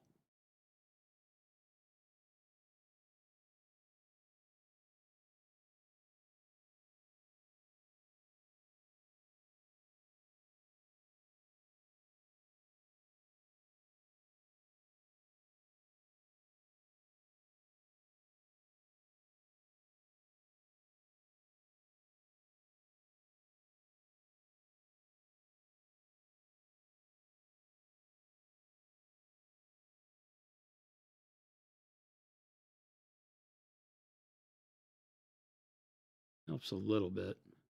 Actually helps a lot. It's just that skeleton is a really weird sculpt.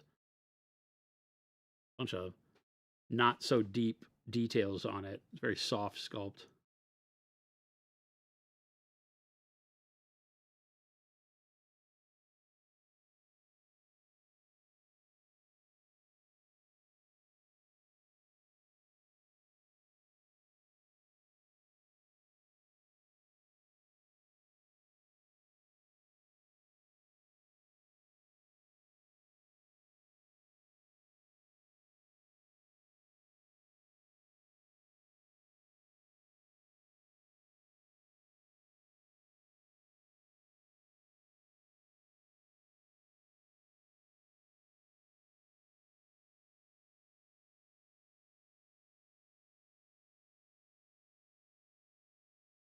That works pretty good.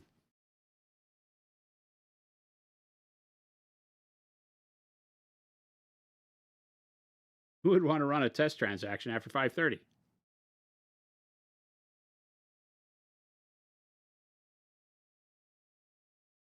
The guy standing in front of you asking for the test transaction after 5:30, maybe? I don't know. I don't want to make people mad or anything, but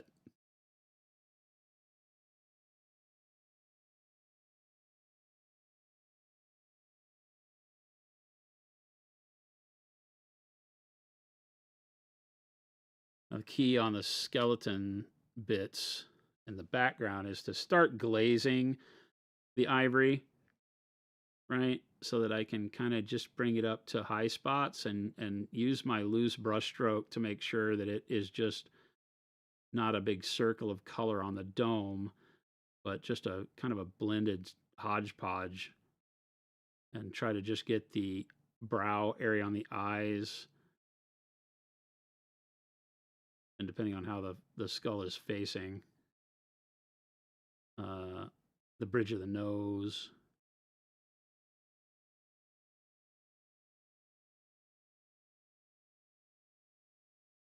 And leave the other colors we painted to do everything else. Not every skull needs to be, have every part of it highlighted. At some point in time, you got to let there be some contrast built up here just due to the fact that they're in a pile.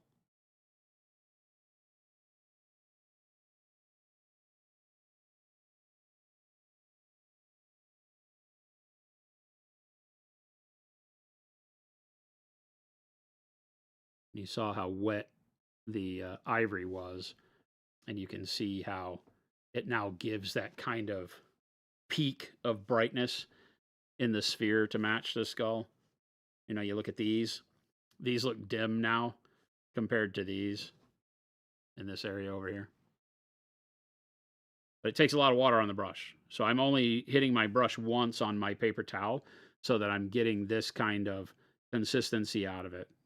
That really does look like skim milk. You hear that term a lot, but now I'm not lying. Now it does look more like skim milk. And then just kind of squibbing the brush around, not really worried about smooth blending, just kind of mashing it into surfaces so that it gives me a really textured approach to putting the paint on there. Because it's thin, so it's already not gonna dry in a complete area and take it over too much. And then on top of being thin, we are kind of dashing it on there with the brush.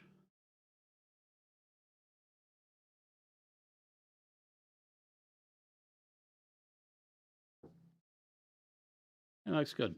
It doesn't quite get so bright that it overtakes. It becomes the brightest part of the model, but it's also one of the best features of the model is all the skulls, considering it's a walking mausoleum kind of thing. I'm not too mad at it.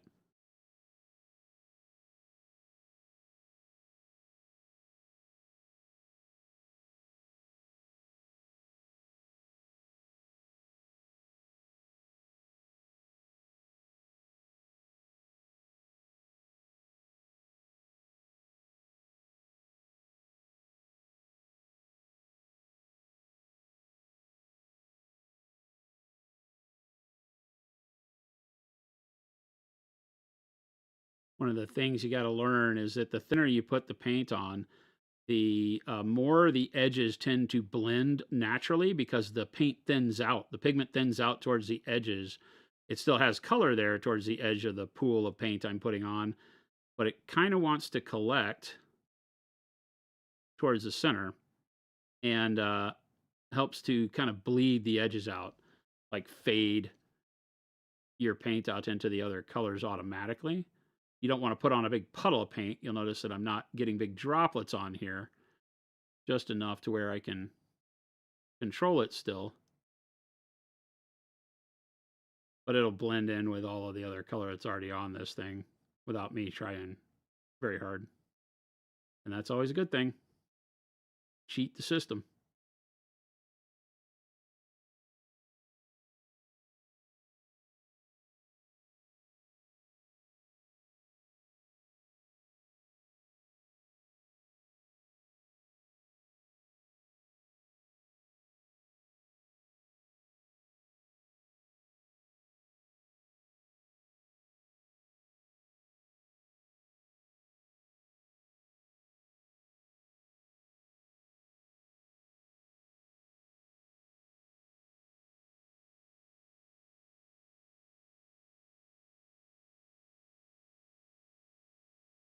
I don't have, oh yeah, I do, maybe.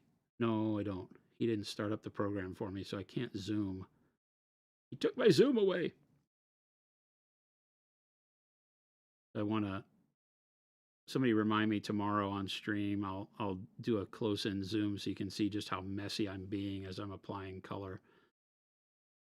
Is one of the big things I do when I'm going like this. I really want to get across the point that you don't have to spend a lot of time, you know, with your butt clenched, saying to yourself, "Oh my God, if I mess this up," you know, you can get used to kind of going quicker, being a little sloppier if the outcome of sloppy benefits the model, right? So we talk about being sloppier when we have natural textures like bone and, you know, bark on a tree, some skin, you know, especially if you're doing like lizard skin and stuff like that. There could be a lot of times where a more sloppy application. When I say sloppy, you have to say that within reason I'm being sloppy. Still trying to keep the paint where it's supposed to be. But now I'm much happier with all of this.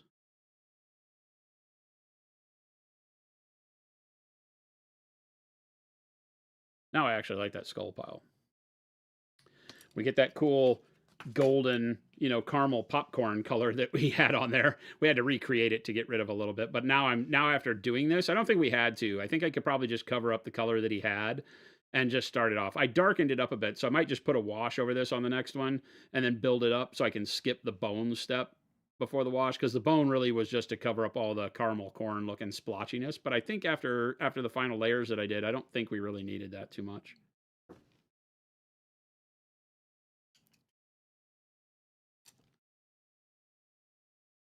The fun of doing a test model is coming back and figuring out, okay, what can I skip when wanting to go faster on the next one? If the whole goal on this is to paint faster and be able to enjoy the army, put the army on the table and play and all that, then you don't need to overthink it.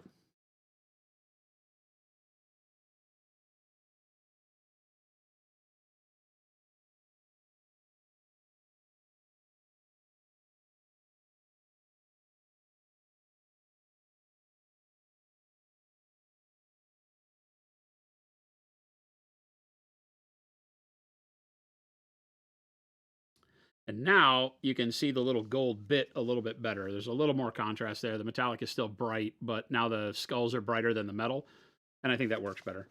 So, I mean, for all intent and purpose, we're kind of not 100% done, but pretty close. I think we could call this finished. Might want to put some more color on the base, but I don't even know. I need to dry brush the spike again. I do need to finish highlighting the stone if I'm going to do that, though.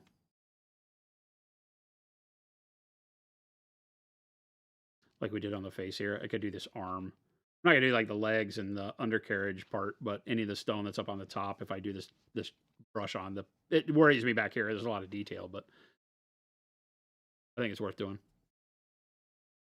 The dry brush is just a little soft. It pulls out the detail, but it makes the detail soft. And so, you know, bringing the brush in and doing the actual edge highlight tightens that up, brings it back into frame a little bit better. So I like that. But the orange was the right idea on this. I can still do the same coverage of the red on all the models with the kind of burgundy. And then when I highlight it up with the burgundy, I don't know, this was easy enough. Just put the orange transparent over it at the end, and I think it's great. Not too shabby. Take somebody else's work and just keep it going. Think of it like they did the beginning part, and you just figure out what the finished part looks like. Not too shabby.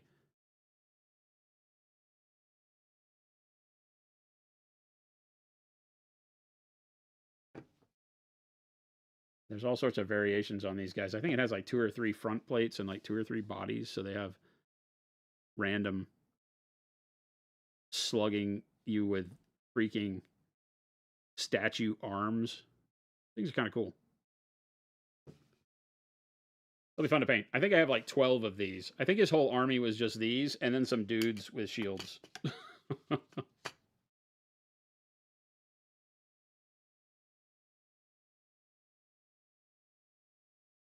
Spatsnat, have a good one.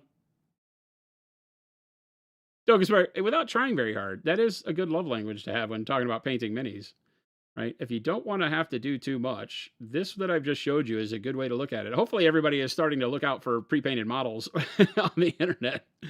Help these people out. Give them some money for their models. They're still worth something. T. Schmidt says, do I have a go-to mini company or manufacturer for decent generic models and the same kind of vibe like Frostgrave? What type of generic models? What are we talking about? Victrix, if you're looking at historic warriors, Vikings, knights. I ordered in a bunch of Victrix models to do Baron's War and some of the medieval. I can't remember all the names, but kind of like Bolt Action, you can get World War II and play a million game systems with World War II models. You can get those medieval models and play a bunch of different game systems with them. So, no, but I'm not done with the flame. That was just the yellow special sauce over the top of the magenta to get it going. I will brighten up the yellow flame down at the bottom and then let's see how it develops up top. And then we'll do some OSL on it maybe, depending on how far I want to push it. I mean, obviously I'm not really trying to make these guys, you know, anything to write home about, but we can still add some cool effects to them if we want to. Chris wanted me to do something with OSL, so maybe one of these flames would be a good one to do a small fantasy and sci-fi. So sci-fi, I don't really, you know, the Stargrave models from Frostgrave do that very well. I would go look at the This Is Not a Test groups on Facebook and maybe Reddit, because they have a lot of places where you can get like generic sci-fi models, things you can use, 3D prints and things like that. On the fantasy realm, obviously like Reaper Minis has got I don't know how many tens of thousands of models they have in their collection of things that you could look at as generic fantasy.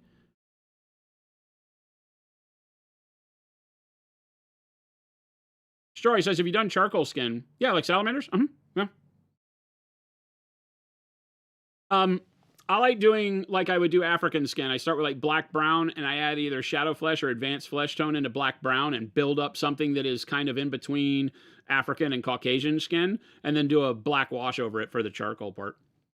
That way it gives it some life underneath. You get that kind of yellowish, pinkish of the flesh tones in there, but then you do a black wash over the top and it pulls it back down into that charcoal kind of feel.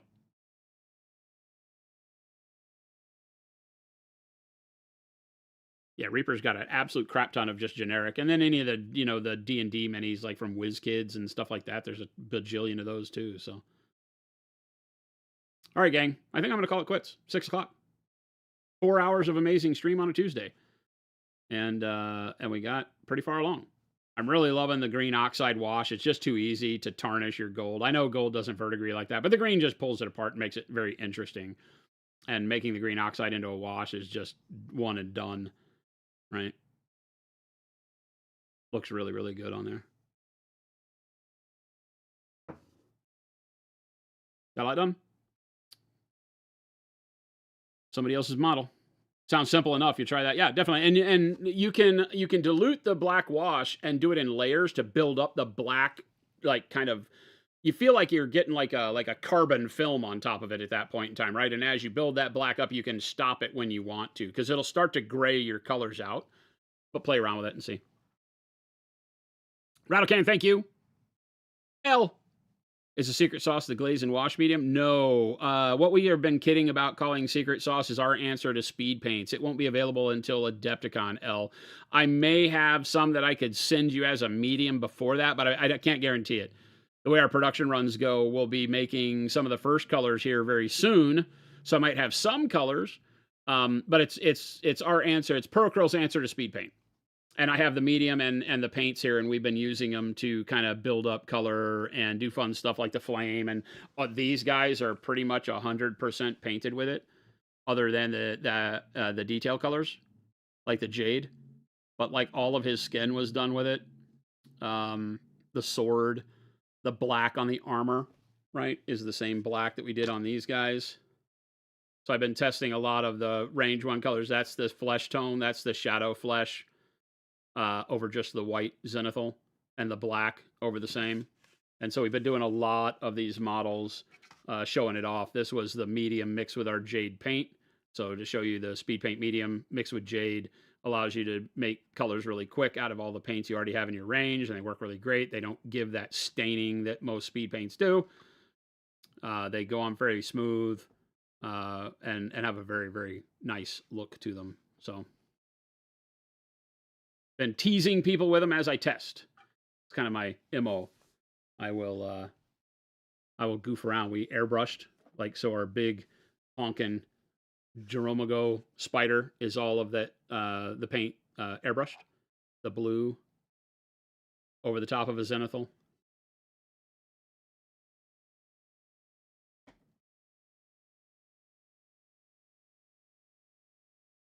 The medium will be in 120 mil. Yep, the 4 ounce. 4 ounce.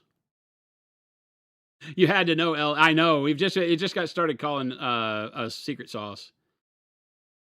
Oh, seismic. Yeah, that's what I was showing, is that it does. I put it through the airbrush with the blue. Right. And we did purple. I airbrushed the purple into the shadows as well after doing the blue. Gave it kind of an ultramarine feel, right, with the purple over the top and then heavy in the shadows. So yeah, works like a champ. Through the airbrush, and it's very tough. If you run it through the airbrush, it needs a little bit longer to cure because these paints are a little bit more delicate until they're fully cured. So if you airbrush it, while it looks great, you have to treat it kind of like an ink, where you want to let it fully cure before you start doing anything crazy, like glazing over the top of it might move the paint. So you just have to learn to have a little bit more patience with it the thinner you apply it. Works like a champ, though. Kevin, what's going on? Hope you and your brother are doing well.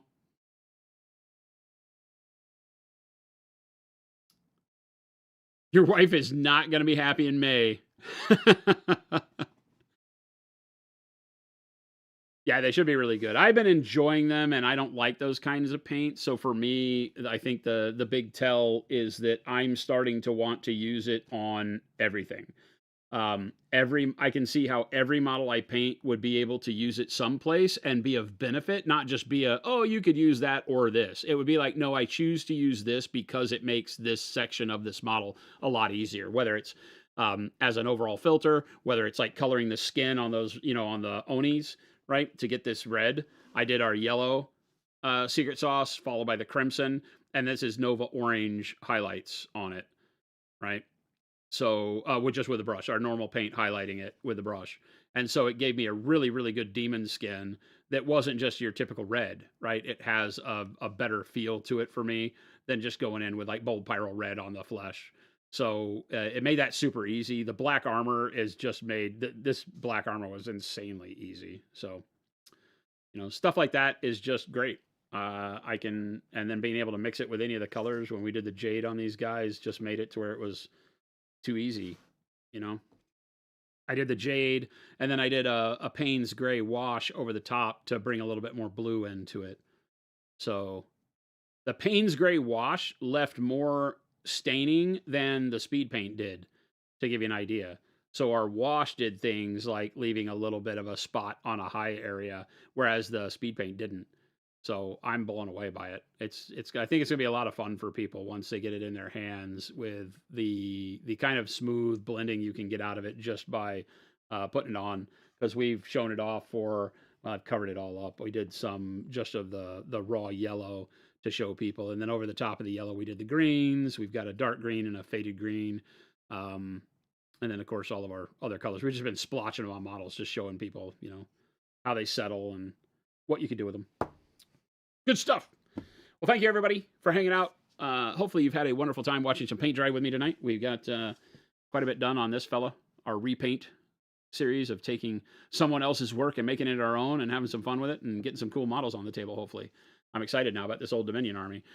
These models are weird because you can't really tell what the hell's going on with it. What is it? But it is like a bone golem, cemetery golem thing, which is fun.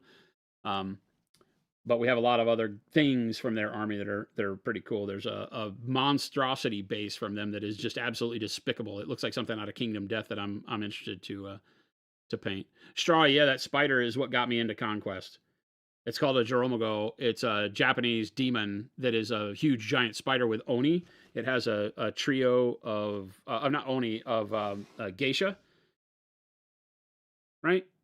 and these are playing instruments and painting on scrolls. And so these geisha go on the spider and ride the spider.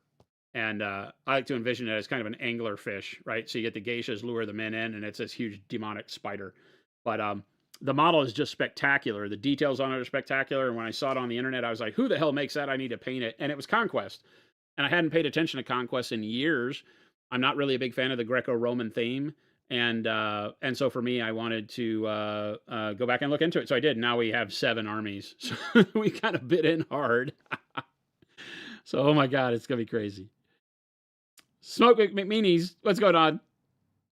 Thank you, everybody, for hanging out with me. Remember, if you're new around here, please hit the follow or the subscribe button if you're watching on YouTube. We stream Monday through Friday. Usually my partner Chris is here with me, but we do that from 2 to 4 p.m. Mountain Standard Time. Monument Standard Time, we call it here, from Arizona HQ for Monument Hobbies. We'd love to see you back. We have a great time, great community here of people to hang out with, and we'd love to have you be part of it. So stick around. I will go over to the producer seat here real quick and find us somebody to raid so we can have some more hobby goodness as you go off into your evening. But we will be back here again mañana. So we'll see you then. Hang tight. I'll be the floating or the disembodied head in a second. I'll go over to Chris's station and get everything set. Oh, can I do it here? Oh, I can do this here. Wait a minute. Oh, no, I don't have a keyboard. I have a mouse, but I don't have a keyboard. All right. Hold, please.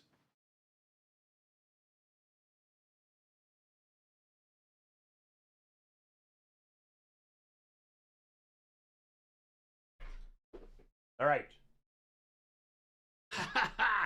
I'm touching all of Chris's stuff. His camera never works when I try to turn it on. If I were to turn on the producer cam right now, it's just black. I think maybe because the camera's off. Anyway, who are we gonna raid? Let's go find somebody to raid. Twitch. See not Bush. Oh, it's Kenny. We gotta raid Kenny. Next level painting. The easiest choice in the world. We're going to raid Kenny. Everybody kick him in the nuts. Wish him a happy new year.